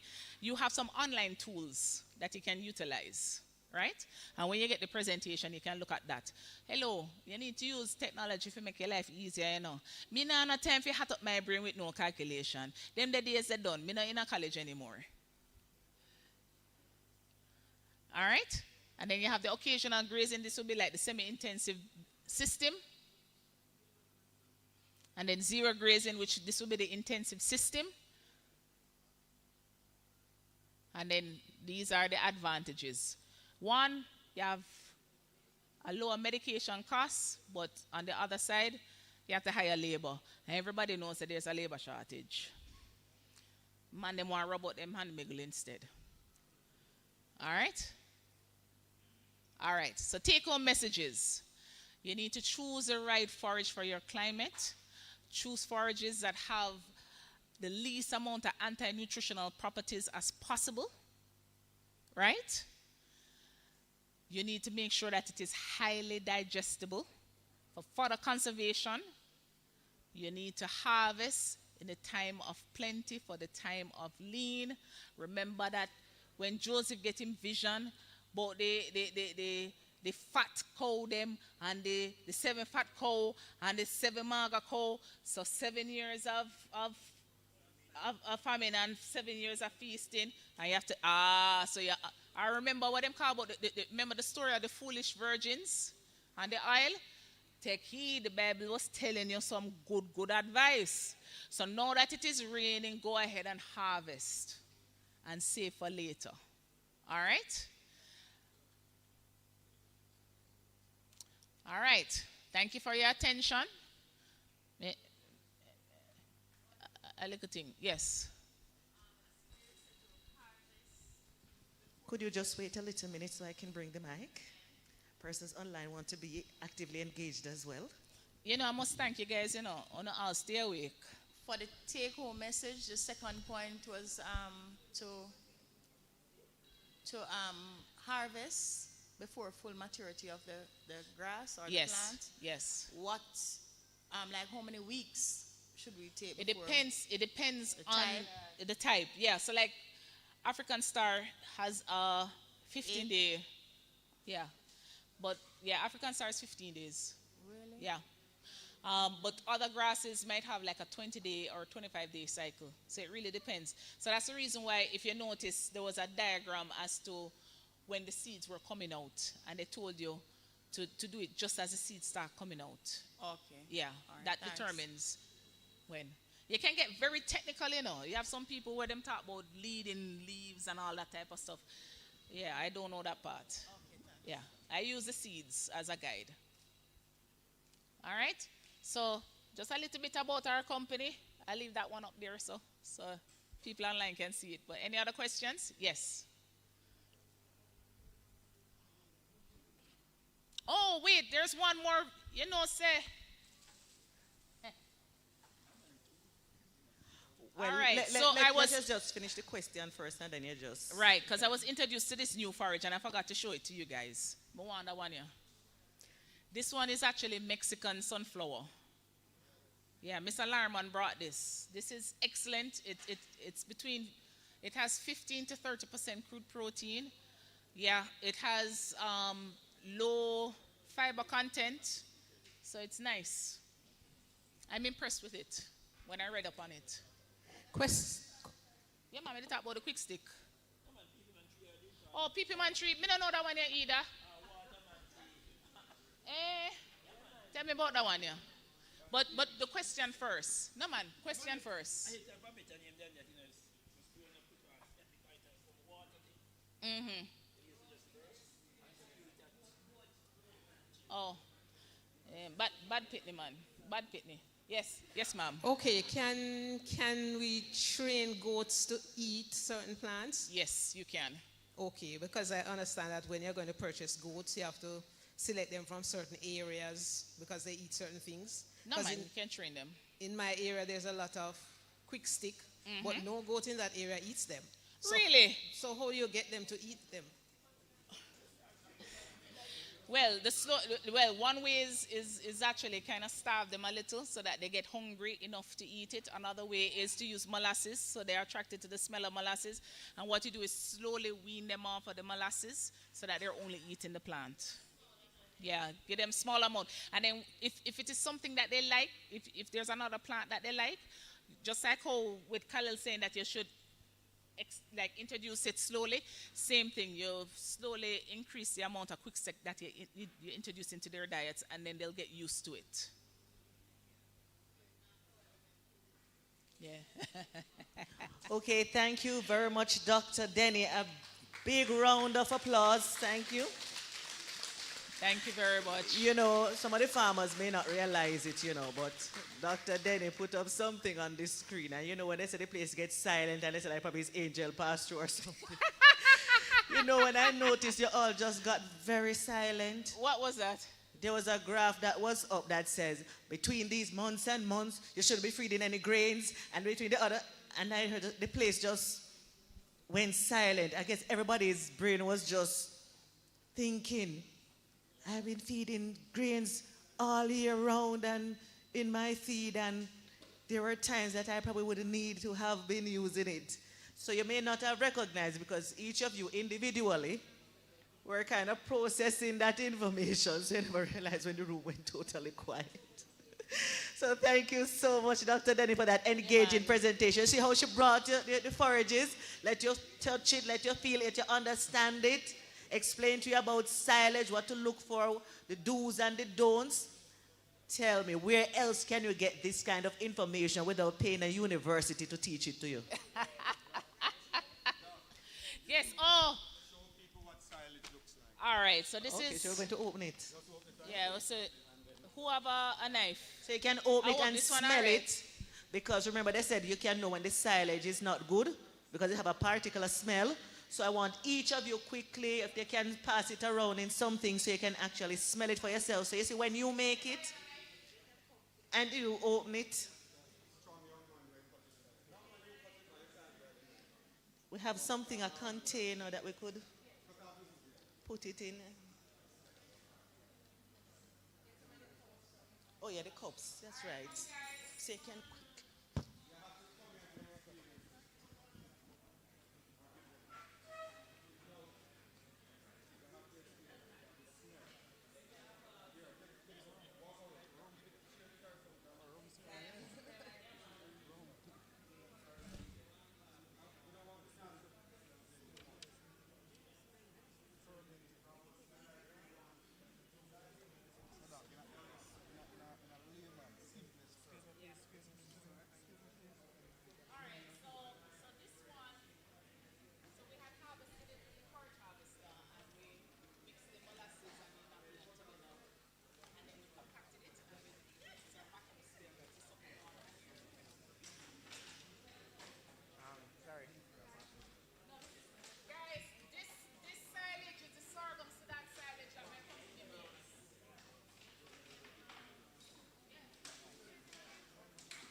Guys, if it is that you don't feel comfortably enough to making your silage, just give me a call. And she has a display at the back of the room. So when you're finished, you can ask some additional questions. You can hear the cost of silage if you want to purchase, if you don't want to make your own. She has all the gadgets that are down there showing you how to utilize them for your production. But remember, we have some additional exciting... Listen to me, people. We don't want to miss it, and time is going, so let us continue to move on. You can just pass it around, smell it, look at it, so that when you make your own, you can see if it looks similar. Jenko people.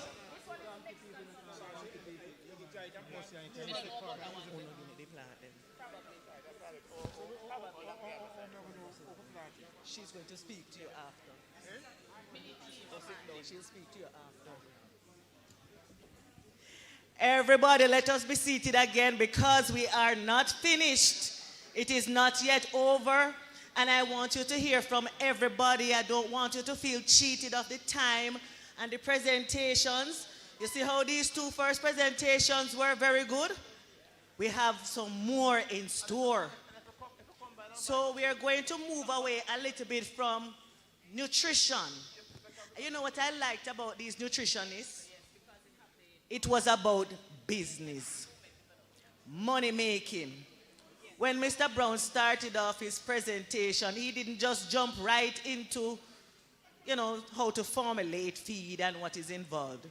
He first of all indicated that it was about making money.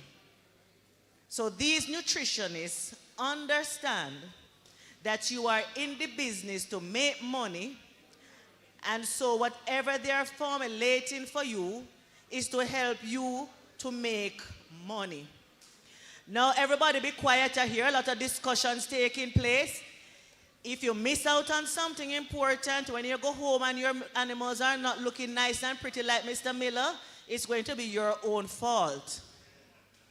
So the other exciting presentation that is coming up is that this individual used to head the livestock unit at Borders Research Station. I don't know why this seemed to be a common element. You notice how the research station seemed to be having some well-educated individuals. But then, what happened with the other two? Where did they go? From Borders, they went where?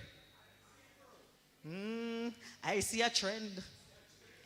Because this individual that used to be heading the livestock section at Borders is now working with Jamaica Broilers.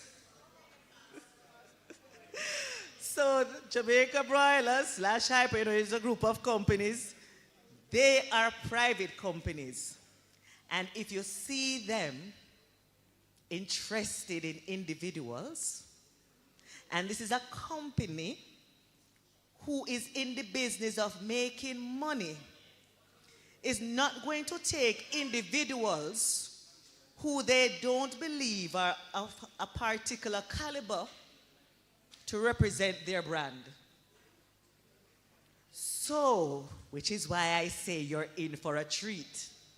Because now, you learned about the grasses, and I heard some persons were talking about what they said about the grass to deworm. There was something special that they say you could use to kind of detect, because normally these grasses, have this particular thing, and you're drinking tea and it tastes bitter, and they say, what is in it? Madam here said tannin first. You're a farmer? You're listening? Well, Mr. Bernard, this young lady who was listening need to get a bag of feed. Either you're going to donate it to another farmer here. You decide. Right? So, you are going to be learning now about common goat diseases and parasite management. So you know a little while we're talking about some of these grasses, and they have tannin, or the shrubs, and they have tannins, and we're going almost into natural dewormers, etc. So we're going to speak a little bit more about this. And why this is important is because Jamaica, we are so blessed that we only have a few diseases that really affect our animals. And the major problem that we have with goats in Jamaica is what? Apart from those who want to help us to sell our animals at the end of their productive cycle, we have issues with internal parasites. Because if you plant the right grasses, the right legumes, you make your silage, you make your hay, you get the right genetics. But if it is that you are not managing these particular parasites, what will happen? Exactly, you see yourself still with skinny goats. And although you're saying, but Mr. Brown said if you give, what minerals was he said? Vitamins was he saying that was important? Who said that? I think a bag of feed for that gentleman, because he was saying you can give your goats A, D, and E, and it will help them to look shiny and all these sort of stuff. You had said it too? Okay, so madam, do you want to donate your bag of feed to that gentleman behind you? So I hope you thank her very much after this presentation, when we're finished, because she's been generous to you. I love that. We're helping each other out, right? So the young lady that is going to come to you now and share her wealth of knowledge with you, because we know we're joining everything together, wrapping up everything. We sort out the nutrition. We are now experts in nutrition. We go home, we're not looking at the goats anymore. We know what we're feeding, what we're feeding. No, when they say they're giving the animals the forage, what you're feeding. There's something in the rumen. You're feeding the microbes. No. Remember, you say you're feeding the microbes in the rumen, and if you understand what the microbes need, then that is how you're able to, formulate your thing properly. So, help me to invite to you Dr. I know it's Roberta Daly, but no, Dr. Roberts.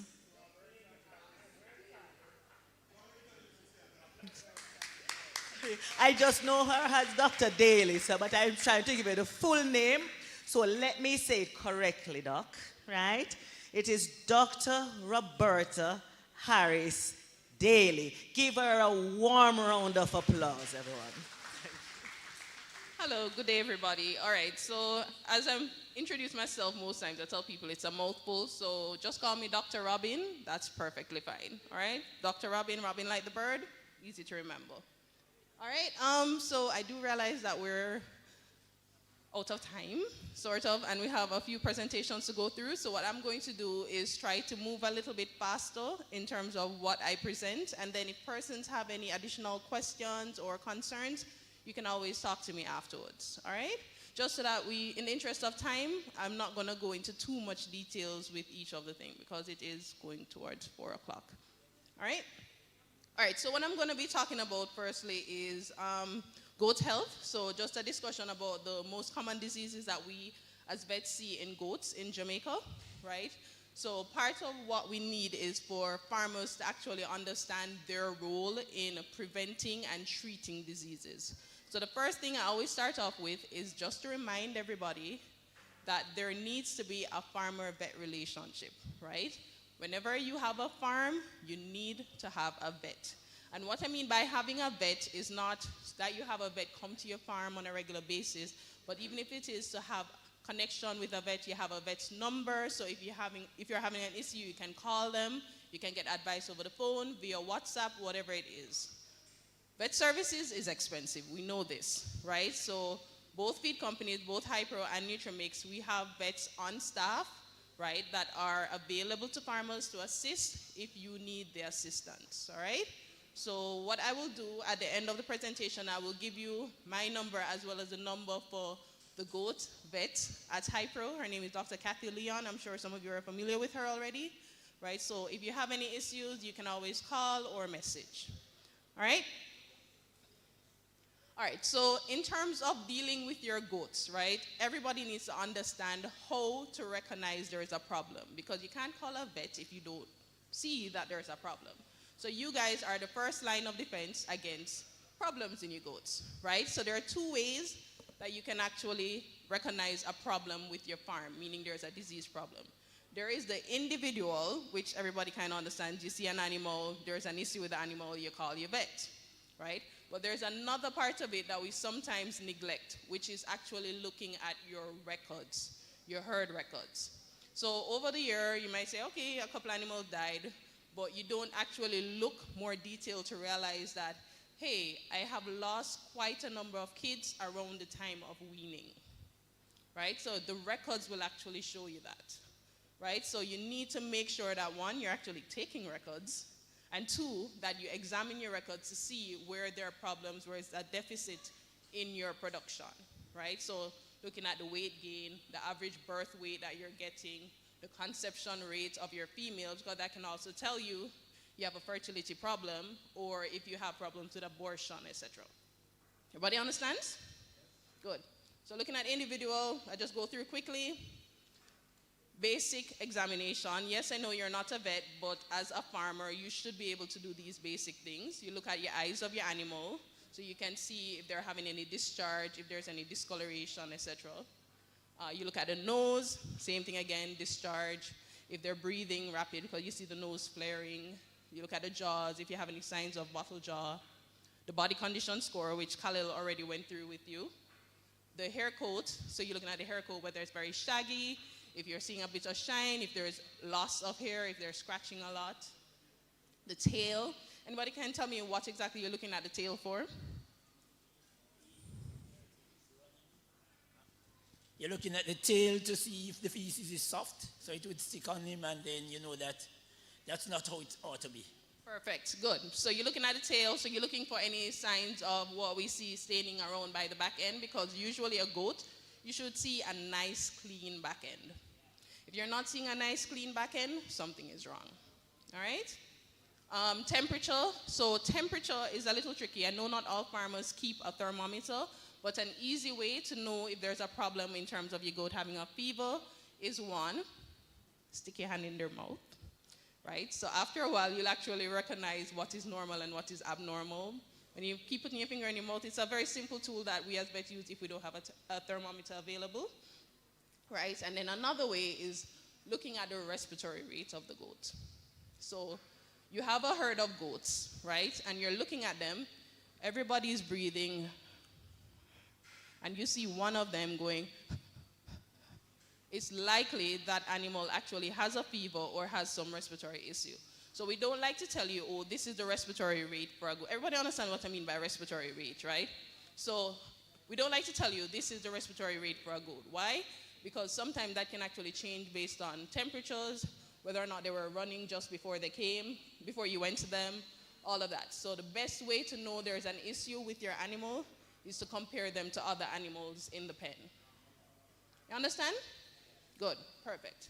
All right, and then as I said, breathing as well. You can tell that there's something going on with your animal.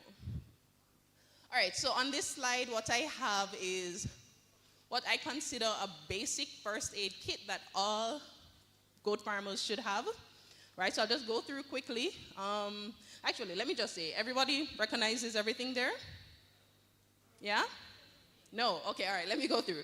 All right, so sulfamide is one thing. It actually works as a kind of antibiotic, right? So it's one of those basic ones that you can get over the counter, so you don't need a prescription for.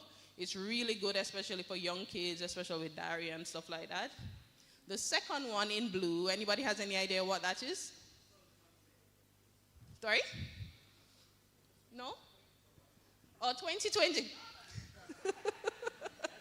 That's actually a very good guess because it looks exactly like it. But that's actually copper sulfate, right? Further down, I'll explain to you why you need to have copper sulfate in your possession.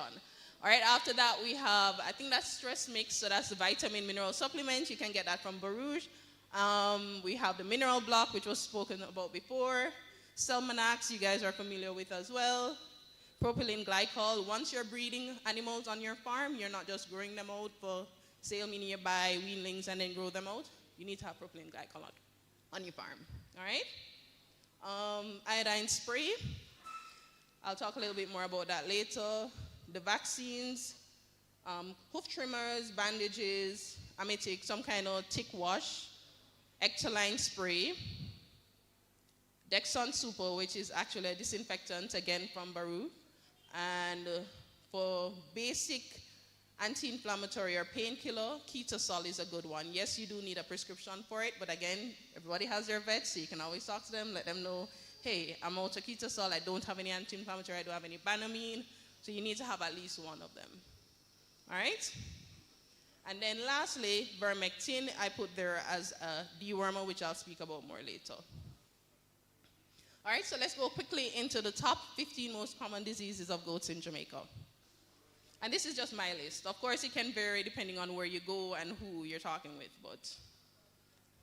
All right, so first up, was spoken about before. Oh, sorry, I might have some cow pictures in here. I should mention I mostly work with cattle and horses, right? So I do goats as well, but mostly cattle and horses, so you might see things that are more related to those, right? But hoof rot and interdigital dermatitis, we mentioned it before, hoof rot, very common problem, especially after a lot of rain, right? So basically it's caused by a bacteria that lives in the soil, Fusobacterium necrophorum, as well as another one, apiogens. They both can, well, for goats, apiogens, for other species, not so much, and denodosus. So what happens with hoof rot is that, especially when the hoofs get really wet, it softens, and that way the bacteria from the soil can enter very easily, right? Once it enters and it develops an infection, unfortunately, that can spread very quickly, right? So when you have an animal with hoof rot, you need to address it quickly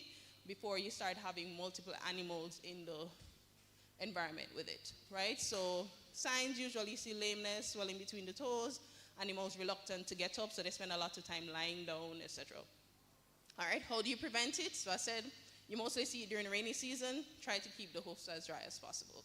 So if you have housing for them, elevated housing, try and keep them out of pastures that are waterlogged. That helps with it, right? And as I said, treat quickly.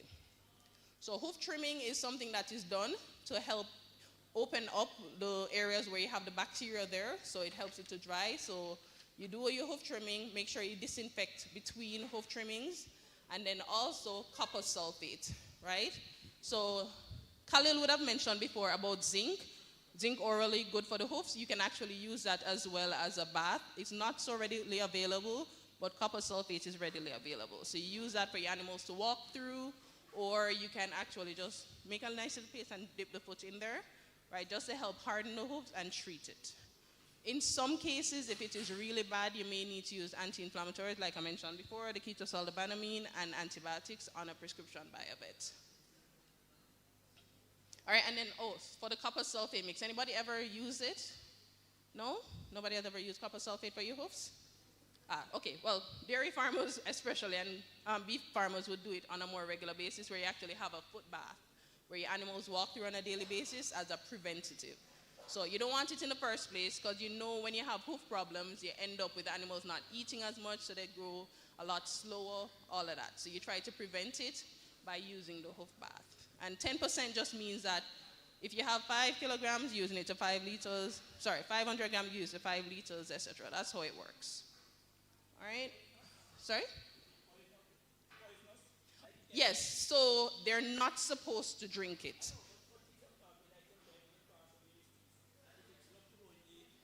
Mm-hmm. What, the ticks? No. No. All right, so the next one, I really should have asked you guys to tell me what they are before the name came up, but we'll just go through, right? So this is another very common one. I'm sure everybody here, once you're a goat farmer, you've seen it. Even if it's not on your farm, you've seen other goats with it, yes? Nobody not answering me? Nobody knows it is? Oh, okay, great. All right. So this one is called ORF, or contagious ecthyma is the right name. Some farmers refer to it as scabby mouth, right? So what you notice is pustules developing, especially around the mouth, and sometimes on the teats of the females, right? And it usually occurs in young animals. So it's actually caused by a virus, and a very contagious virus. So you can think of it as chicken pox for goats. All right, so it's actually caused by a pox virus, right? So it spreads very quickly, as I said, and it affects young animals. They develop these sores. The good news about it is that usually it goes away on its own. So your immune system will their immune system will fight it off, and eventually they will be immune, so you don't see it very often in adult animals, just like with chickenpox. You get chickenpox as a kid, you don't normally get it again as an adult, hopefully, if you have a good immune system, right? What we usually ask or try to get farmers to do is prevent it from happening on your farm in the first place. So you want to try and keep this out. If it has happened in the farm, unfortunately, it is very hard to get rid of. So it's more just a management thing. So for example, you have kids with it and they're not eating as much. It's really painful. You can give them some anti-inflammatories. You spray up the mold to prevent the maggots, all of that. And just try and encourage them to eat until, as I said, the virus runs its course. All right? Everybody understands? Good, good. All right, next one, blackleg.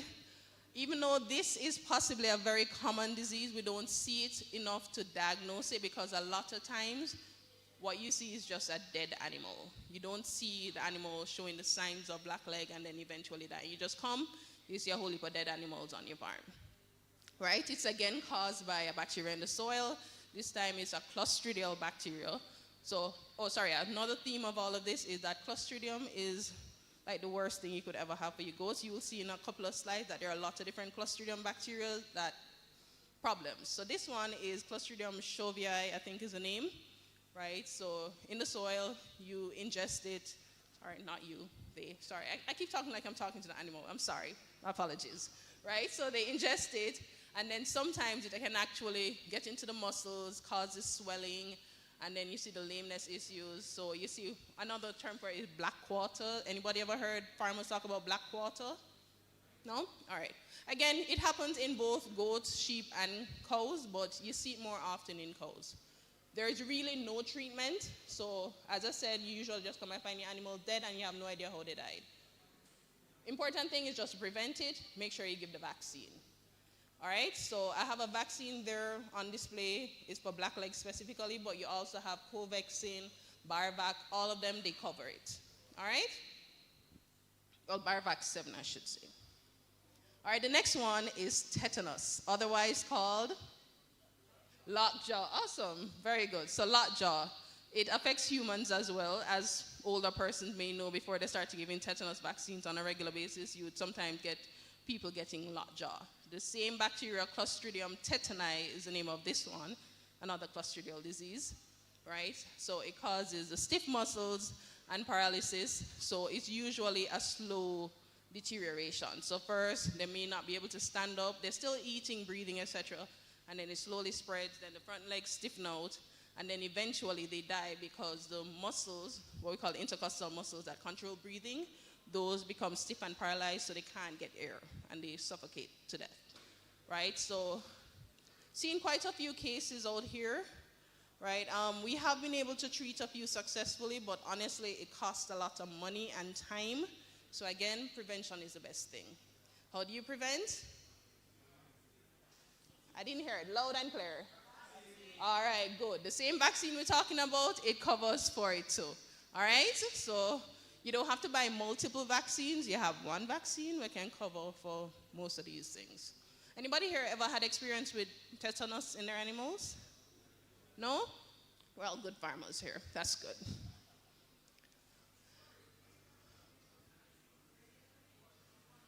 Sorry? All right, so vaccinations, right? So different manufacturers actually have a different recommendations for how you do vaccines, but generally how it is done in goats is that you give your first vaccine, I think it's at 2 months, and you have to repeat in another month, 3 to 4 weeks, right? And sometimes depending on how prevalent a disease is in your area, you can actually give a third shot, right? Why this is that sometimes when you give that first vaccine, because they have gotten colostrum from the mummy, the vaccine isn't as effective. Because the idea of a vaccine is that the immune system is fighting off something. But if they get colostrum from the mummy, it's kind of competing with their immune system. So we normally recommend that you give 2 doses as a young animal, and then you repeat when they're older, especially for the females, right before they give birth, just to make sure you up that antibody level. So when they give birth, that those animals are protected, you vaccinate them again, right? So tetanus, in some areas, they actually do it even once a year. But from my own experience, after they've gotten that first 2 shots as a kid, you don't normally have to, because again, they don't live very long because they go into slaughter. But for dams, definitely you want to revaccinate them when they're about to kid. All right? All right, the next one is leptospirosis. Everybody here familiar with lepto, right? All right, and this is also another one that's zoonotic. Zoonotic meaning we can get it too. All right, so you've heard government, Ministry of Health talking about lepto, especially after the hurricane. Be wary, look for the signs, etc. Goats get lepto too. All right? So usually how lepto is caused is, again, another bacteria. It's spread in the urine of the animal. So it can spread from rats, cows, pretty much any mammal can have lepto and pass it on to others. So it spreads between animals and species. So what we normally recommend is that once you have large bodies of water where you have other people have their animals around, you try to keep your animal away from the water, right? Because if they pee in there, especially cows pee in there, they have lepto, they pass the bacteria, your animal goes there, they end up getting it, and you see lepto. How do you tell lepto? Everybody usually uses these pictures to show what lepto looks like. The yellowing, we call jaundice, right? But normally by the time you get to this stage, it's a dead animal. Right? Antibiotics sometimes can help, but usually not very effective. Other things you can look for, the fever, as I said, increase in respiratory rate, blood in the urine. So you see them passing urine and it looks a little discolored like there's blood in it. Also, if you realize that you're having an abortion storm, meaning you have a whole lot of animals that are pregnant and all of a sudden you just keep having them aborting. Like, what's going on? It could be lepto. Mind you, it could be a lot of other things, but lepto, as I said, is kind of common out here, so that's one of the things you look at. And then for those who actually do milk production, you can actually see a drop in the milk production, a sudden drop in milk. So they usually give you 3-4 liters, it drops down to 1. All right? Lepto can be treated, but again, usually unsuccessful because a lot of time, by the time you catch it, they're already at that stage with really not much you can do. Unfortunately, the good news is that there is a vaccine for it. The bad news is that it's not really registered out here for goats. So talk to ministry people when you see them. All right, next one is mastitis. I'm at number 6, I said 15, so I think I have to move a little faster. Time is against us. So mastitis, again, your breeding animals, mastitis is a common thing. Right, so you normally see where the mommy starts kicking away her baby. You may not notice that, hey, she has a huge udder, swollen and hard, etc., but you notice that she's not feeding, right? An animal that's not feeding, you need to investigate. So sometimes the reason why she's actually rejecting it because when the kid comes to suck, it hurts. It hurts like crap. Anybody who has ever been a mother and actually experienced breastfeeding, you kind of understand what I'm talking about. The mastitis, it hurts really bad. All right, so pain is one of the things I use as a sign. Prevention, remember to do all of the things in terms of milking out. Don't allow her to go for a long period without being milked, if she's a high producer especially. And also make sure to try and keep those udders dry. Because how that bacteria gets inside there is because the teat canal is open and everything is wet, transmits everything up in it. So if you keep her dry, you're less likely to get a problem. Treatment, there's 4 medication on the market in terms of intramammary infusion. You have today and tomorrow, which I'm sure most of the older farmers are familiar with. No? Today and tomorrow? Okay. Well, you have that, and we also have antimastitis A and S. So basically, there's a difference between them in terms of how long they last in the system and which ones to use while she's suckling versus she's not suckling. Not going to get into those details. If you have a problem with mastitis, call your vet. All right? Sorry? What, today and tomorrow? Or antimastitis, ANS? Today and tomorrow is still on the market. Well, I should say, it's still on the market, but sometimes there are shortages. So antimastitis, ANS, they're still on the market as well. It's actually brought in by Baruch, and you can get it at Hypro. Again, prescription. All right. Huh? No, you're not going to find it in a regular farm store. Sorry. Anytime I say anything is prescription, you would not or should not find it in the regular farm store. Okay, because these things are controlled by Pharmacy Council. So they should not be in your regular farm store. Pharmacies, Hypro, etc. All right? So human pharmacies actually carry vet drugs too. All right? All right, next one. This is also another very common thing in Jamaica. Caseous lymphadenitis is the right term. what you would see, basically, you notice an animal with a swelling, an abscess by the neck. Sometimes you see it on the back, by the legs. There are very specific places you find that. And what is actually happening is the lymph node itself is swollen and forms an abscess caused by a lovely bacteria called Corynebacterium tuberculum, right? So it, again, spreads very easily, very contagious. A lot of farmers are tempted when they see these things to just cut them open and drain them. How many persons can attest that they've done that? Good, I see. You're honest, right? Sorry? Or it bursts itself. All right, so here's the thing. You see those little abscesses? They actually have that bacteria that I'm talking about, very contagious, inside there. So whenever you cut that or it bursts open, it's just spreading that bacteria, and you're likely to have your other animals get infected. So one of the things that we tell you to do, if you are going to land under the advice of a vet, get the animal into an isolated area. Do not do it in a pen where you have all the other animals, right? When you're draining that, after it's finished, make sure you disinfect like crazy. All right? Disinfect your hands, disinfect the instrument, everything. All right? The other thing is that there are some other treatments that persons have proposed, like using formaldehyde and sticking it in. A lot of them are not effective. So unfortunately, this is one of those diseases which is very hard to deal with. So the best thing to do is try and keep it off your farm. Animals can live with it. Let me just mention that. It doesn't mean that animal is dead or condemned. They can live with it. They can continue producing. They can continue life and not show signs. However, sometimes they will just go plummeting, and you just have to get rid of them. But it's just something to keep in the back of your mind. Kind of like thinking about HIV, AIDS or something. You can live with it, but sometimes they will pop up and cause more problems. So, all right? So try and keep it out, because it's really difficult to deal with. All right, preg tox, we already spoke about that one earlier during nutrition. So more likely to get it in animals that are carrying multiples. Make sure you have a propylene glycol on hand. Just a note that we do sell ketone test strips at Hyper now, where you can actually take some urine, put it on it, and it can tell you whether or not you're having or predisposed to getting pregnancy toxemia. All right? Just a little paper test strip you can use.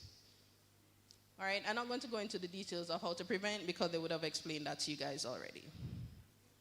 All right, bladder stones, right? So bladder stones common in which animal, male or female? Good, male. Old or young? Who said old? I heard somebody say old. Somebody said both. Oh, okay, all right. Well, actually, the person who said young is actually correct. So bladder stones, it is sort of ish common in goats, but it's usually because of poor management and poor breeding, right? So young animals prone to it because when they're young, sorry, I get into medical stuff and it might not. So if getting a little too detailed or whatever, just stop me. But right, so what happens is that the urethra that's coming through the penis is actually very, very small in the young animals, right? Before they reach puberty, very tiny. So sometimes what happens is that in the urine, it forms these calcium stones, well, oxalate stones, but basically they harden and then they get stuck in it, right? So it's really bad because once that gets stuck in there, the urine has no way of getting out. So what you'll notice with young animals is that if you're very observant, you'll realize they haven't passed urine in a very long time, right? And then you'll also notice them straining or dribbling for those that have a little able to pass out, right? And then, of course, eventually they come off the feed, they get nephrotoxicity, all of these things happening, and then they can eventually die. How do you prevent it? This is where I take off my hyper hat and I actually tell you, do not feed a lot of concentrate to your young male animals. Yes, I know our for hyper should be promoting feeding a lot of concentrate, but this is one of those times where we do not recommend that you do that, because when you do that, they're more prone to getting this. All right, and then another thing as well is that there is a bit of a genetic predisposition for it as well. So if you have males that had it as a kid, they were treated, they got better, they grew up, you may not want to mate those animals. All right? Treatment, usually a vet does it, so it's more likely to actually happen in that little sticky thing that comes off the urethra. So you normally see that little squiggly line, so sometimes vet will go and cut that off and also change up the diet and add ammonium chloride, which is something you can also get in a pharmacy or farm store. All right, but again, treatment is usually when it hasn't gotten to the point of complete blockage, is when you notice that there is a bit of dribbling or straining when they're peeing. Plant toxicity, not going through that because I spoke about it already. Skin diseases, so you have a lot of them, mites, lice, fleas, ticks, etc. You will notice animal itching, the skin is dry. The skin being dry doesn't necessarily mean that it's a nutritional problem. It could also be parasites externally that's causing it, right? And also hair loss, what we call alopecia. So you have areas where the hair has actually fallen out. How do you prevent it? So tick washes are done. Ivermectin also works well for mites. You have lime sulfur dips, whole host of different things that can be used for specific things. So it's always good to actually diagnose which of these it is that your goat has and then treat accordingly. Don't just throw something at the goat and hope that that works. All right? And that also goes for deworming too. Lacerations, fractures, maggot wounds, also very common. Make sure you inspect your animals and deal with these things quickly before they get worse. Young animals with fractures, not a problem. They heal pretty well usually. Older animals, not so much, and it also depends on where the fracture is, right? All right, so gastrointestinal, I'm just going to do a very quick thing because I'm going to go into the parasite control after. But for gastrointestinal diseases, everybody's familiar with bloat. Yeah, don't really need to talk too much about that. Coccidia and worms, as well as bacteria and viruses. We always seem to focus on worms in goats, but they also get coccidiosis, and they also get bacterial diseases in the gastrointestinal system, and there are also viruses that can cause diarrhea. So it's just something to remember. All right, respiratory diseases is also a very common one, especially after rainy period. I don't know if any farmer here has been experiencing right after burial or the rain. You have your goats coughing a lot, or they have a lot of nasal discharge. This, again, very common with goats right after the rains. Sometimes it's bacterial, sometimes it's viral. Viral, we don't really have antiviral. You just allow it to run its course, while bacterial disease you can actually treat. All right, pink eye. How many persons have noticed that their goat's eyes are looking a little off this summer? Anybody here? Usually when I ask this question, about 5 or 6 hands go up. I guess everybody here are really good farmers. That's excellent. I see one hand. All right, so pink eye, very common in goats, right? So normally when you have an increase in flies, you tend to see it spreading a lot. A lot of time farmers don't notice that their animal has a pink eye, meaning the name pink eye, until it has gotten so bad that the eyes actually get cloudy. When you see your goat has a little discharge from the eyes, it's not normal. Get it checked out. Because that's usually how it starts. Right? You see watery discharge coming out of the eye, so you always see just eyes just running. All right? That's usually how it starts. Without treatment, sometimes it gets to the point of getting very cloudy, so the goat's not able to see properly, and then you sometimes get what we call an ulcer. So you actually see the surface of the eye is not nice and smooth. It looks like something dug out, right? So again, treat quickly. So when you notice that little drainage, take a closer look at the eye. There may be something going on there, and you will need to treat that. All right, again, easy treatment for this one. There's an antibiotic ointment that can be put directly in the eye to actually treat it. And you'll be surprised at how these really awful, nasty-looking eyes come around within 2 weeks, looking perfectly fine again. All right, so this part is a little different, right? So normally when we do parasite control, we always go into all the details about the different types of parasites and which dewormers work for which. But I'm going to give you a different approach, right? Because I realize that every time I go to these sessions, you have different persons speaking about different ways to skin a, I'm not going to say cat, I like cats, but skin a goat. So let me just say, with parasite control, there are different ways to skin a goat. There is no one size that fits all. Everybody hearing me? Everybody does not need to do the same thing for parasite control. And when I say parasite, I mean worms, right? Internal parasites, right? So there are lots of different methods, and over the years, what is recommended has changed a lot. So some persons are working with what was said in 1990 versus those working with what was said in 2000, 2010, etc. So there are many different ways, different things work for different farmers. So you choose what works for you. So the first one is persons have a way of just deworming their entire herd maybe once a year. Right? That is one method that some persons use. Right?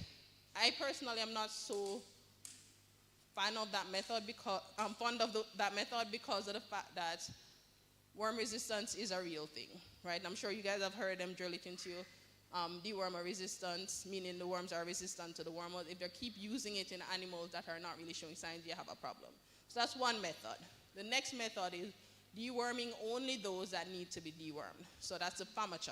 Everybody's familiar with famature? Good, and everybody knows how to score their goats. Where do you look for the famature scoring? The eye. Where on the eye? Eyelid. Good, good. All right, so you have scores 1 to 5. Which ones would you deworm for? Huh? Nobody know an answer? Oh, you guys know of it, but you don't know how to use it. All right, so you have 1, 2, 3, 4, 5. I try to remember if it's the other way around, but usually 1 and 2 are really good, and then 3 is questionable, 4 and 5 really bad. So when they're 4 and 5, you definitely deworm, meaning your goat eyes pale, as in not the eyes, but the conjunctiva, really pale, almost white, you're definitely doing it. For 3, kind of in between, so it's up to you to decide whether or not you deworm, right? So really and truly, famature, there's a special method you can actually be certified on how to use it, but generally, after a period of time, farmers can tell what is a normal pink versus not normal. All right, so I can probably do a demonstration with a couple out there, but I'm sure all of them out there are going to be good. So, yeah, man, yeah, so that's what I was saying. So it's normally pink, right? Red is actually not normal. So even though in the famature score you see a reddish look, actually not normal. There are other things going on, not worm related, right? So you want to see a nice, don't know if this has a pointer. If you can kind of see here. Right. So what I'll do afterwards, if you're interested, I can just show you in the goats over there because I'm sure they're all normal. So I can actually show you what a normal looks like. But just in your head, just remember, if your goat's eyes look really pale, right, a light pink or white, you're in problems. All right? And that's when you really need to think about your deworming protocol. All right, then there's also the method of deworming specific animals at specific times. Right, so times when you know that the worm burden is going to go up. So you know in kids, you tend to have that during stressful periods if you do castration, weaning, etc. Right? And then there's also the issue of the periparturient rise, which is a bit controversial, but I'll talk about it in the next slide. All right, and then of course persons in terms of choosing dewormer, some persons choose to just stick with the same one all the time, others choose to rotate, others choose to do a combination of different dewormers. Yeah. I'll talk about that. All right, and then the other option is some farms get away with doing absolutely no deworming. That is also another option, but there's a special way how to do that. All right? All right, so the things to consider when you're choosing your deworming protocol. What are the stages of the animal being at greatest susceptibility of getting worms? So as I mentioned, anybody remembers, when are they more likely to get worms? During what? Castration, yes. So stressful events. Anything else? After pregnancy or? All right. So when they just give birth, okay.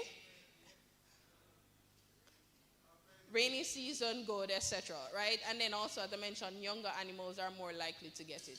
But there's also another thing that I mentioned here about the periparturient rise. Anybody is familiar with that? Periparturient rise. All right. So going back into some science, this relates to us as well. So when an animal gets pregnant, whether human or animals, right, babies are actually considered parasites. Weird, but they really are. So they don't belong there. So what happens is that your immune system would usually try to get rid of it. But there's this nice thing that God did for us where when you're pregnant, your immune system kind of cools down so it doesn't actually reject the baby. So because of that, because the immune system is not fighting as bad, animals are more prone to getting worms, right? That's what we refer to as the periparturient rise. So when they're pregnant, they're more likely to have a high worm burden. Previously, the recommendation was because of this, you deworm pregnant animals in late gestation, meaning when they're close to giving birth, right? But research has shown that doing that sometimes will actually cause more problems in terms of the worms that survive getting resistance to the wormer. So it can still be done, but it's something that you have to balance against the fact that you may be causing problems later on, maybe next year, because you have all these worms that are resistant, the eggs are passed out, and then you're going to end up with animals eating that, etc. So it's just something to be aware of, that animals are more prone during that time, so you want to be more careful about keeping them away from getting worm issues. So other things were mentioned, using natural deworming remedies. When you put your animals out to graze, so you try and put them out when grass is dry, etc., as opposed to early morning when it's wet, because that's how the worm eggs are able to get up to the tip of the grass. Doing cut and carry, and also using slatted floors and feeding them higher up so that they're not exposing themselves to worms. So you're a bit more careful during pregnancy, because that is when they're more likely to have a worm issue. Understood? All right. All right, so next thing is dewormer types. This is another big issue that I've seen with farmers, but I know you guys don't have that issue, is people thinking that, okay, I'm going to change my dewormer from albendazole to fenbendazole, or from valbazine to Panacure, or from vermectin to levermectin, or to Dovatec. You're familiar with those names, right? Good. All right? So the thing is that, the thinking is, I'm switching my dewormer, so therefore I'm not causing resistance. The truth is, there are really only 3 classes of wormers. Only 3. So even though you have like 6, 7 different types of wormers that you can think of that you buy in the store, there are really only 3. The way to recognize these 3, you see this nice picture there at the top? Anybody knows what that is? A glass of milk, right? So the wormers that are the color of milk, anybody can name any wormer that's the color of milk? It looks like milk. Perfect, good. All of those are in that same class, right? What we call the azoles. So fenbendazole, albendazole, tricalbendazole, all of those, they're in that class. So switching from one white to another white, you're technically not really switching out for resistance. Good? The next one is water. How does water look? Clear. Anybody has any idea which wormers have that clear look? Very good. Ivermectin, etc. Ivermectin, doramectin, all of that. Those are called the avermectins. They're all in that same class. All right, good. And then the last one down there is urine. Right, so urine has that clear yellow straw look. That would be, as my bright friends at the front here are saying, Levox, right? So Levox is actually in a different class from the others. So when you're switching dewormers, pay keen attention to that, because really and truly, switching within classes, you're not really doing so much for resistance prevention as if you actually switch between classes. And if you're doing combination, you do combination between classes. So if you're doing a combination of dewormers, you use ivermectin and albendazole, that's fine, because that's 2 different classes. Everybody understand? All right, good. All right, so the next thing is another major way to deal with worms, which is what I propose and I love, because, I actually have a background in genetics and breeding. That's what I do, right? And this is what I promote more than anything else. There is a very medium to high, which is actually a good thing. Medium is good in genetics. Heritability for worm resistance. What that means is that if you have mothers that are worm resistant, you find that you've never had to deworm them. They always just look good. They don't have no worm issue. They're likely to have kids that have that same trait where they don't need to be dewormed. That's the animal that you will consider breeding. Animal that every single time rain come, always having diarrhea, always having the worm issue, those are animals you will take a second thought to whether or not you want to breed her, because their offspring are likely to have that same trait. So when I talk about people who do no dewormers in their herd, that's one of the strategies they use. Animals that keep giving them problems with worming, get rid of them, don't breed them. And then after a while, you have a very strong herd. So you can do both environmental control, but you can also do genetic control of worms. All right? The other thing, no. This is me kind of slapping people on the hand, no. Fecal egg count. I find a lot of farmers automatically assume they have a worm problem if the animal is having diarrhea. And if they notice that they give a dewormer and the animal doesn't respond, they automatically assume, oh, I have worm resistance. I have done fecal egg counts on animals where they had literally no worms. But they're having the diarrhea, farmers keep complaining, them have resistance. It's not necessarily true, right? Sometimes it can be, as I said, you have a bacterial issue causing your diarrhea. It could be coccidiosis, which is also a big problem out here, right? It could also be viral in nature, right? So I recommend that if you have a problem with diarrhea, get a sample into the lab and find out whether or not you really have a worm problem. That's one. And two, it tells you what type of worms you have. And then three, you can do what we call an egg count reduction, where you deworm, collect a sample, measure that, deworm, and then collect another sample, and that way you can see if the deworm actually worked. Because what you got before, if it was 100, should now be down to, let's say, 5 or 10 after you give the deworm out. All right? The lab doing the fecal egg count, just a little plug here for Hypro. Once you're a Hypro customer, it will be done for you for free. Right? It is something that we offer to our clients. So you're having a worm problem, you call up your Hypro vet, we collect the samples, we take it to the lab, and we'll give you your results. All right? So if you have a problem with what you suspect worms, it's good to get a sample into the lab. All right? Because a lot of time people think, oh yeah, it's just resistance, when it really isn't. I've seen very few cases where there's actually resistance. Honestly. All right? So I mentioned as well the other methods of worm control. And then, as I said before, choose what works for your farm. All right, so that is the end of that presentation. I was supposed to do another very short presentation, but as I said, time is going, so we'll leave that for another time. We're just going to go into a little bit about breeding animals and how exactly you do that. But any questions? No question. All right, there we go, a question. Right, good afternoon. As it relates to vaccination, can it be done by the farmer or the vet have to come in to do the vaccination? All right, that's a very good question. All right, so normally, right, let's just start by saying vaccines cannot be distributed without a prescription, right? That's one. So it's either done by a vet or done under the supervision of a vet by prescription.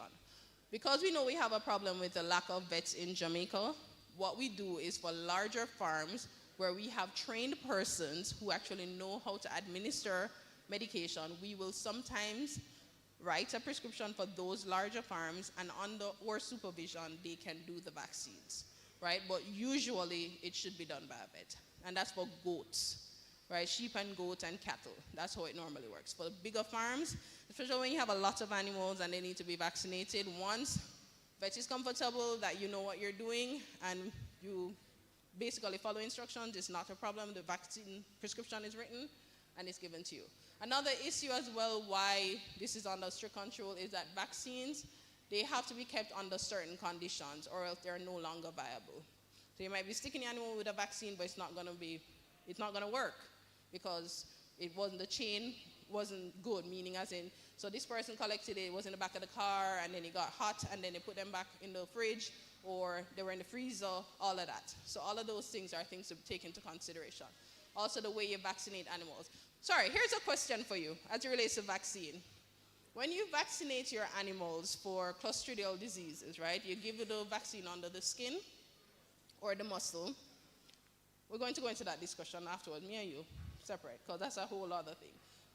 Do you think the vaccine was effective if you see a nice swelling come up or if no swelling came up? Would you have done it properly? Which one of them would it be if you did it properly? If the swelling comes up, it's wrong. All right, anybody else? Anybody else has any other comments about that? Shouldn't you rub it in? All right. All right, so here is it. The swelling is actually normal, right? When you're giving vaccines, what you're actually doing is you're causing your body to react, as in the immune system to react to a vaccine, meaning react to something that is foreign. So you're training the immune system. The next time it's exposed to that, it can mount a response and attack, right? Everybody understands vaccination, because that's what works for, even during COVID, why they were saying get the vaccine, it's a weakened form, immune system attacks, you get a little sick, fever, vomiting, etc.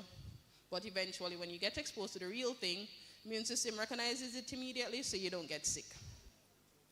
with the Covaxin vaccine or whichever vaccine, that actually happens. So anybody here has this little thing here on your arm? You know why you get it, right? Nobody knows? All right, so this is actually from what we call is the bacillus vaccine that we get as a child. If you have kids and you bring them for a vaccine, you'll notice after they get that vaccine, you normally see a nice swelling come up, and then it bursts, and then it leaves this scar. That's normal. That's what tells you that the vaccine has actually, that body has reacted to the vaccine. All right? So just remember that. Sometimes you may not get the swelling as big as whatever, and it still works, but if you see that swelling, that's actually a good sign. The vaccine is working. All right? So don't get all alarmed. Oh my gosh, a swelling came up. I did something wrong. No. Right? Based on the studies for the vaccine, they show at least 50% of the animals will actually show that sign that the vaccine has worked. Sometimes it doesn't come up and it has worked, but that swelling is actually a good thing. All right? And for me personally, I recommend when you're doing the vaccine to give it under the skin as opposed to in the muscle, right? Because sometimes when you get that reaction in the muscle, it's a little too deep, and sometimes it may be an overreaction and you end up with an abscess, which is a lot harder to treat than when it's right under the skin. And it hurts a lot less. All right, so you'll notice as well, same with this little thing on your arm, when the nurse is giving it to your baby, they lift the skin and they put it right in the skin. They don't give it in the muscle. So just something to be aware of. All right, so again, that's why we say a lot of these things is better when a vet does it, because they have the knowledge and know-how and to make sure that things work the way they should. All right, but once we are familiar with you, we know you know what you're doing, we have no problem writing the prescription for you. Because it's very important that your animals get vaccinated, no question about that. So if you're going to do a dewormer, that's under the skin. But if you're going to do a vaccination, it's also under the skin. And if you're going to do some antibiotic, it's in the muscle. Let me just try. All right, and again, here we go. This is why you need vets, because there is no straight across the board in terms of that. There are some vaccines, mind you, some of them we don't have available here, that they're actually given in the muscle. There are some that's better to give under the skin. There are some you give it in the nose. Whole heap of different stuff. So it depends on actually what you're using. Again, talk to your vet. So the one I'm referring to right now is the Covaxin/Barvac. That particular one, they will tell you on the label you can do in the muscle or in the skin. I'm saying I prefer in the skin, and I tell you why, right? For antibiotics, again, it depends on the antibiotic. There are some in the muscle, some under the skin, some in the vein, some in the peritoneum, some in the intramammary gland, some in the uterus. There's a whole lot of different things. So again, talk to your vet. Good. Dewormers, no. So you talk about ivermectin and doramectin. It can be, oh, sorry. Right, sorry, my bad, I'm talking too long. Yeah, so anybody has any questions, come to me afterwards, because we really need to get out of here and somebody else has a presentation. So thank you again very much. If you have any questions, we'll talk after. All right? Give a larger round of applause for Dr. Harris Daly, because she has given us a lot of information in that short space of time. Learned about diseases, the nutritional diseases, the parasitic, the viral diseases, zoonotic diseases, all of that, how to get rid of it, how to control it. We have one final